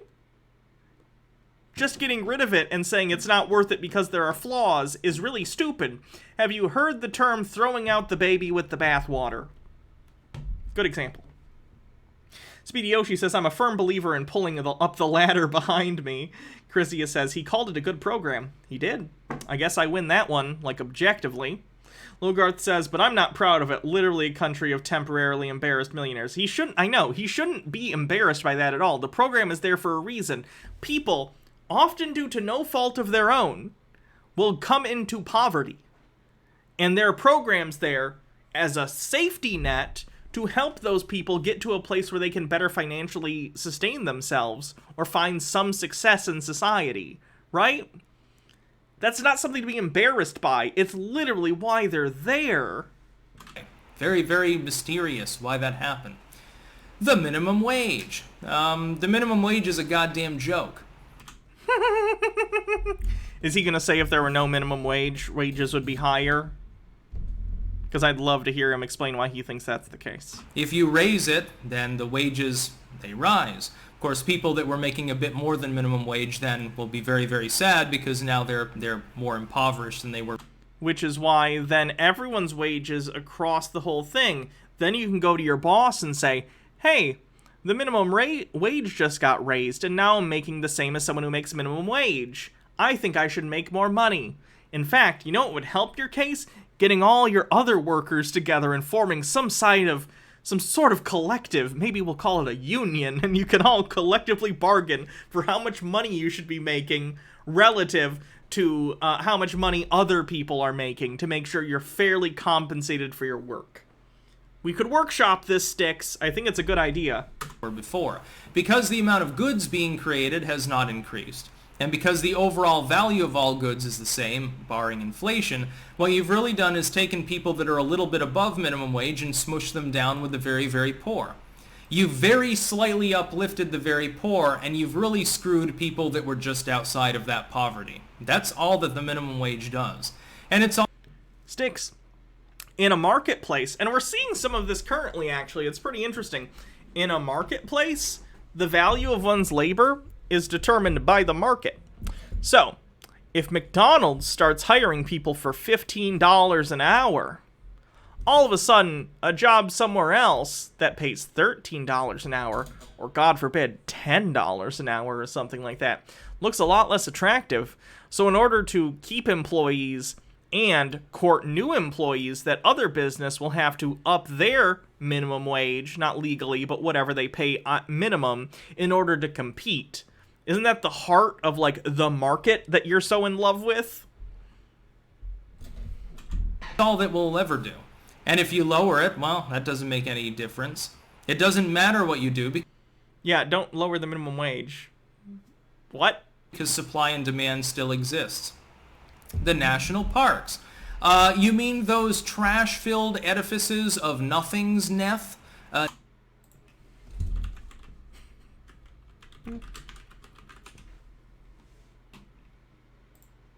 Yes. Look at these trash-filled... Oh, look at what a waste of space this is. You could fit at least 300 McDonald's in that place. We're not extracting capital from this landscape. What a waste. Oh my god. Do you know how many The Gap stores we could put in this bitch? So fucking many. There isn't even a casino anywhere. What are they doing? What? This fucking landscape doesn't have a single advertisement on it. What's even the point? Styx is an idiot, if you don't get what I'm saying. Like, capitalist utilitarianism. What the fuck is this? Kingdom Reborn, thanks for 8 months, says almost done. A nothingness that the government routinely shuts down when there's a budget battle, that the government neglects, or that it lords over people pretending that it's so great. You mean those areas of nature that are hyper-regulated tourist traps? Yeah. Yes, they're beautiful and good, and you should feel bad for having this opinion on them, Styx. That's really wonderful. It's a big win. He's the Onceler from the Lorax, you're right. For big government. See, the problem is that those were incepted long, long ago when the government was far smaller anyway. You don't need a big government, or certainly more government. You did not... Styx, stop. Depending on what feels advantageous to you at the moment, you're changing the definition of what you said. The tweet was about government programs that are good.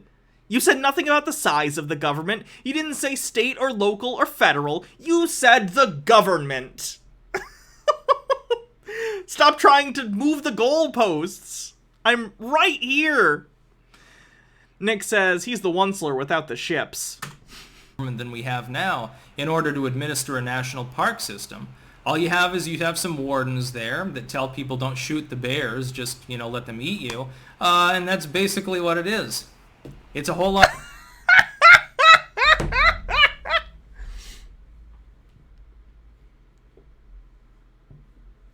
Hold on, I'm trying to get my phone to contact charge.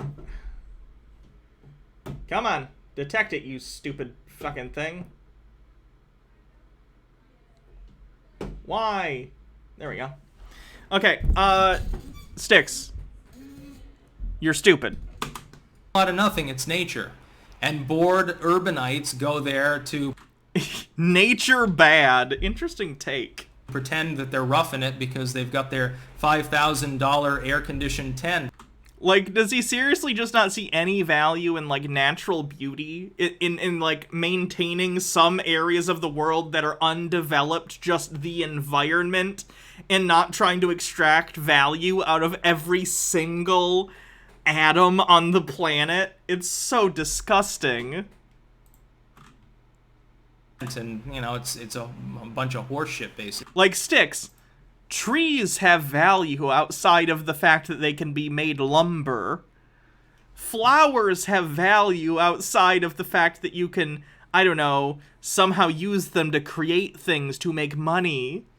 Some things are just valuable because they're beautiful. They're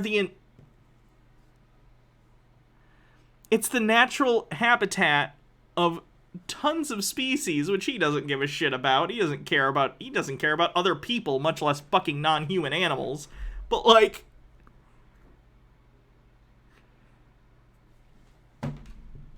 basically, the FDIC, who gives a shit? Literally. Anyone who's ever lost money from a bank? What do you mean, who gives a shit? That's the worst response. That's the worst. For those who don't know, he doesn't know what that is. That'd actually be funny.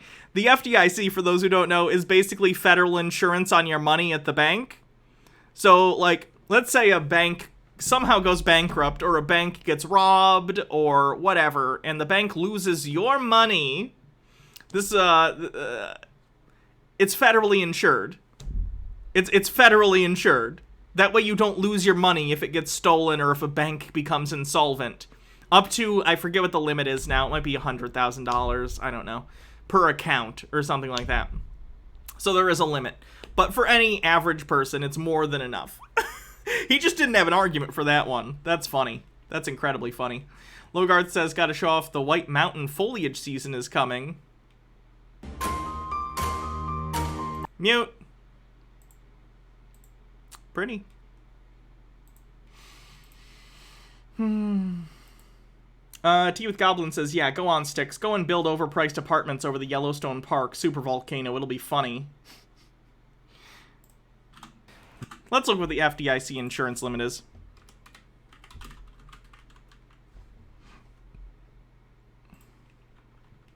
$250,000. So up to $250,000 per account is insured by the FDIC.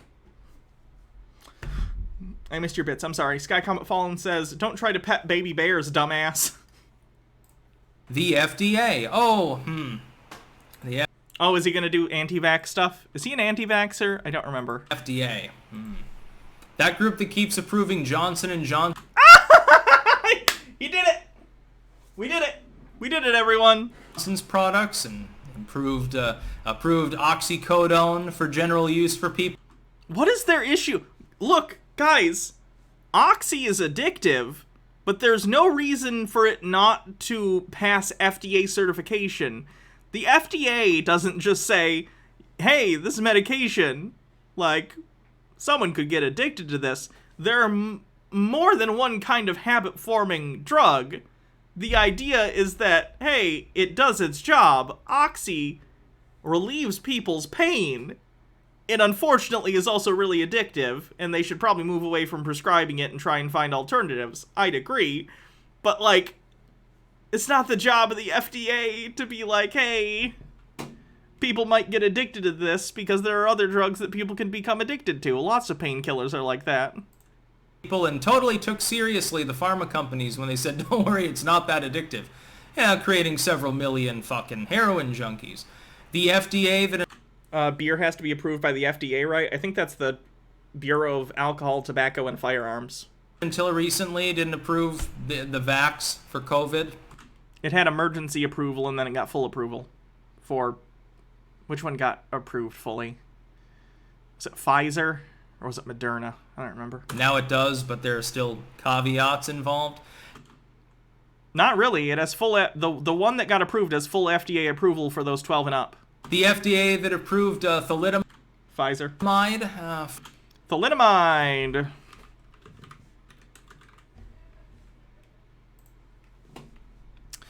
So, your current citation is Oxy, which again, it's addictive, but a lot of drugs are addictive. That doesn't mean they're illegal. Are you a libertarian anyway? You'd think you'd want people to get over-the-counter Oxy.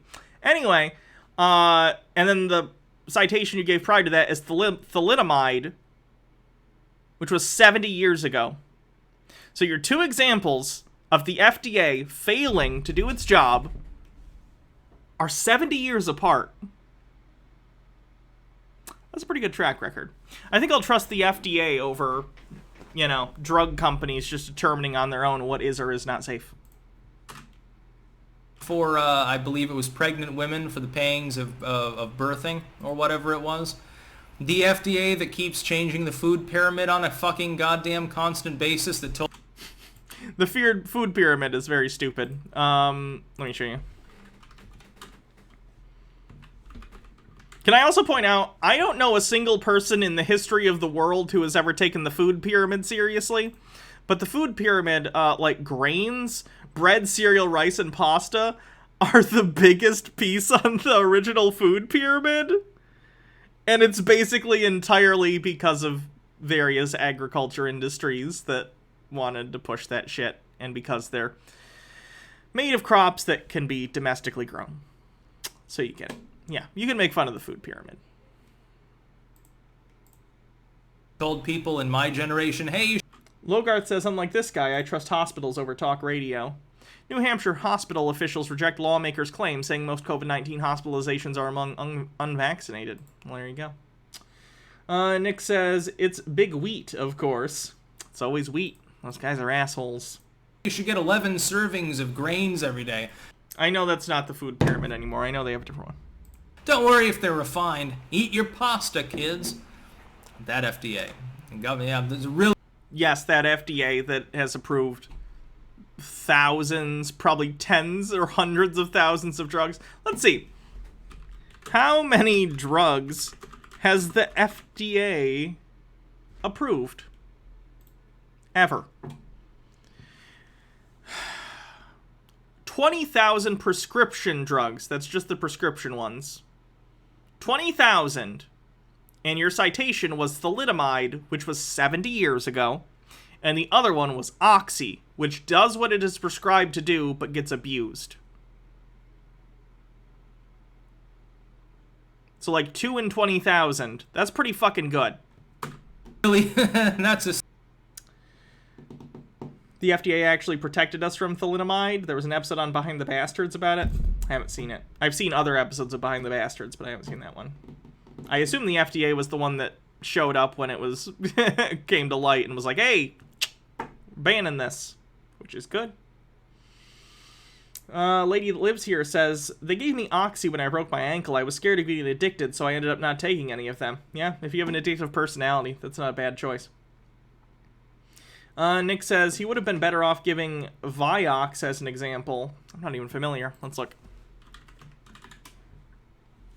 Vioxx, selective non-steroidal anti-inflammatory drug, resulted to the non-selective...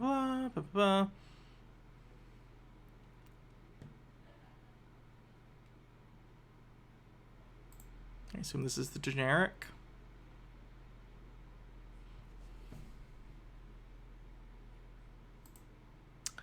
In addition to reduced incidence of gastric ulceration, so no bleeding time. So it just did bad shit. Okay. When was this? 2002? So now we have 3 examples out of 2,000 or 20,000 rather. That's pretty good. Success. The U.S. Weather Service. Nikola Tesla once developed a device, this is 100 years ago, that could tell if lightning was approaching from about 100 miles away. Are you... Was this one about National Weather Service?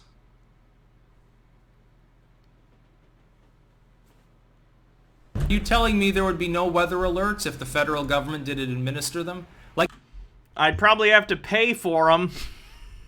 The states don't give a shit about the weather? Like they would... Again, Sticks, the states are government. What do you not understand? The states are government. Wouldn't incept a conjunctive service anyway? Of course they would. Again, because it's profitable. It's not that expensive. You can see that the hurricane's coming. Of course they would administer such a service. Having it centralized doesn't even require a federal government to exist. It helps. States themselves voluntarily could create a centralized hub.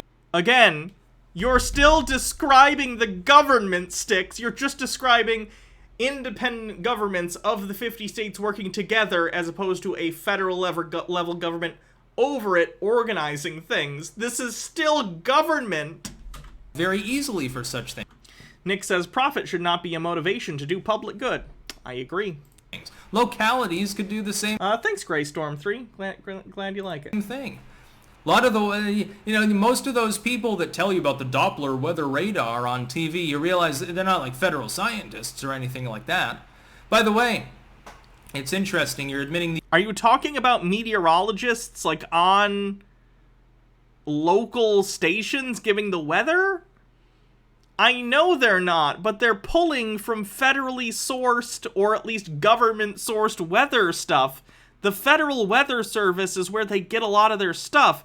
It's the same reason that, like, AP, for instance. The AP wire is a big deal because other news organizations will look out for the AP wire and look at, like, different articles coming from different places. Again, the AP isn't, like, government run, to my knowledge, is it? I actually don't know about the AP and whether or not it's private or not. But either way, the National Weather Service is similar. They give broad things and data for people, and then if you're a meteorologist, you can look at that data and know what it means. They're still gathering their data from government systems. The U.S. Weather Service is centrally funded. It's funny then, because the U.S. Weather Alerts, NOAA of course, are available on multiple tech sites that routinely ban U.S. citizens from using them. Is he bitching about Twitter? Is he bitching about Twitter and Facebook randomly? What? Here, I don't know if you know this, Sticks, but like...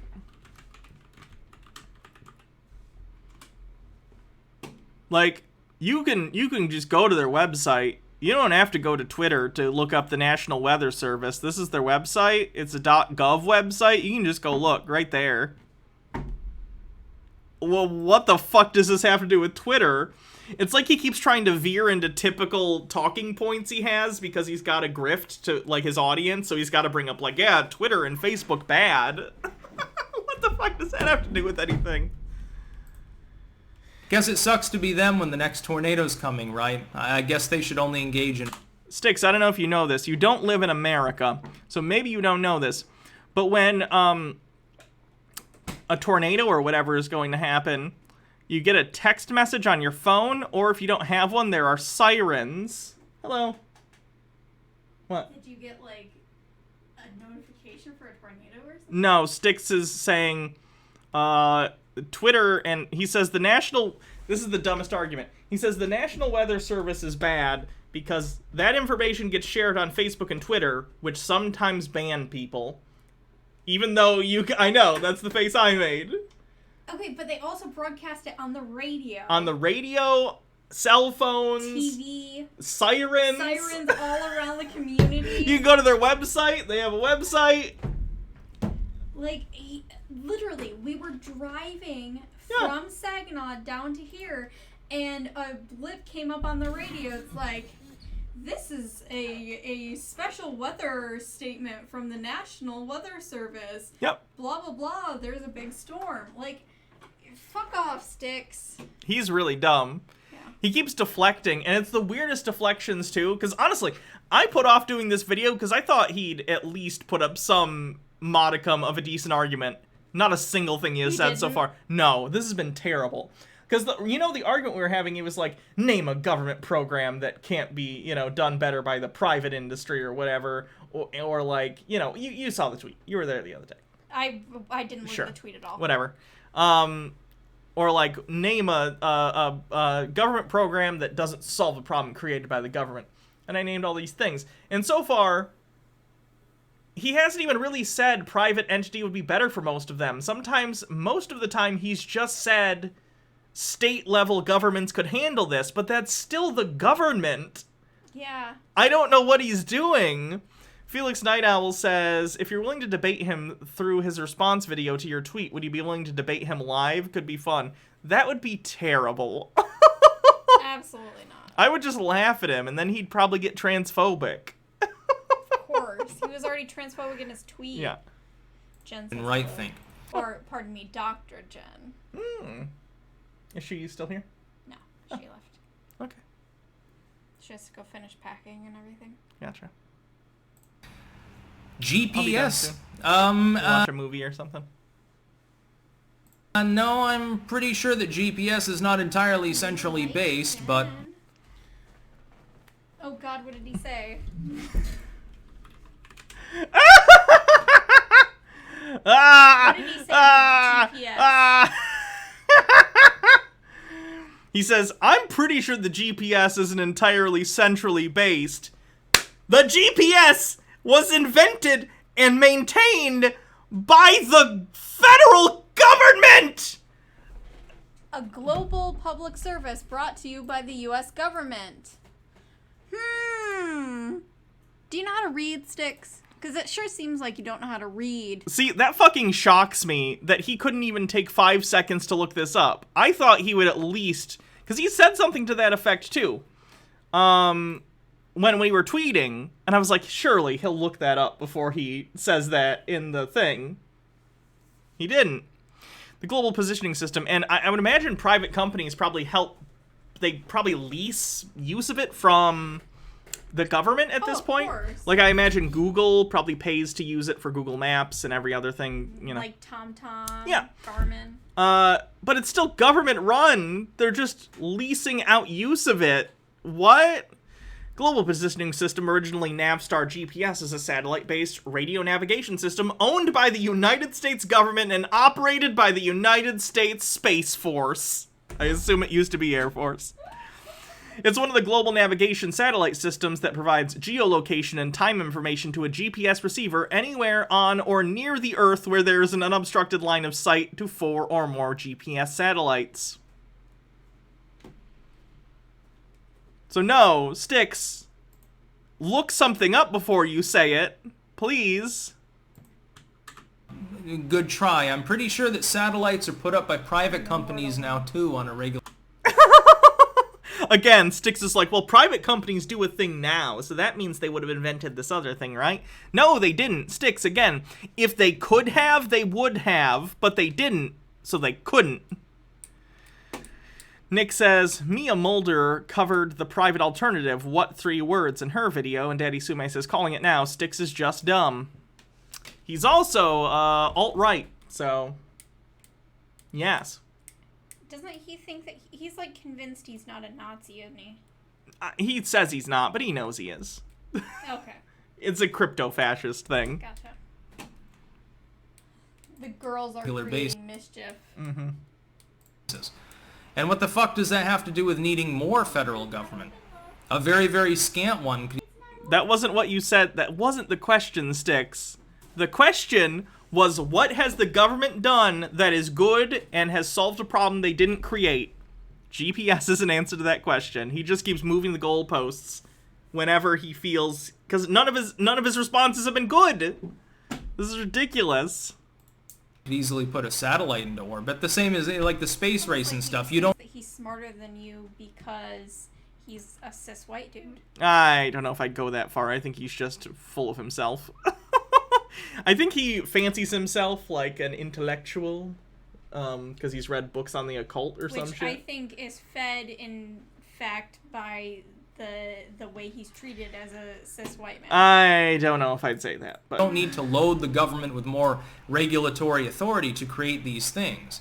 That's one of my main points. That wasn't the point you made in that tweet. FEMA. Oh, the FEMA that abandoned the people of Louisiana after Katrina? He really thought he did something with this, didn't he? He did. Sticks, again. Government programs can be imperfect, and at times even bad, and still be better than not having them at all. Annie Kai says that happened because Bush tried to privatize it. Please give me sources on that. Please let that be true. My God. Wonderful. Or the FEMA that responds to disaster. Harold Elbowman IV says, as a New Orleanian, fuck you, Sticks. But largely defers to the states. FEMA is Again, it's still a government agency. Largely an advisory organization. Do you even know what FEMA does? Federal Emergency Management. They help coordinate. Yes. Yeah. But the response is by and large not FEMA. Okay, do you think that coordination between all sorts of different agencies is not unnecessary in, like, emergency situations?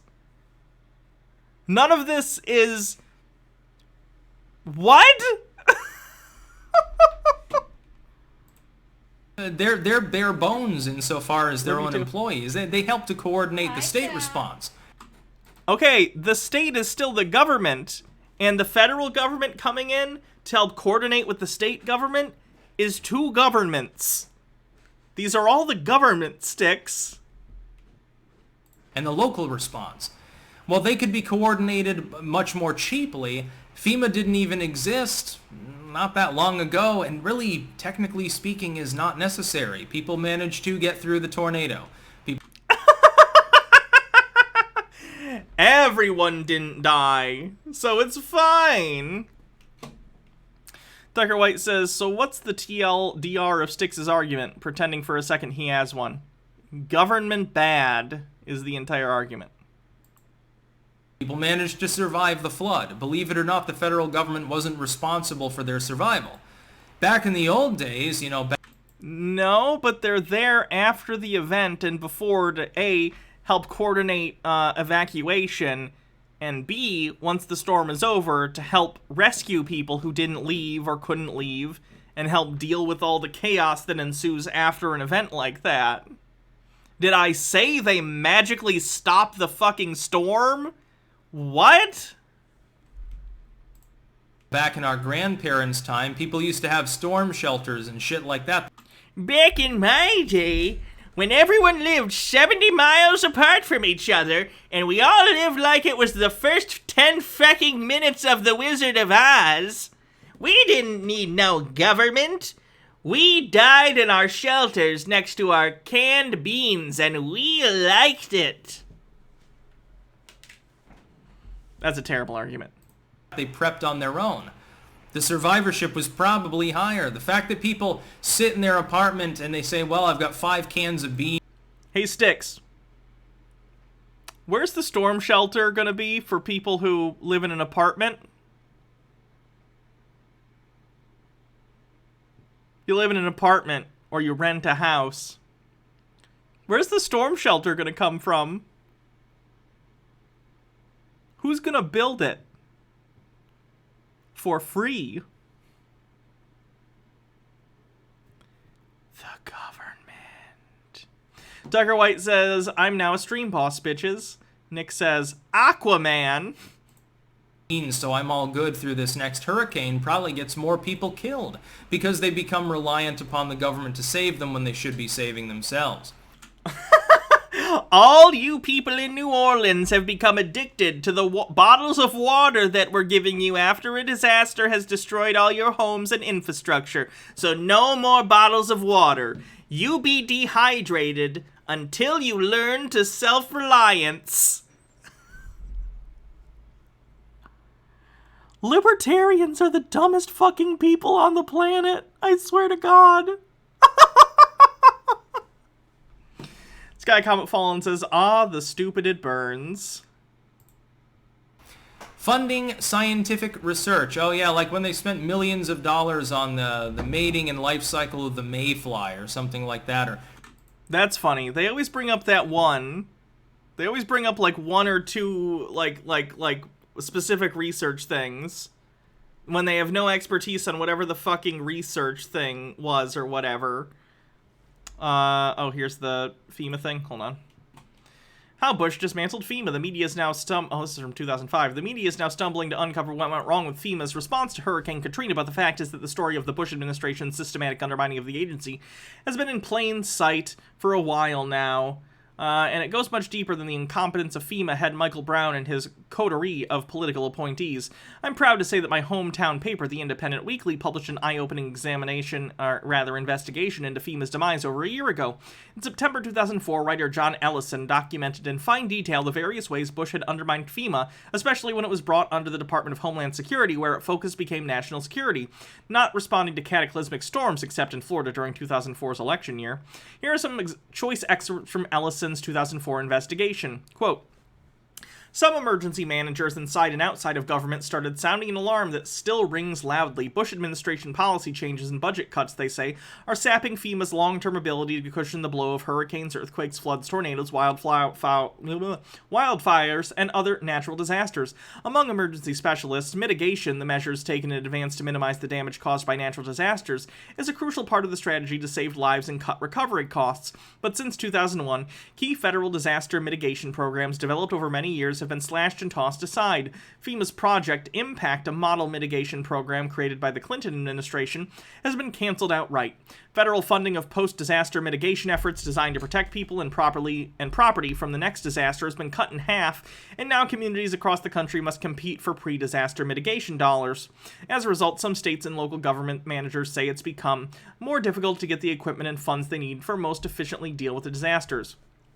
In addition, the White House has pushed for privatization of essential government services, including disaster management, and merged FEMA in the Department of Homeland Security, where natural disaster programs are often sidelined by counterterrorism programs. Along the way, morale at FEMA has plummeted, and many of the agency's most experienced personnel have left for work in other government agencies or private corporations. There you go. So, George W. Bush and Republicans tried to slash the funding in FEMA and instead get the market to solve the problem, and they fucking ruined it. Like they always do. Starve the beast. It has a name. There's a strategy. Stone Corbell says, these kinds of studies are really important too. The way they say it in a flippant way makes it sound silly, but they often lead to discoveries in other fields. Yeah. Teeth Goblin says, also I recall hearing about the history of the U.S. Fire Service. They weren't initially a public service. You paid insurance to the private firefighting companies. So if your house burned down, they'd check that your dues were paid, or they'd issue an invoice after saving your house. There were also incidents where rival firefighting companies would show up at fires and fight over the right to extinguish it. Yay, capitalism. Shrimps on treadmills, I remember was a meme like 10 years ago. Yeah. Scientific grants. Sometimes they're good. Sometimes they're fucking horseshit. And you, Styx, as a scientist, definitely have the right and knowledge to understand which is which. You definitely aren't using right-wing talking points to undermine the entire efficacy of academia in order to research new technologies and ways of understanding the world. You stupid, stupid bitch. Again, this hit or miss sort of situation wastes a huge amount of money. Many of these sort of programs, I mean, they give like money to the arts as well, not just scientific research. Good? Art is good, Styx. I like art. I like art. Everyone likes art. You don't have to like specific art, but the arts are good. Tucker White says, so it's basically the old, why didn't the thing we gutted do what it's supposed to do? God, Styx is one of the most transparent, bad faith actors out there, and that's saying a lot. Yeah.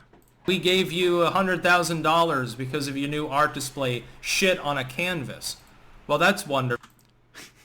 Modern art bad, and other played out talking points. I'm sure the taxpayers would definitely not line item veto that if they got the chance. And then, this isn't hard. Well, yeah, it is hard, because literally none of your examples stand up to scrutiny. None of what you said was scrutiny. It was all libertarian horseshit with no backing in reality. It's entirely propped up on your belief that the free market is just magical and will automatically create ideal solutions to problems when the evidence shows otherwise. Not a single example of a problem that was solved by more government and that didn't stem from government itself. Safety regulations, stuff like that, perfectly great. But the government created the problem. No, they didn't. Daddy Sume says, except for the post office that you said you didn't have a problem with, Styx, you dumb fuck. There are multiple things he said he didn't have a problem with. In other cases, private industry, like with the space race, has already taken up the slack.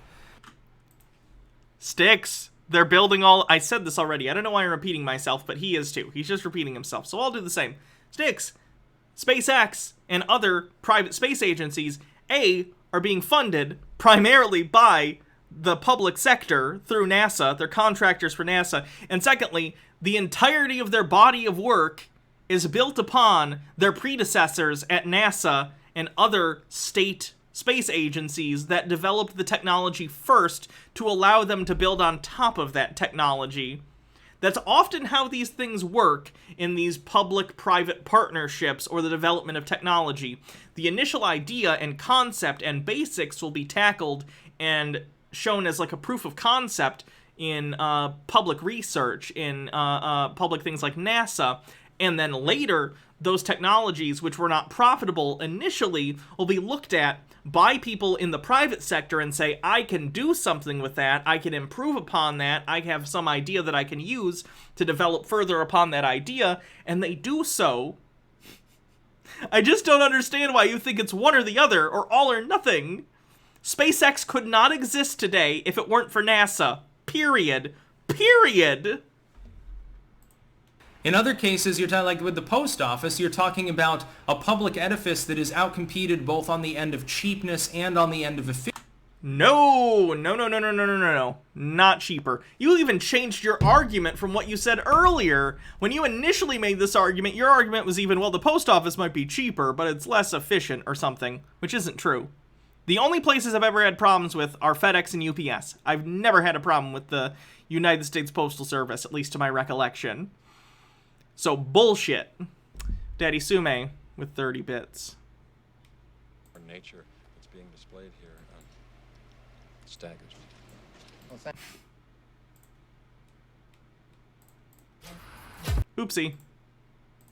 There we go. Efficiency by private alternatives. So government didn't solve any problems. They literally did. They did and do. Or government didn't solve anything. Here's what I believe. Daddy Sumi says, you stood on the shoulders of giants. I know, I can't play that whole clip. I believe that the federal government... Yeah. Okay, so the problem with your argument, Sticks, is that the efficiency that you are lauding as so great is not efficiency for the consumer, it's efficiency for the company. So in the private sector, like FedEx, the way that they run their business is they don't ship something until there is enough going in that direction to make it beneficial for them. So they will hold packages until they have enough, and that means that your packages can get delayed. USPS, as far as I know, doesn't do that. They send something when it needs to be sent. And anybody can correct me if I'm wrong. I think it would probably depend on how much you pay. If you do like Express with FedEx, I think they'll prioritize it. Okay. It doesn't matter if it's Express or not. Tea with Goblin says, okay, sorry for the off topic, but the whole taxpayer-funded art bad was trotted out a few years ago when a commissioned artist creates the sky whale for the bicentennial of Canberra, worth every penny.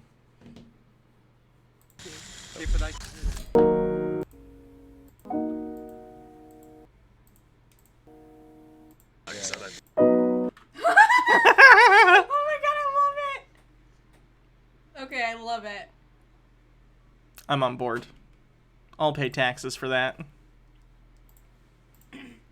Government. I'm not talking about the states, but the federal government incepted in the United States. Sticks, the conversation was about government in general. The state governments are still governments. The whole point is Sticks just doesn't want to fund things that, you know, it's just stupid. Like, he's very bent out of shape about paying taxes, and it's like, Sticks. He doesn't even live in. He doesn't even live in the United States. But, it's so like, dumb. Not everyone agrees with you. Like, I pay taxes just fine. Like, that's the part of being in a society. That's what makes, you know, we evolved to be social creatures, and we take care of each other. Like, that's the whole point. That's the whole reason that society exists. Chrysia says sometimes FedEx Express will be thrown to USPS for last mile service again. Nice. Predominantly, its role is field a military to prevent abuse from without, and, you know, have an armed populace. That certainly helps. And maintain a court system, basically, to prevent abuse from within. That's weird that the Constitution outlines way more things that the government can do. I love you too. Basically, all it needs to do, end diplomatic wrangling with other states to make sure that free trade is achieved. Other than that, the federal government can fuck itself. There's no real purpose to it. Most of these things that you're talking about, any problems that they address, were created by the government or were more easily addressed by private groups. No. Citation. Everything I said in the last hour, or however long this segment is. So you just proved my point, so thank you very much for that. So yes, this was it. He thinks he nailed it. Cool. A response video. A slightly long response video. I just thought I'd create it. I was going to do it tomorrow, but then I'm like, well, I've already got 4 videos lined up for tomorrow. What the fuck do I do? Well, I look kind of cool lit just by this one lamp, so it looks sort of like a fireside chat. I guess I'm FDR now. That's about all. Peace out. Well, that was bad.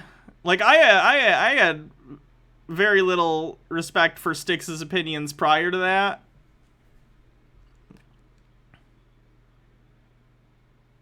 But now it's the floor. Yeah, it's the floor. You didn't see transphobia? No. What happened was with the transphobia thing is someone in the comments made a 40% joke. Are you aware of the 40% thing? Google it if you don't. I don't want to go into it. Anyway, someone in the comments made a 40% joke about me, and he hearted the comment. So he didn't directly do the transphobia. He was just hearting it and endorsing it in the comments, which was shitty.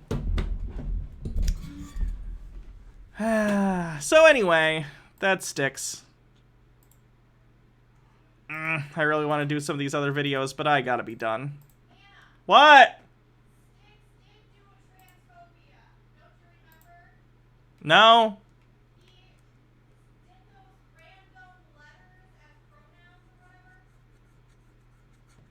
Did he do it on Twitter? Oh. Oh, yeah, he did do, like, a LGBTQLMNOP joke on Twitter, but...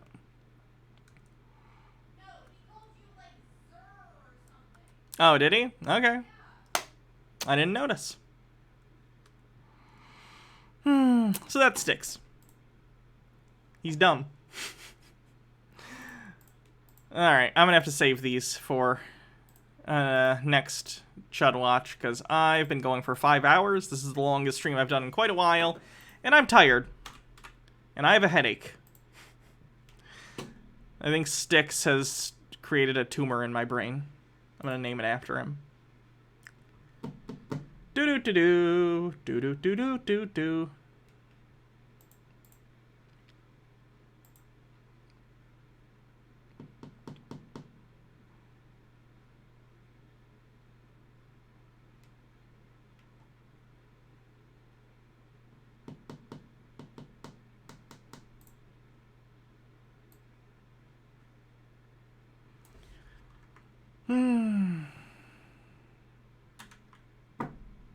All right.